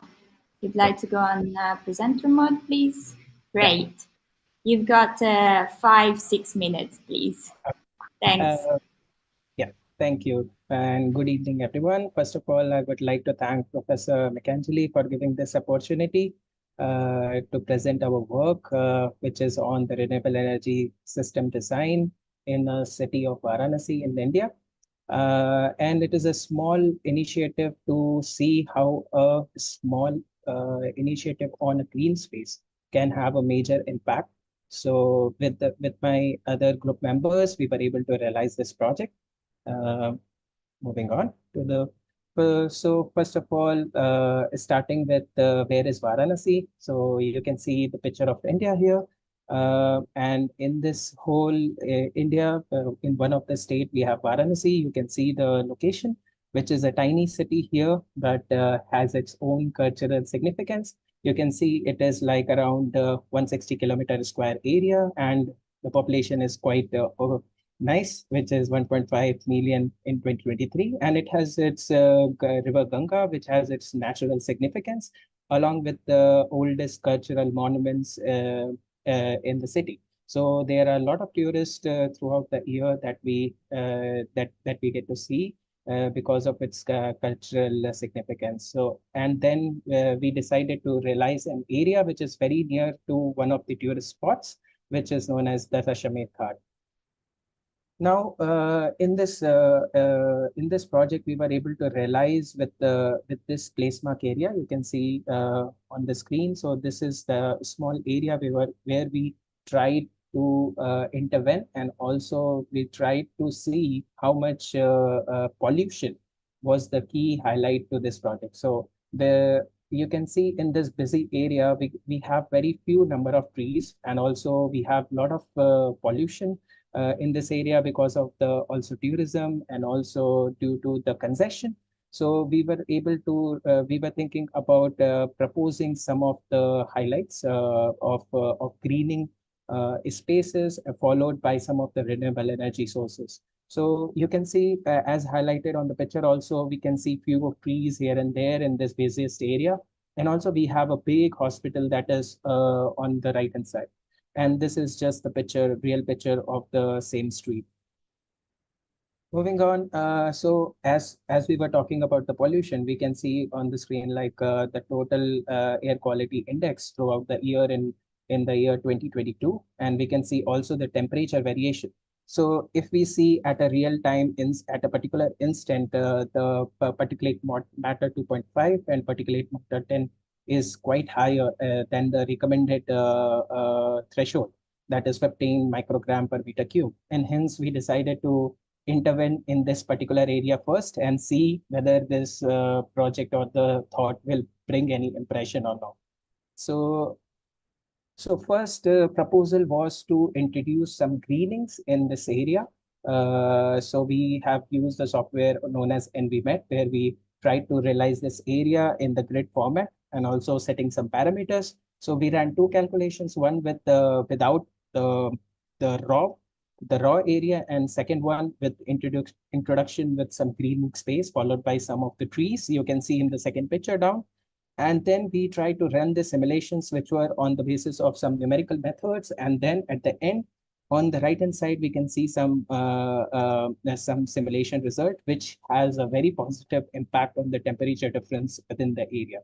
So this was our first intervention to propose the greening space, because if a small area, if by introducing some green space can bring this impression on temperature, then yes, if it is used in different parts of the city, then it can bring an overall grade difference. So this was our first effort on this part. Then definitely moving on, we also tried, we saw that there is a huge hospital and there was an opportunity to introduce some renewable system on the rooftop of this hospital, and the total area that was available was 1,600 meters square. And we tried to also refer some papers, and there was a best practices guideline for such hospitals, and we were trying to find the peak load and also daily demand, and we were able to realize the particular 166.6 kilowatt hour per day requirement for this hospital. And then we tried to see, as we know that there is a huge potential of solar power in India, and with the irradiation also quite high for the city of Varanasi, and hence we tried to also realize and take this further to the next level.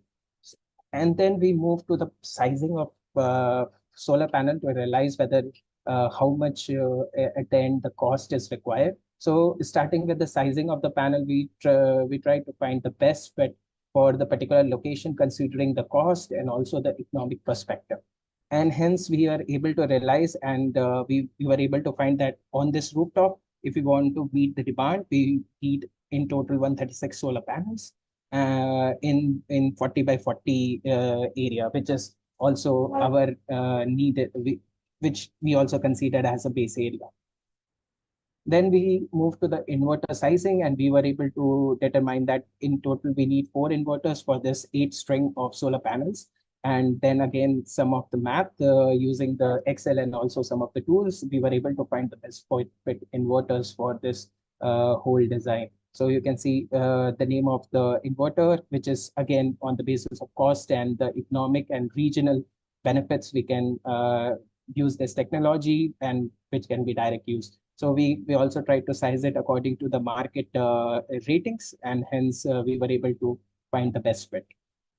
Moving on to the battery, yes, this was the heart and most costliest as part of the whole system after solar panels. So we were able to realize the same using Excel, the total battery demand. So we were able to know that in total we need 16 batteries in series and 6 batteries in parallel. And also then we find the best fit market available solution of HPL-ion battery for this project. So having said that, when we were able to find the best fit and also to match the demand of the hospital, then we entered into the capex, like if we realize the system and if this whole project is taken, then how much rough cost estimate would be. So we were able to find according to the market price in India. So it is reflected also in euro here. So the cost of PV panels will be around 13,000 to 20,000, and then inverter cost around to 68,000 euros, 6,800 euros, and then the battery would be, as I said, one of the costliest, so 28,000. Then the total capex also included the control systems followed by transformer and the labor works that will be required for the installation. So here we were able to know the total capital expenditure that would be around 60,000 to 80,000 euros for this whole system realization of solar panel on the rooftop. Then yeah, definitely operation, how we can forget the operation cost, because this is also one of the most important expenditure which will be which has to be updated per year. So here we were able to see the maintenance cost, which was again reflected in euros, which is 550 to 750, and the insurance, which will cover the whole lifetime of the system. And then we were able to find that it is roughly around 3,000 euros that we have to spend on the operational expenditure. So yeah, the whole conclusion for this project was that a small intervention if in the whole city can bring a positive impact. So if this is again realized for different areas, then it can have an overall great impact and it solve a lot of problems. So yeah, that was all, and thank you.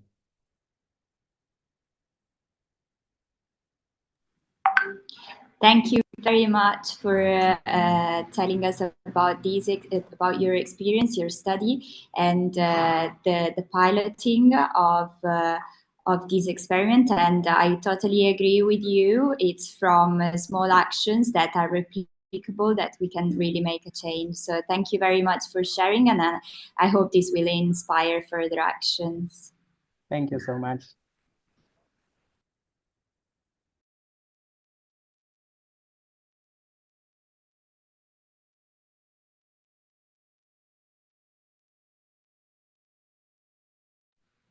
Okay, so now to the next speaker, I had Lorenzo Alifano planned. I don't know if you can hear me, Lorenzo. Yes, I can. I'm here. Okay, great. So now it's your turn, Lorenzo, and then I can see Domenico. Is it Domenico Vito Yes, that I I'm see here. in the room? Okay, Yes. it's great to have you here. Maybe you want to go next? What do you think? Sorry? After Lorenzo? Okay, sure. Okay, then Lorenzo, please, now your turn, and then we will move on with Okay. Domenico's presentation as well. Good evening to everyone. I'm Lorenzo Alifano, a student of Micangeli professor in University of Sapienza. Me with my colleagues had a study about a feasibility study for the creation of a share in the second municipality of Rome. And we started our project work. With a territorial analysis of the second municipality, so about the area, the population density, and the average incomes. To have a deeper view of the social part, we use different index as Gini coefficient. That is it's useful to measure the income inequality. It ranges between 0 and 1, and higher it is, higher is the inequality. What we observe we did is that in the higher average income neighborhood, there is the higher inequality. In particular, higher than 39,000 euros, we have ranges between 0 for 73 and 0 662, while for the lower average incomes, it ranges between 0 376 and 0 420. We made two possible explications about it. The first one is that in the higher average income neighborhoods, there is a high presence of foreigners that used to have jobs with a low income, and it makes the difference bigger. The second explication is about in the concept of income from labor and income from a capital investment. Usually, people with in the high average income neighborhoods had the two different kind of income. So one from the labor and one from a capital, and it makes the difference bigger and bigger. To understand the inequality and the difference between all the neighborhoods inside the municipality, we use the Human Development Index 2. It considers three elements that are the average income, the average of years of schooling, and at the end the expectancy of life expectancy, and its range between 0 and 1 as the Gini coefficient. First of all, we can see that the second municipality has the highest value in the whole of Rome, and it's about 0.8. But it's really different between a neighborhood to the other. We can analyze, for example, the population with a university degree, and we can see that in the higher average income neighborhoods, there is a higher university degree population. And comparing this data with the previous one of the Gini coefficient, we can see that the difference is bigger and bigger. At the end of this part, we compare the energy consumption to the average income, and we can easily see that higher incomes are strictly related with the higher energy consumption. So with my colleagues supposed two different kind of uses for the REC fund. The first one is for the high income neighborhoods that must use it for social and environmental purposes, while for the low income neighborhoods should be more economical as support the poorest family of the neighborhoods. After this part, we had a short analysis of the buildings to analyze if we can install there the PV systems. But many of the buildings in the second municipality, and in particular in Quartiere Trieste, that we have a deeper analysis, are historical. It presents particular urbanic rules that makes it difficult to build and host PV systems. Actually, there are just 3 different PV systems in this municipality. 2 of them are in school buildings and 1 in our university, La Sapienza. So we hypothesized a new REC in another elementary school, Giuseppe Mazzini. It's our old school. And we studied the possible area in the roof to install the PV systems that are almost 550 square meters. And then we calculated the potential power of the PV systems and the potential energy production. After that, we make 3 different options about how the school could use this energy production. The first one is that it sells 100% of the energy production to the grid, and it's able to generate about 20,000 euros per year. The second option is that the school saves 100% of the energy to use itself, and it could saves almost 40,000 euros per year to the energy bills. And then the third option is that the school sells 100% of the energy to the grid, but at the same time shared it with the other members of the RECs, generating other 30, almost about 13,000 euros per year.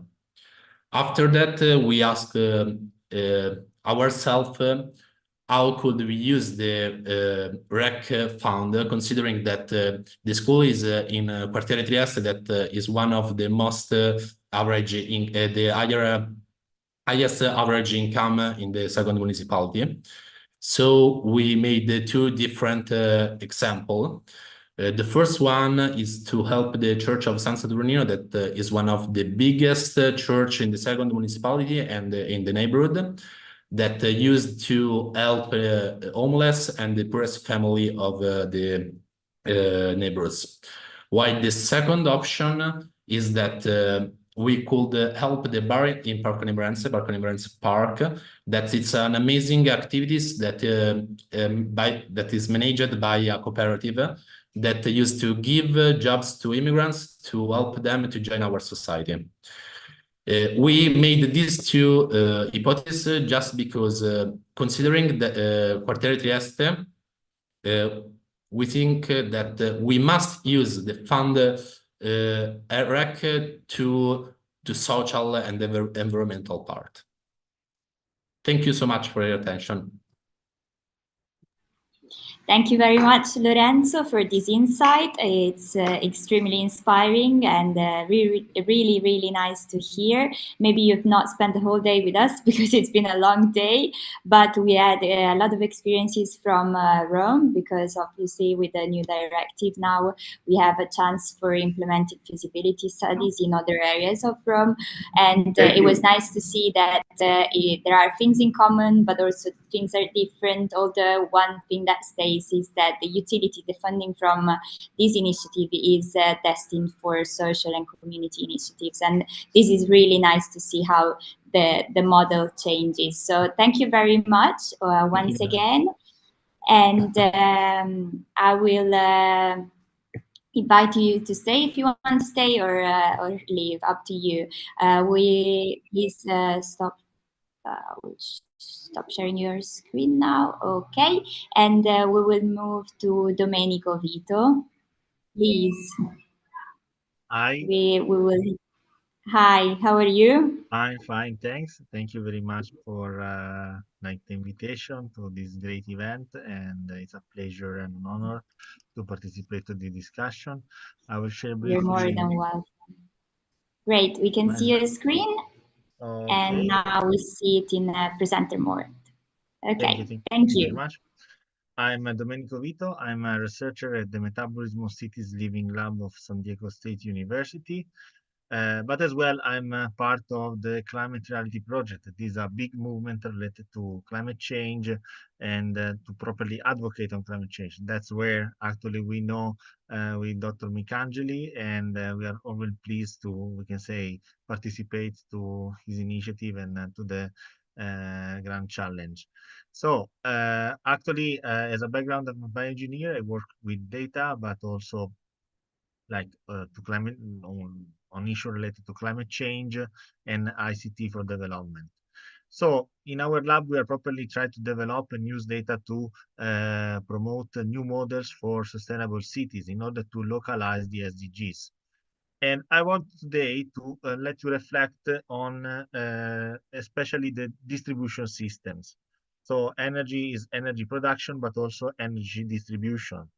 And actually, it's important to understand the change of paradigm from conventional grid methods that, of course, has been used till nowadays to produce energy and distribute, where there is like the big power supply that is gonna, we can say, feed several users, to like distributed grid methods. For example, microgrids are kind of that. So which are the, we can say, pros and cons of this methodology? Of course, with the centralized system, you have like a stable production of power and a more reliable source of energy. So that's fed by a constant, we can say, refilling of the fuel. So. But of course, this kind of system is based on fossil fuel, can cause a great of emission, is not good for climate change.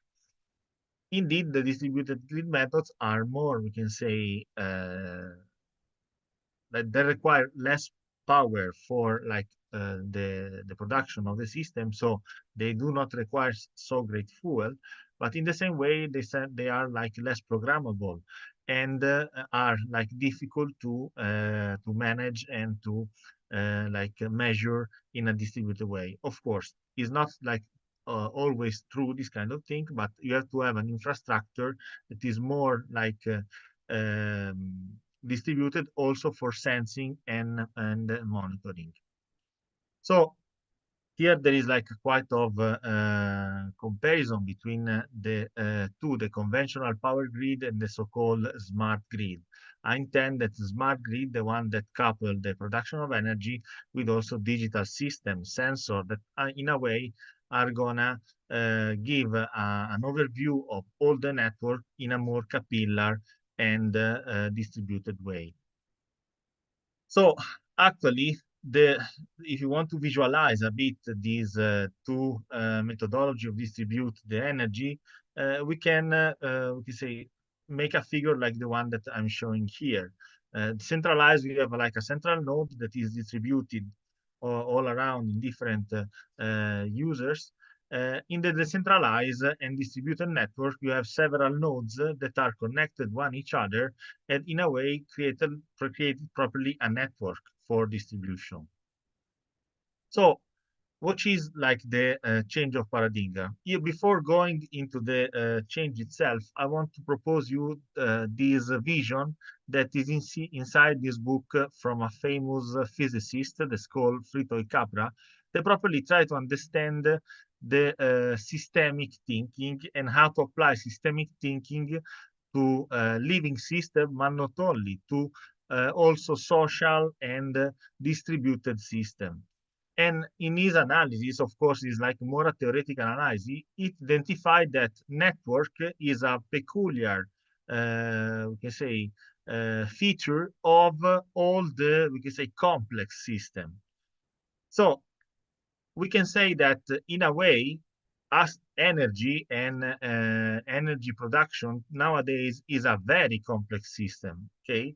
And especially if we want to grant an access to energy that is fair and distributed, the system is more complicated. Of course, is more like prone to be addressed to non-linear models and non-linear dynamics.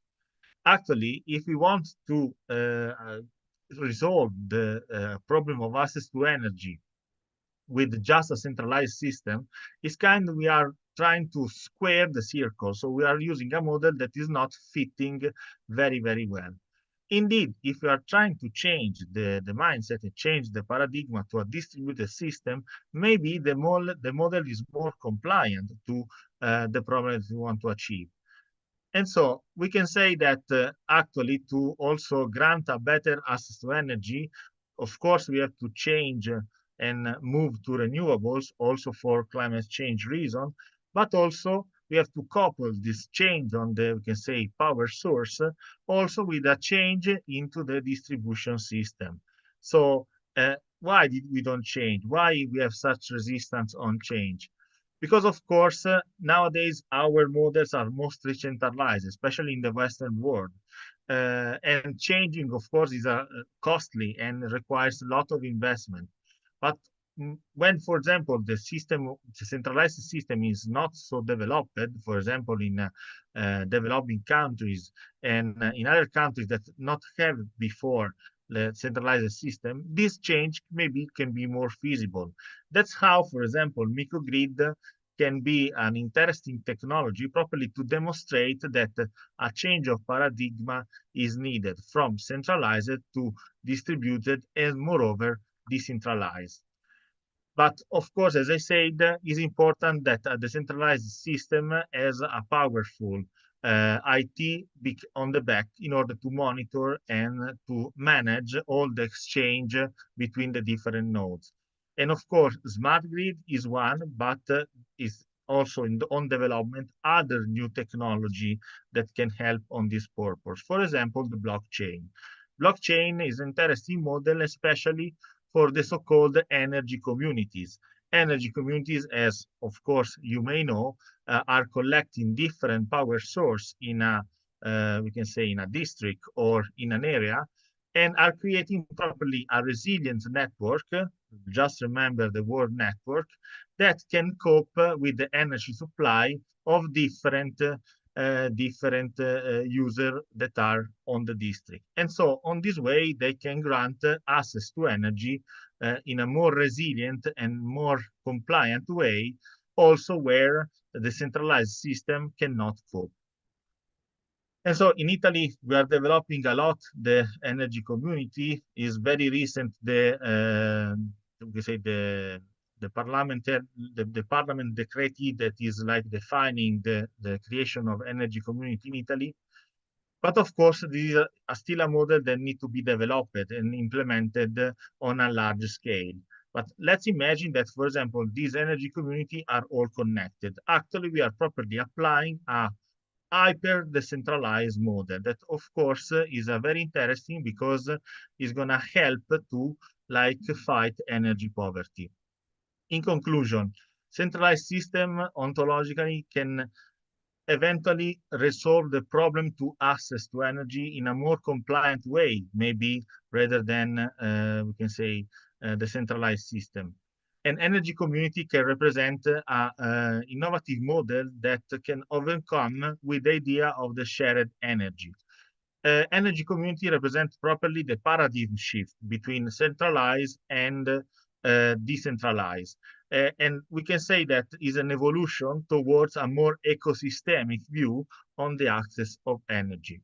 Of course, there are barriers to the implementation because to shift from a system to another, it requires investment, it requires new knowledge and new research and so on and so forth.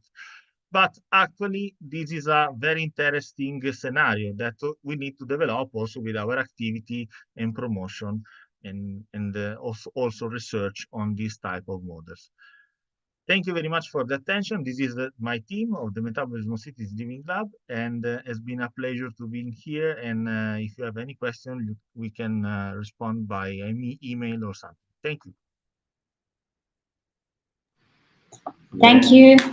Thank you very much, Domenico, for this presentation. I really enjoyed also seeing how you use images as well, showing a more ecological, ecosystemic approach that represents the decentralized dynamic. I work a lot with circular economy, and the circular economy paradigm follows the same principle. We should come back in harmony with the natural system. So thank you very much. I will now give the floor back to Professor Andrea Micangeli, if he wants. Otherwise, okay. So once again, thank you, Domenico. We will now move on to the last speaker, Felipe Micangeli. Thank you, Felipe. Hi, good evening, everybody. Here we are. Can you hear me? I hope so. Let's see if I can share my screen very quickly. Yeah, should be sharing. Good. Okay, here we go. So, good evening, everybody. I'm Felipe Micangeli. To me, the very great honor to be the last one presenting a group project, actually, that is concerned with understanding how the renewable energy and the electricity connection affects life in rural communities. And we have some evidence from Honduras that we will see together.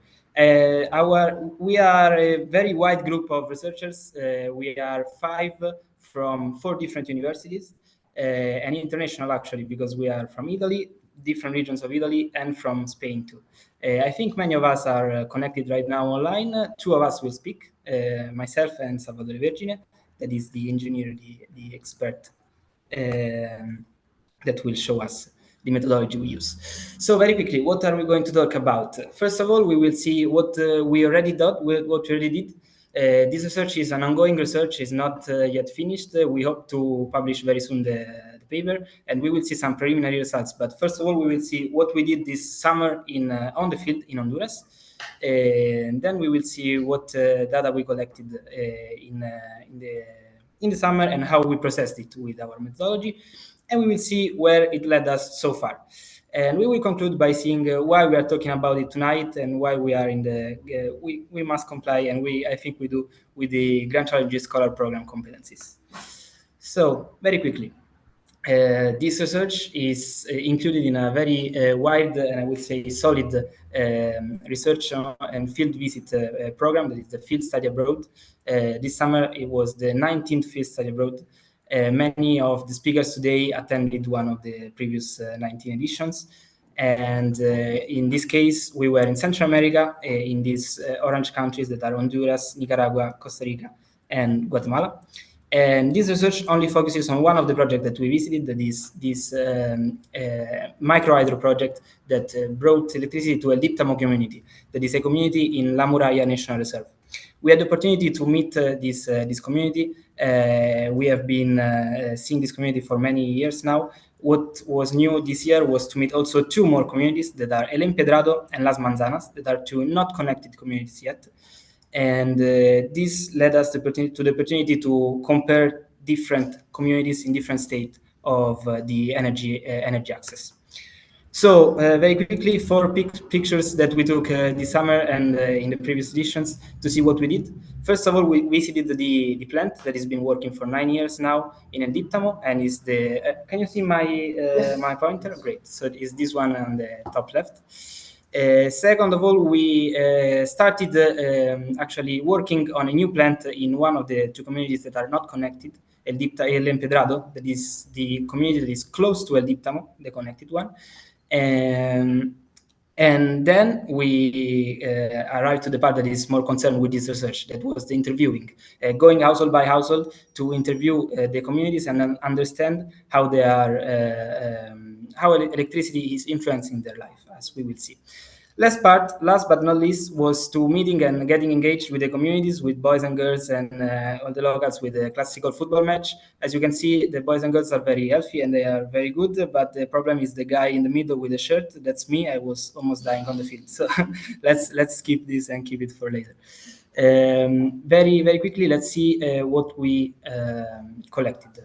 We could interview 70 households between the 3 communities. As we said, El Diptamo is the electrified one. El Empedrado is a close community that is closely in touch with El Diptamo, but has not yet a community access level to electricity. The last one is Las Manzanas, that is the most remote one and has the lowest access to electricity, as we will see.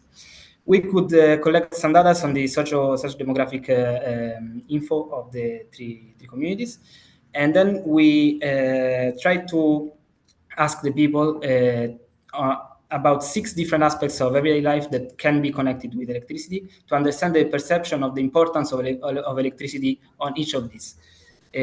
First one was health, then we asked about education, job opportunities, the safety and the household life, and how electricity is important for the local environment in the end. And then we get to the most important, last but again not least, questions on the dynamics of the impact and on the influence of electricity on everyday life. So to talk about this, I leave the floor to the expert, that is Salvatore Vergine, that will tell us a little bit about how we process these data with the Marco processes. Thanks. Thanks. Okay, hello everyone. So we have 3 time questions. The first one is, so on a scale from 0 to 10, where 0 indicates not influenced at all, 10 indicates entirely depending on it, how much do you think life for the community was influenced by electricity 10 years ago? So this is the question referred to the past. Is influenced by electricity right now? This is the question referred to the present. And will be influenced by electricity in 10 years? This is the question referred to the futures. So this question has a discrete answer scale, and in practice we associate 3 different states according to the range of the answer. So from 0 to 3 we have state 1, from 4 to 6 state 2, and from 7 to 10 we have state 3. Okay, we can go on. Okay, in practice, we consider a random process with a random variable xt, where t is discrete.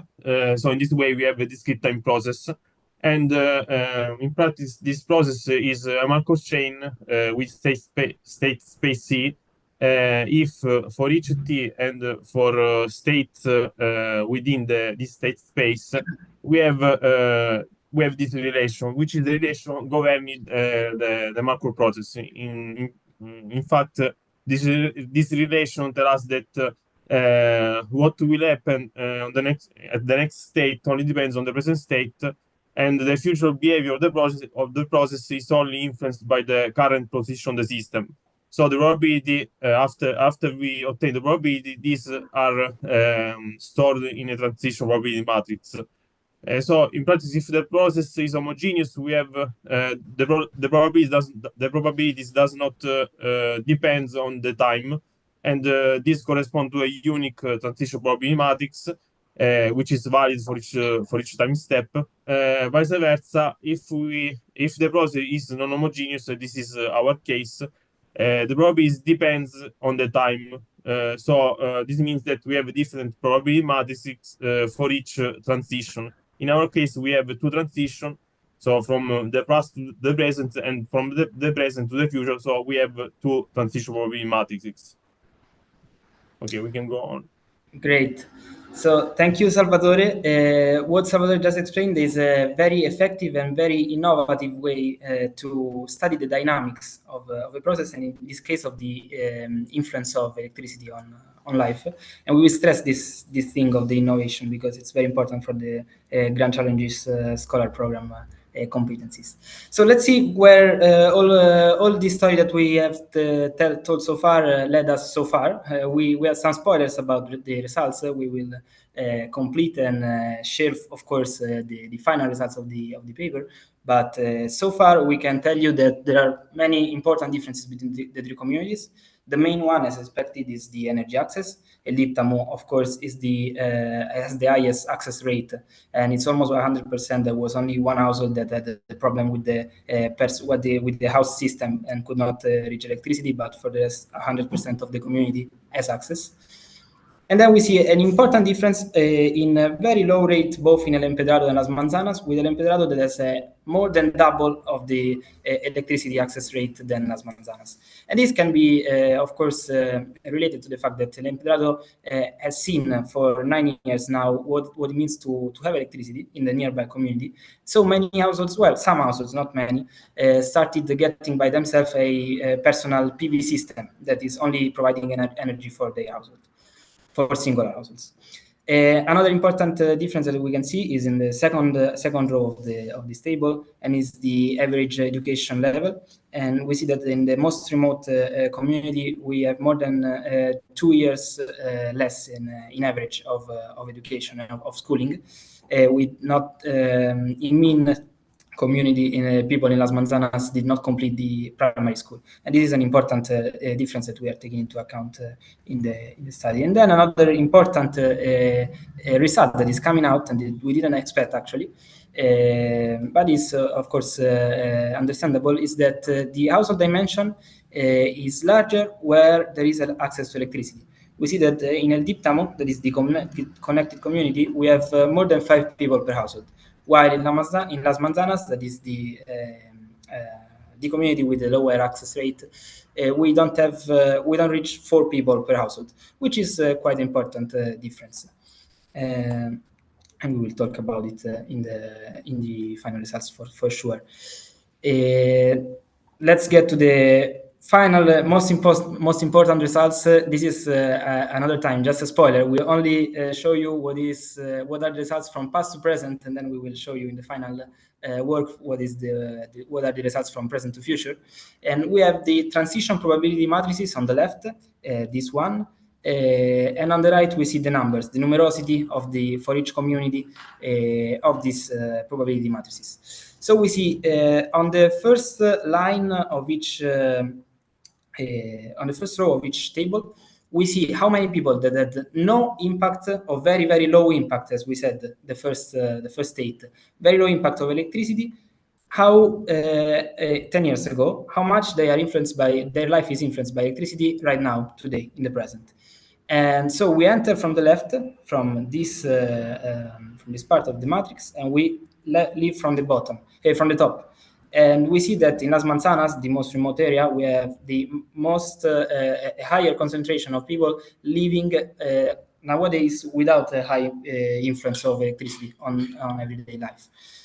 We see, of course, also that in El Diptamo, instead, we have the opposite concentration on the third state. That means that 10 years ago, people didn't have much influence of electricity on their everyday life, and nowadays they have, most of them changed totally and have a very important influence. What is very interesting is that the other community that has not a community level access has a much wider distribution between the 3 states. There are many people that yet don't have an important influence of electricity on everyday life. There are people that say, yes, I have an influence, but it's not so much. And we have people, 1/3 of the people, actually 32%, saying that instead they have a very, very important influence of electricity. So this is a very interesting result that we will talk about it also in the final results. So let's get to the end of this work and of the whole evening, actually. And let's remind why we are presenting here today. We are talking about this Grand Challenges Scholar Program that needs 5 competencies to be for a worker, for a research to be compliant. And I think we meet each of these 5. Let's see. we have the multidisciplinarity, and we are engineers and development and behavioral economists with different backgrounds, and I think we are very multidisciplinary in this, and we show this also with the work of Salvatore and what we did on the field. There are many different disciplines that are for sure involved. We have a social consciousness in the meaning that we are meeting, and the main part of the work is meeting different communities. In this work, we meet 3 different communities. We have, and maybe we have too much influence of the economics and entrepreneurial part. We have 4 economists out of 5 authors. So for sure we have this. We have also a multicultural aspect, as we were saying. We are from 2 different countries, and we went to a 3rd country as we couldn't get enough, and between 2 different continents. And about talent, the Grand Challenge Scholar Program really stressed the innovative research, and this kind of dynamic study with Markov processes is not very common actually in economics, and so this is a very innovative research. For sure, it's not football, as we saw from the photo. We don't have a very big talent, bright talent, at least not me, in football. So thank you for your attention. This is my email. For sure, if you want the Salvatore email too, we can provide it. I'm sorry I couldn't include it, but thank you so much.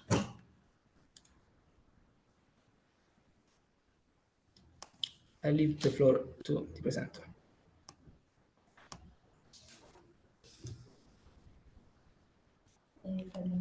Sí. Okay, great. Thank you very much for this presentation as well. Great. Salvatore, maybe you want to leave your email address in the chat so that anyone wants to get in touch, they will be able. No, you're right. Thank you for this insight. I think another important element in this discussion that we had today around communities, mini grids, and sustainable energy is, of course, the engagement of the community. So making sure that the people are at the core, at the center, and they're always involved, because whatever we do it, of course, for the people, with the people at the center of what we do. So I think we're reaching the end. This was our last 2 speakers, and it was great to have this appointment. It's the 9th edition of this conference, and we should all thank Professor Micangeli for putting a lot of energy, time, and of course a lot of enthusiasm. If you had a chance to meet Micangeli in person, you know he's always full of enthusiasm and energy, and it's great to be around him. So really thank you for organizing this, and I think we managed this year to have great results with the engagement of people. I managed to have a glimpse of some numbers, and it seems like we had around over 150 people getting in touch, appearing and disappearing, engaging with the conference today, and from a lot of different countries. I think we're around 30 countries that we managed to have representation from, and of course they all come from you all come hearing from us today, come from different organizations, and you represent around, the numbers are saying, over 60 organizations, institutions, research centers, development centers. So really thank you for making this possible, because without you it wouldn't be possible to exchange all this knowledge and insights and experiences. So thank you very much again.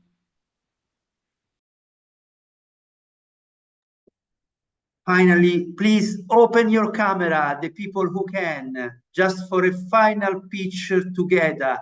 Only the people that can. Hi Luciana. Hi Christopher. Hi Ganga. 12 hours with us from the first. Ellie, Kevin, Enrico, Herminia, Stella. Thank you, Stella. Okay, here we have Gaia, Salvatore, Uways, Giorgio, and then Uways. Thank you. And make your move Yes, have a great day and a great holiday and a great year. See you next year or next days. Bye bye. Ciao ciao. Bye bye. Ciao. Bye bye. Bye. The picture. One moment. The picture. Bye bye. The picture. Okay. Yes, done. Very good. Ciao ciao. Thank you. Bye. Yes. Yes. Thank you. Bye. Ciao. Stella. Ciao Andrea, ciao Luciano. Treno, Stella dal treno. Christopher, thank you. Domenico, grazie. See you in San Diego. I will come to Los Angeles on the 11th of February. Are you there around? No, but there will be my colleague. I will get in touch with. I will get in touch with my colleague, Dr. Fernandez. Okay, okay. All the best. Bye. Ciao, ciao. Bye, bye. Ciao, Stella. Thank you, Mr. Robert. Bye, bye. Daniele, Eleonora, tutti insieme. Ciao, ciao. Let's close. C'erano 7 sezioni secondarie. Non assegnata. No, tutto a posto. Ok. Grazie Gigi.